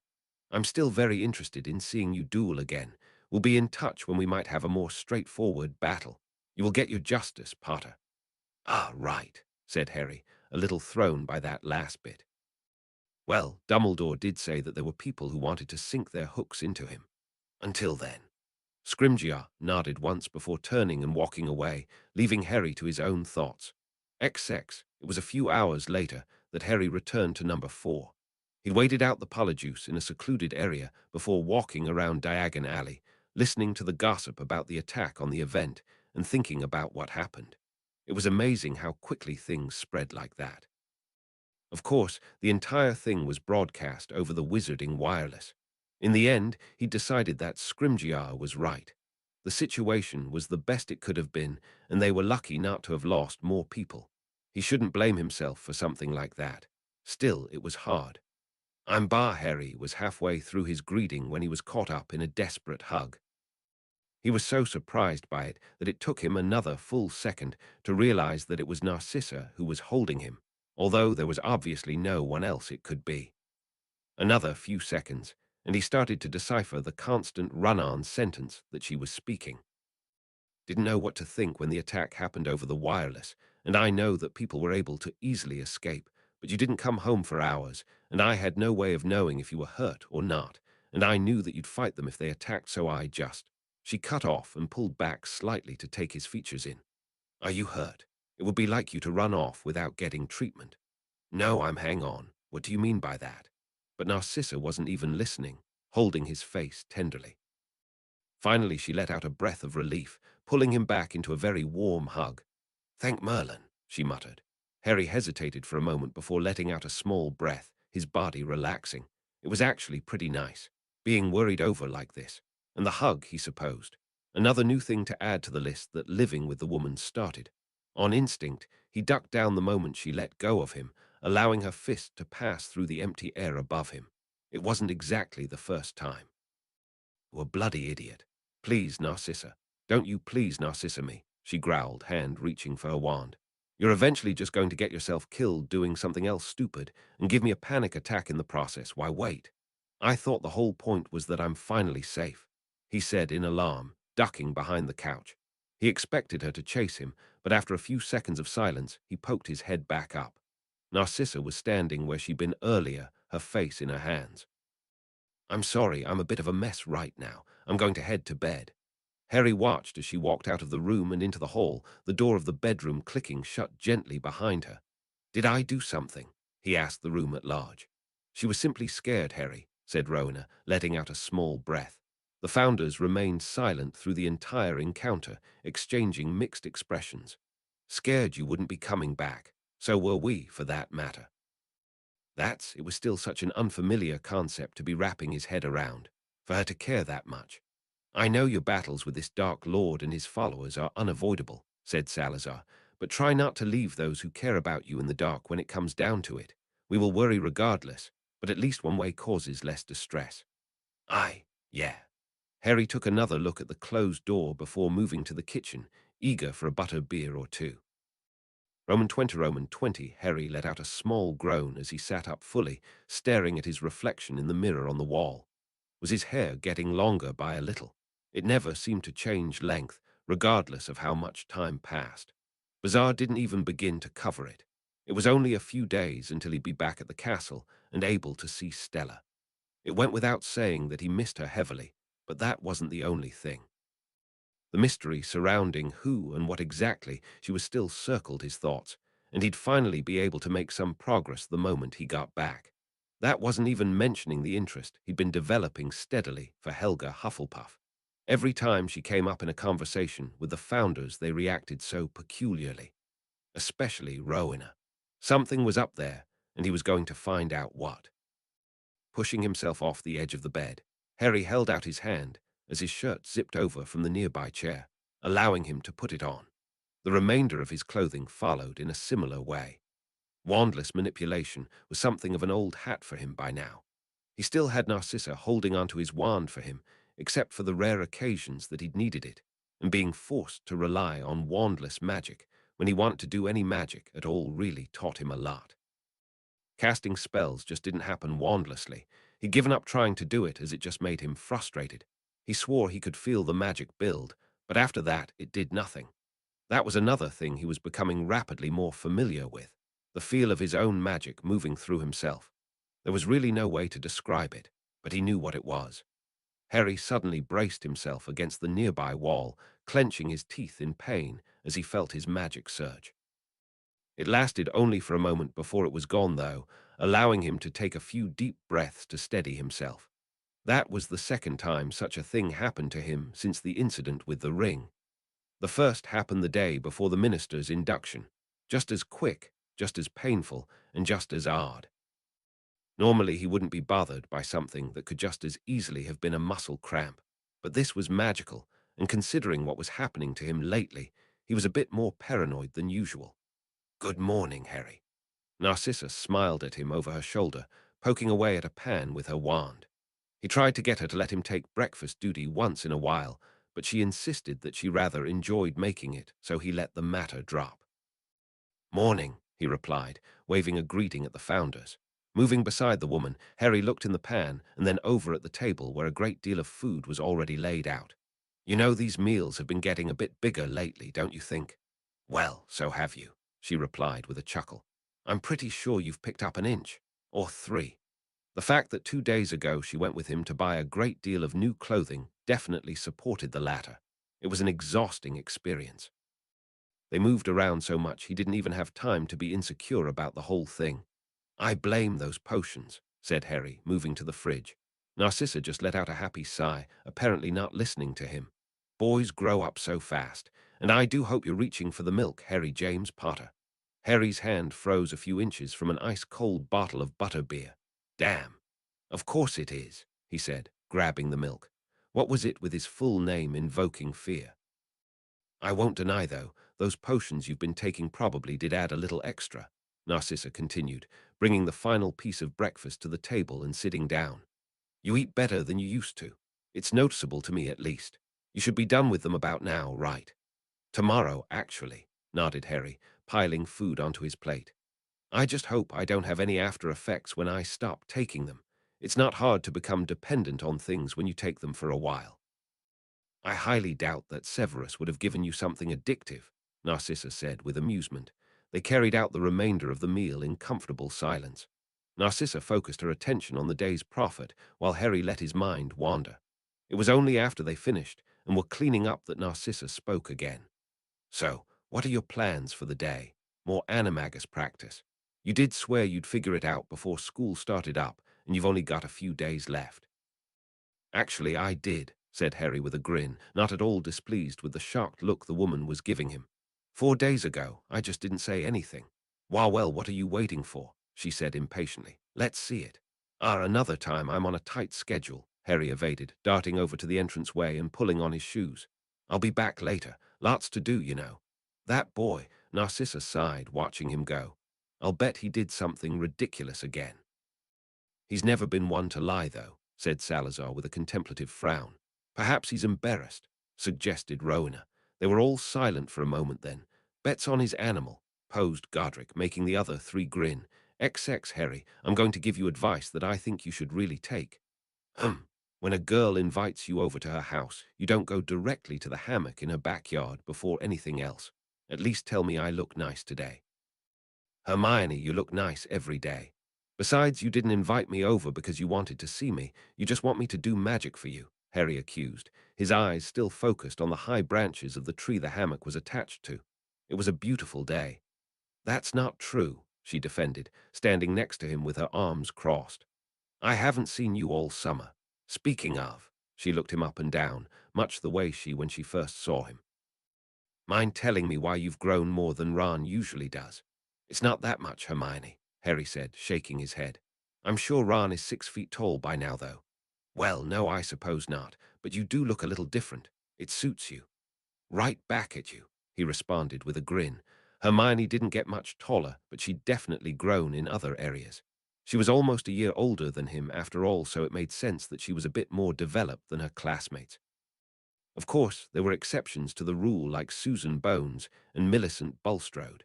Hermione's mouth curved into a small smile. Scoot over a bit. Harry barely had time to react before Hermione deposited herself in the hammock next to him, nearly causing them both to fall to the ground. Of course, as anyone with any experience being in hammocks would know, the moment that Harry put his arm out to push himself over it put too much weight in the middle of the hammock, causing Hermione to topple directly onto him due to her loss of balance. There was no way that was remotely an accident. You know, if you wanted to be on top of me, then you just should have said so, muttered Harry, shifting slightly into a more comfortable position. I'm sorry, lately I've been more inclined to do pretty stupid things because it's thrilling, she apologized. Mum keeps telling me that's one of the best parts about being a teen. Where are your parents anyway? About as far away as I could get them to be, she replied. They're out for the day. Are you trying to seduce me? Am I? Definitely not, he said resolutely. They were silent for a moment before Hermione let out a large sigh. This is stupid. What? Harry was rather confused. We're lying here in a semi-hormone-induced high that isn't going to amount to anything for either of us. I am not in a semi-hormone-induced high, said Harry with all the dignity he could muster. Harry, I'm basically sitting on your lap, the girl countered flatly. I'm in a skirt. You're definitely paying attention. Oh, now you're paying even more attention. Would you stop that? Shot the boy, blushing. Anyway, we both know nothing is going to happen between us, so why are we both letting it happen? Hermione continued, ever the analyst. It's comfortable, he answered lamely. Isn't it, though? I'd honestly be terrified if it were anyone else under me. Really, the trust between the two was something not so easily explained in words. Harry didn't respond, looking around for something to distract himself with. With a small beckoning motion of his hand, he pulled a number of leaves from the branches above them, capturing them in his magical control when they were only a meter or so above them. He felt Hermione tense slightly above him as they began to move in random patterns above their heads, clearly defying the laws of gravity. Harry, are you doing that? She asked after a second. MHMM. How long? A while. Hermione paused before speaking. You really are incredible, you know that. It just took practice. I practice all the time, he replied. The girl sat up, moving slowly until she was now facing him. It was actually pretty impressive that she was barely shaking from a higher center of gravity. She had good balance. You're also ridiculous, she said flatly, lowering herself slightly. Hey, you're the girl willingly straddling the boy, he countered. Maybe she was right about it just being different because it was them and not anyone else. Yes, yes, she said absently, not even focusing on it anymore. Harry just grinned at her distraction. I didn't realize you were working so much beyond regular dueling. Is that what you're practicing it for? You mean in case I lose my wand? He asked. No, this is more just personal study. Wandless magic is really interesting, especially with the number of people that can use it to varying degrees and choose not to. But why is that? She asked, curious. Because it's pretty useless to most people, he explained. Nothing better than a parlor trick. Wand magic has always been stronger, easier, and more useful in general. You can't even cast spells wandlessly. They just kind of build up and fizzle out in your body. Harmless but totally confusing. The only thing that seems to work is instantaneous spells, I see. Now Hermione was sitting up, completely lost in thought. Not wanting to interrupt her, Harry merely directed the leaves to circle around her middle. And you said you can't cast them. Stupefy. Ouch. Don't try to use magic in my backyard. The leaves are enough, she scolded. Anyway, casting spells isn't the only way to get magical effects. Runes are a good example. Have you ever tried?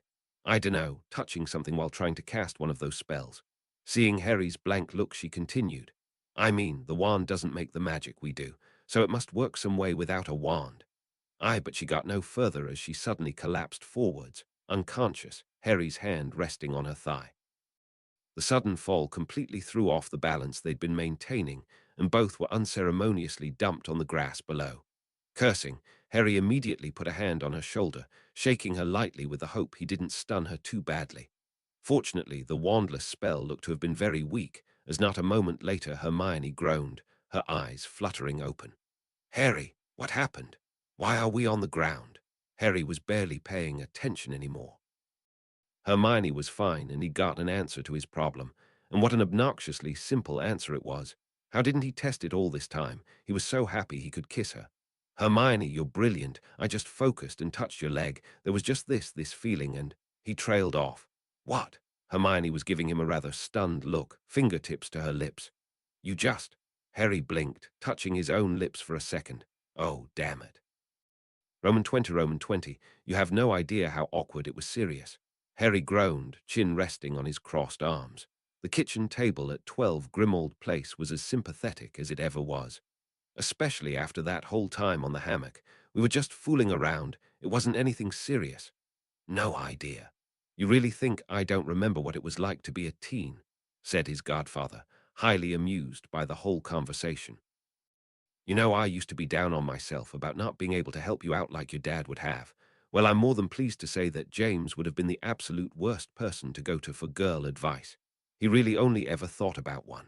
I juggled like I belonged to a circus. Considering that you are currently single, that is so not what I need to hear, quipped the Gryffindor.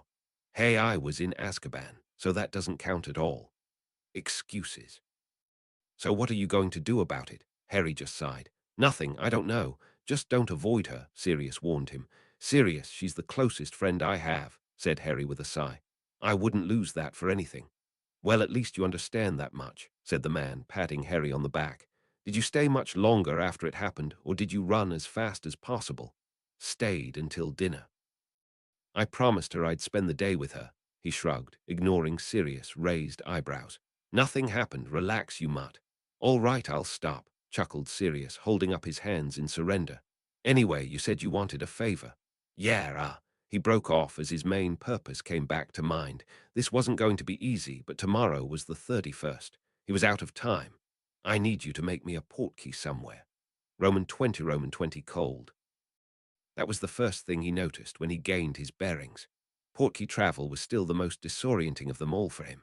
He pulled his wand and cast a warming charm without hesitation, doubtful that it would do much in the long run. After all, he was at a place that probably was referenced in the definition of the word cold. Dark and choppy ocean all around, rocks that jutted at odd angles, and commanding the view above all, a tall dark building made of stone. Azkaban prison. It took a lot of lying on Harry's part to convince Sirius to make him the portkey and keep it on the down low. His primary argument was that he needed to be able to go there if ever there was an emergency that needed people to fight, such as another breakout. That aside, he'd always been interested in the place ever since he'd found out that Sirius existed in the first place. This wasn't a lie, but it was poor support overall for his case. Sirius held nothing but hatred for the place of his incarceration. So all things considered, he probably didn't want to send his godson there as a visitor. But Harry simply didn't take no for an answer, and eventually the man gave in. It wasn't like Harry was going to get inside. He could also protect himself and said he would leave straight away. Of course, this wasn't the case. For months now, Harry wanted to have a certain conversation that seemed impossible, but now for some reason he actually thought he might have a chance. It really all depended on how this went. He was currently at the docks of the island. Azkaban, and the majority of the ground around it, was completely covered in very strong wards. Any inbound transportation was redirected to the docks where it could be addressed. It wasn't like people could just come and go whenever they wanted. It was a prison, not a museum. The fact that there were more than 10 people visibly on guard at the front, despite the fact that there was no actual way off the island, spoke to that. Of course, he was invisible, so that didn't really matter much to him. Ignoring the handful of small buildings nearby and wizards on guard, Harry moved silently towards the monolithic building before him. It was easily as tall as a building in the heart of London, and who knew how far underground it went. The rare times that Sirius ever recounted the place to him only told him so much about what went on within. Fortunately, it was the best kind of information he could have asked for overall. To begin with, unless things significantly changed in the past few years, there were always very few guards in the building. No one wanted to be near the dementors, and they were only just tolerated, not like the things minded. The entire prison was like a buffet. They would deliver meals that the prison guards prepared each day and take away any positive feelings the prisoners managed to pull together beforehand, day in, day out. As far as the witches and wizards who stood guard, they mainly stayed on the upper floors. Apparently, the further down you went, the worse of a criminal the ministry considered you. Sirius was on one of the lowest floors, and so would Voldemort's inner circle. Harry didn't have to wait long before the front doors were opened for one reason or another. He slipped in undetected, feeling untouchable under his father's cloak. However, this was the easy part. It was the dementors that would pose a problem. He could already feel the effect they had on the area, a cold wanting to penetrate his body down to the core. He wanted to avoid fighting them as much as possible, lest he attract unwanted attention. Perhaps this would be the true test of the third of the Deathly Hallows. Are we all set? Yeah, food's been delivered, same as always. Fucking hate this place. Harry moved to the side as two guards passed him, heading for the entrance with purpose. The inside of the building resembled Hogwarts in a way. Old stone passageways and torches. Of course, this place was dark, dingy, and overall creepy. No paintings on the walls, just blank stone and the occasional crisscross barred window. It didn't take long to find the stairs leading downwards. His heart nearly jumped out of his chest the moment he saw the first Dementor. Fortunately, he planned ahead and silenced every part of his body that could be.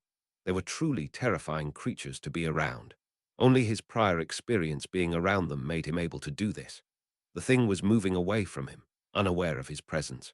Taking this as a positive sign, Harry pulled out his wand again and laid it flat on his palm. The Point Me spell was an interesting and useful one. Gave a person a general direction for what they wanted in general, but became much more useful when used to find something or someone a person had a connection to. Right now, Harry was looking for Lucius Malfoy, the one out of the group he'd interacted with the most, and his wand was telling him to go down. It was another 4 floors down, half a dozen Dementors, and a handful of hallways later that Harry finally arrived at his destination. There they were, each sitting in a cell in relative silence.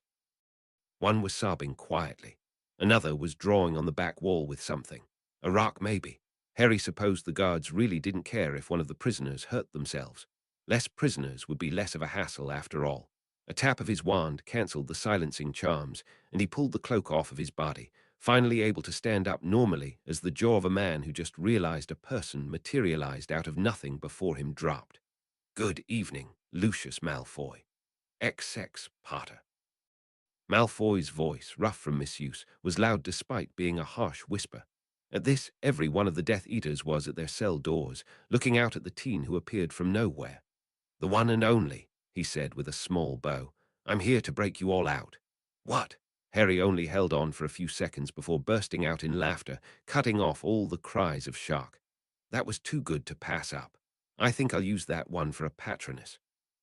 Waved his wand to the side, producing the brilliant white stag, which moved a bit down the hall, keeping guard. Ever since he'd revealed himself, the feeling of Dementors began growing. Now it was just a matter of whether or not they'd get the wizards outside, or just come straight to him in the hope of a free meal. Probably the latter. I don't know how you got here, Potter, but see yourself out, spat Malfoy, moving back to the far wall of his cell and sitting down. Harry just moved up the bars with a smile. You have no idea how nice it is to see you in there. After everything you've ever done to me and my friends, how's the food? I see my sleeper wasn't able to kill you, the man continued, ignoring Harry's words. No doubt I'd have heard about a success, even in here, but one can always hope. Harry looked at him in confusion before understanding hit him. Ah, so you're the one who used Umbridge. She's upstairs somewhere, I'd imagine.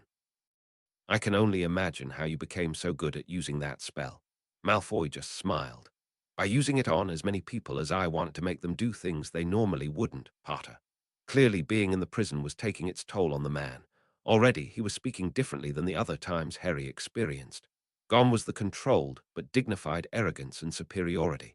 He seemed more ready to say what was on his mind than to think things through. You're sick, Harry spat at the implication.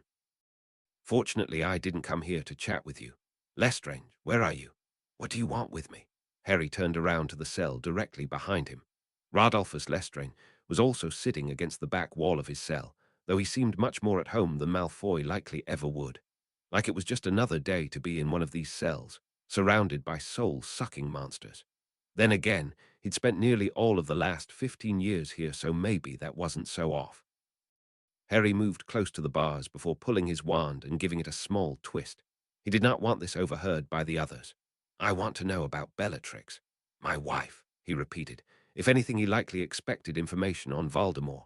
An obvious conclusion, but wrong in the end. He knew more about Voldemort than any Death Eater ever did. Bellatrix, however, she was a source of considerable interest for him. Why was she so obsessed with Voldemort? How did she get so good at dueling? What was she like when she was younger? He couldn't help but want to know. Besides, considering she was almost as dangerous as her master, he'd take anything that might give him some kind of edge. Ah, ex-wife. Sorry that you had to find out this way, Harry added. Apparently, so she finally ended it, did she? Lestrange was actually laughing. An empty, humorless laugh. Well, I won't deny that's a weight off my mind. Harry just regarded the man in confusion. What do you mean? If you aren't here to feed me, then move along, Potter, the man said dismissively. Harry just narrowed his eyes. He already wasn't in the greatest of moods being where he was, and it wasn't like being surrounded by this lot wasn't helping at all. I'll ask you one more time, he finally said, his voice soft. Will you tell me about Bellatrix? Silence. Fine, I'll take it myself. Rodolphus looked over at Harry quickly, the teen's words sending a shiver through his spine. His eyes met the tip of a wand, pointed right at his head. Legilimens, Harry snapped, focusing entirely on the entity that was Bellatrix Black. Immediately, Harry was assaulted by an absolute flood of visions. Whatever resistance that the man might have been able to put up was long stripped away by the presence of dementors. Flashes of memory and feelings hit him like a tidal wave on a small rock, practically unending, as they seemed completely capable of drowning him. Image after image after image after image after image after image after image. All of the same woman, more and more and more and more, and Harry gasped in cold air as he suddenly broke off the flood of information. The slight pain in his knees and lower perspective made him aware of the fact that he collapsed against the bars of the cell, sliding to the floor, wand barely held in limp fingers. Rodolphus, on the other hand, was unconscious on his side. What did you do to him? Lucius demanded behind him, standing at the bars with an intense look on his face. The other Death Eaters who saw what happened were similarly wide-eyed.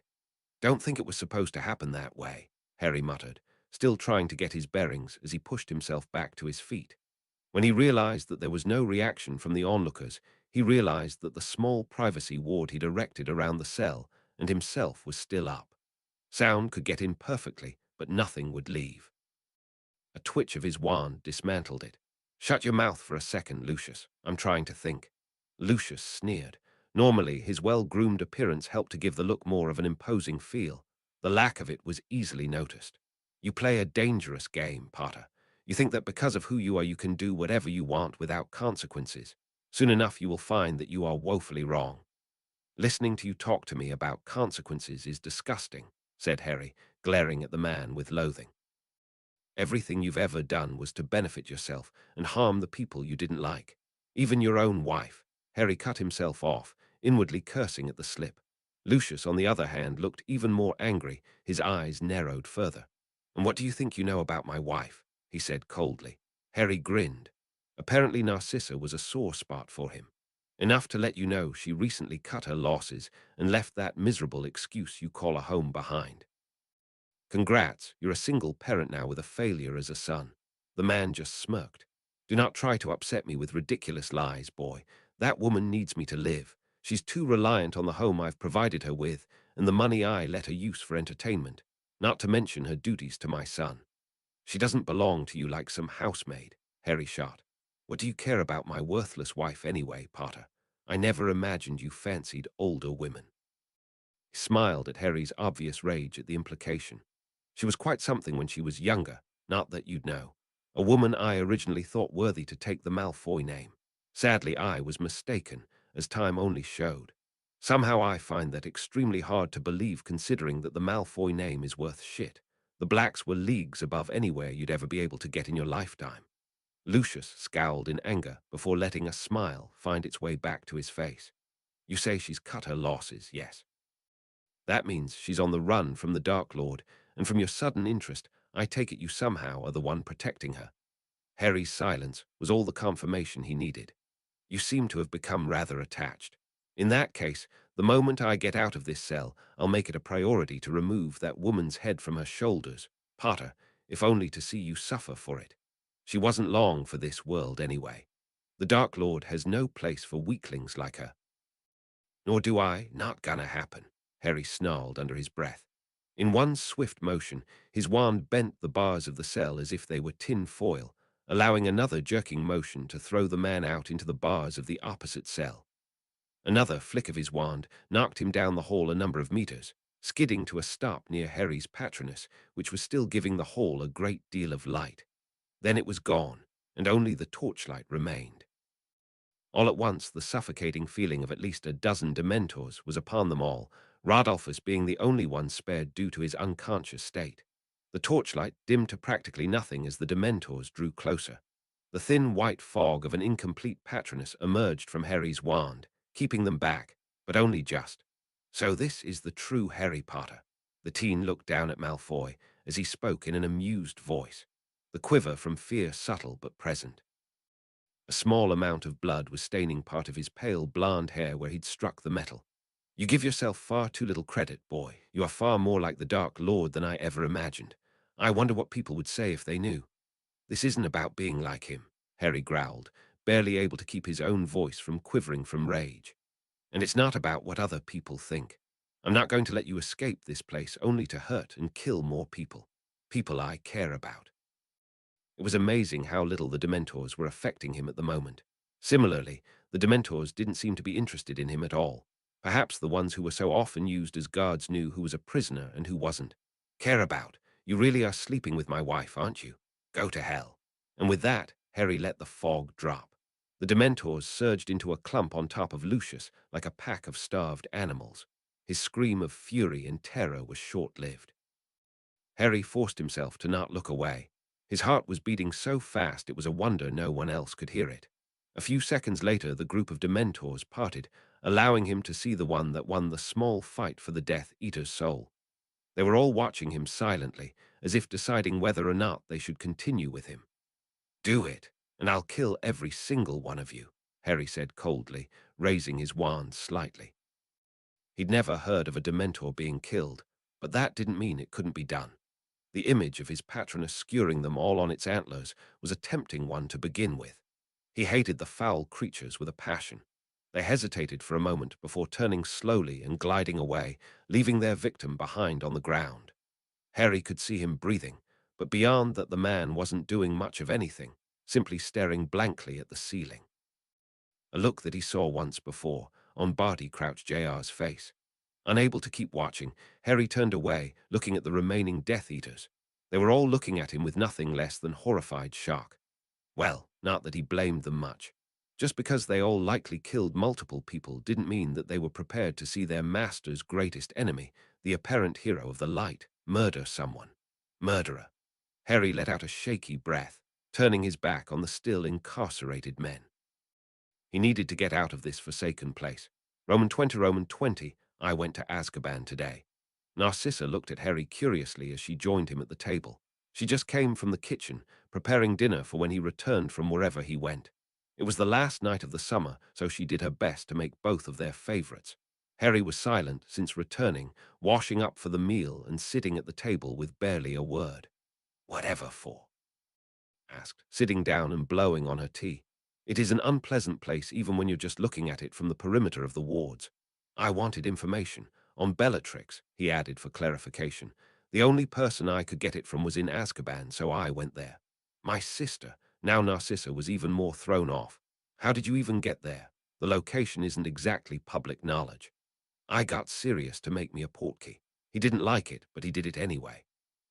That the woman cut off, clearly not agreeing with Sirius' decision. So you went there to talk to Rodolphus, but they would have never let you in. She broke off, taking a second to really study the boy before her. Harry, what did you do? She said slowly, looking apprehensive. I killed your ex-husband. The room was struck with a deafening silence. Both Narcissa and the founders didn't seem to be breathing, the witch with her hand halfway to her tea. Even the clock that was hanging on the nearby wall seemed to stop making sound, as if time itself was frozen at the Gryffindor's words. Not directly, Harry continued, still looking away from her eyes.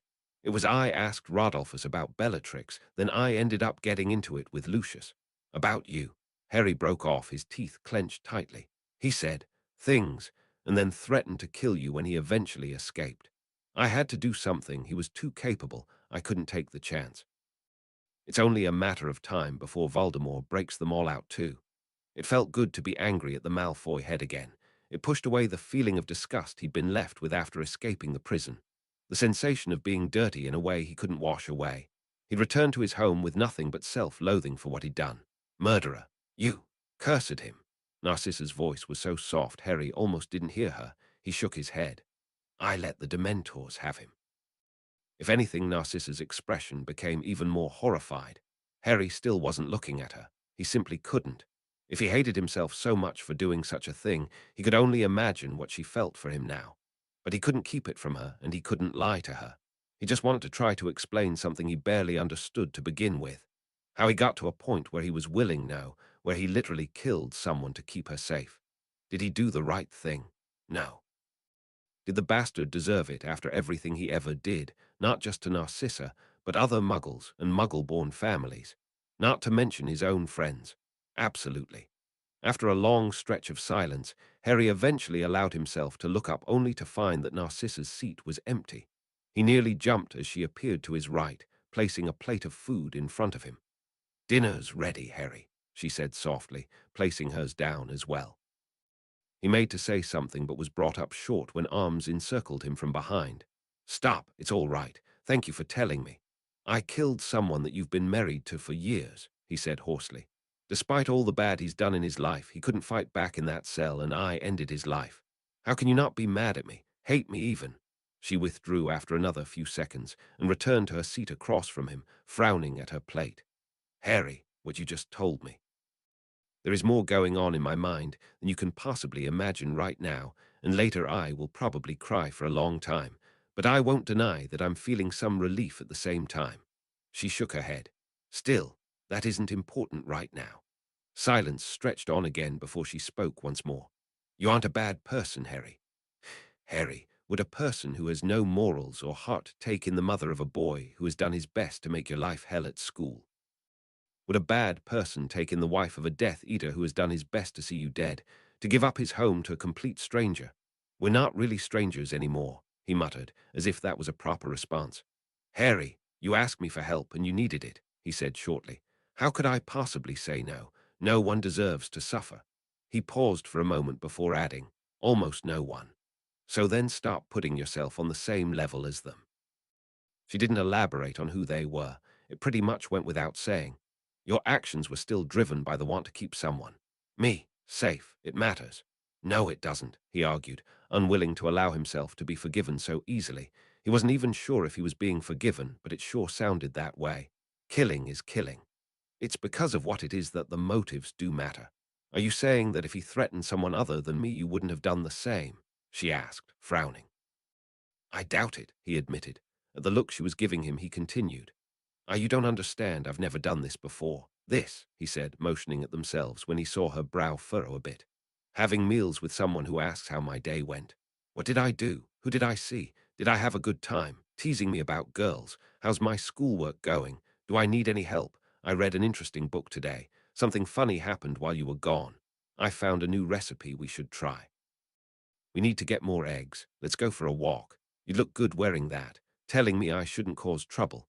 Angry at me when I get into it. Worried when I get hurt. To be careful when I go out. Waiting up when I'm late. Welcome home when I get back. He took a deep breath. It all spilled out uncontrollably. I mean, it's kind of silly because you're going to leave once it's safe enough. Voldemort won't be around forever. But while you're here, I just... Harry let out a long breath. I'm sorry, I don't really know what I'm trying to say.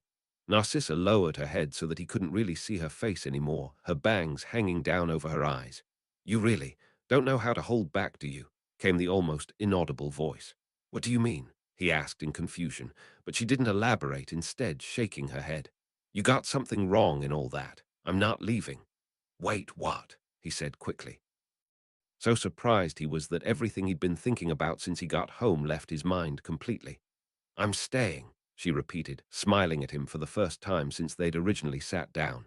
Even if it's safe, I don't want to go. I like it here. That is, unless you... No, Harry said quickly in alarm.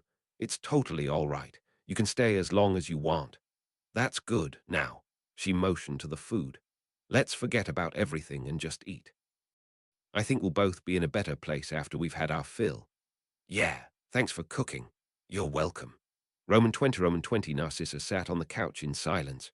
She barely slept at all the previous night, mind filled with memories of her ex-husband and her son. There was nothing but regret there, and it was all gone. Draco was now a willing pawn of the Dark Lords, and Lucius suffered a fate worse than death.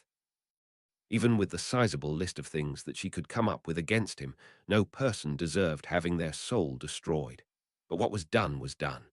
You're doing it again, came a soft voice above her. Narcissa looked up at the portrait of Rowena Ravenclaw. She was the only one of the three that was awake at this hour. It was just past 7. Harry's alarm would be going off around 8:30 for him to begin to get ready for the day. He was already packed for school, so it would hopefully be a stress-free morning. I can't help it, Narcissa replied, equally soft. Her voice, however, was laced with sadness. I've already failed as a mother once, and I just said I would stay, as if that was all it took. Who says I won't fail again? Narcissa, I gave up on my own child, she continued, cutting through the founder's words. I couldn't take it any more, and I gave up. What kind of mother is that? Rowena just frowned. You know that isn't true, she said in a reassuring voice, and you shouldn't speak such things about yourself. It is clear that you are being overly critical.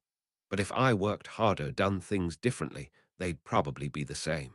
Both women turned to find Harry standing at the entrance to the small hallway, leaning on the wall. Narcissa looked highly uncomfortable. How long was he standing there? Harry, Rowan is right. I'm sure you did your best, he said.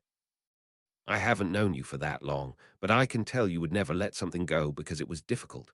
And yet I did, she practically shouted, causing the other two founders to start awake. Harry was silent for a moment before speaking, his tone steady. Tell me, Narcissa, would you consider me a worthless child, a meaningless individual, someone who didn't deserve to live? Why, of course not, she answered immediately, shocked at the questions. And yet, despite my best efforts, my relatives never saw me as anything else, he continued. The majority of the 10 years I spent trapped in that house, I was desperate for my aunt and uncle to care about me, to give me even the smallest shred of affection. I did anything at all to make that dream a reality, and all I learned from it was that I was a failure. I wasn't even worth the hole they let me sleep in until I was almost 11. Not fit to be loved. Not fit to exist, just to stare out through that grate at a wall of memories I'd never be a part of. Finally, I gave up. You've seen how I interact with them now. I guess then you call me a failure of a child, am I right? Unable to prevent a few tears from falling, Narcissa shook her head violently from side to side. Of course I wouldn't. Then I can't see how you're a failure as a mother, Harry finished with a shrug. Narcissa huffed in frustration, wiping her eyes quickly. It's completely different. Is it really, though? Harry asked. I always thought that the reason things never worked out was because of me.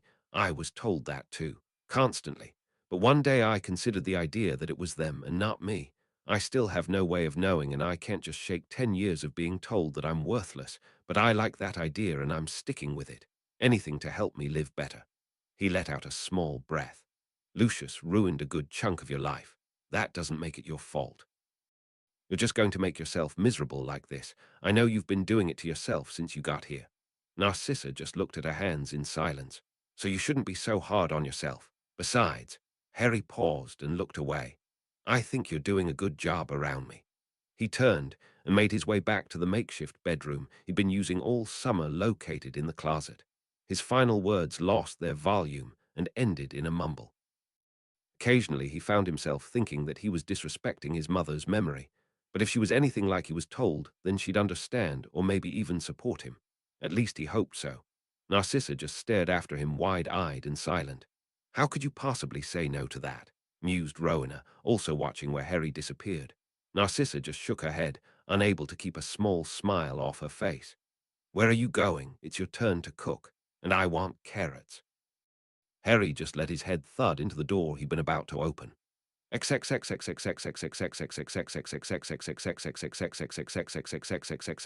Author's note. Chapter complete. A moment for the raising of Amos Diggory. Beyond his role in the fourth book, I wasn't that interested in making sure things were canon, whatever they might have been, so yeah. Beef him up a bit, and he's actually not a bad choice for minister at the moment. That's basically why I chose him. It's not like he's a main character, though, so it's no big deal either way. I just didn't want Amelia taking the job. Thank you all so much for sticking it out with me for a full year now. I think the fic has done really well, and your support continues to make it so. Drop a line in a review if you've got a question or comment as always. Fave and follow. Peace.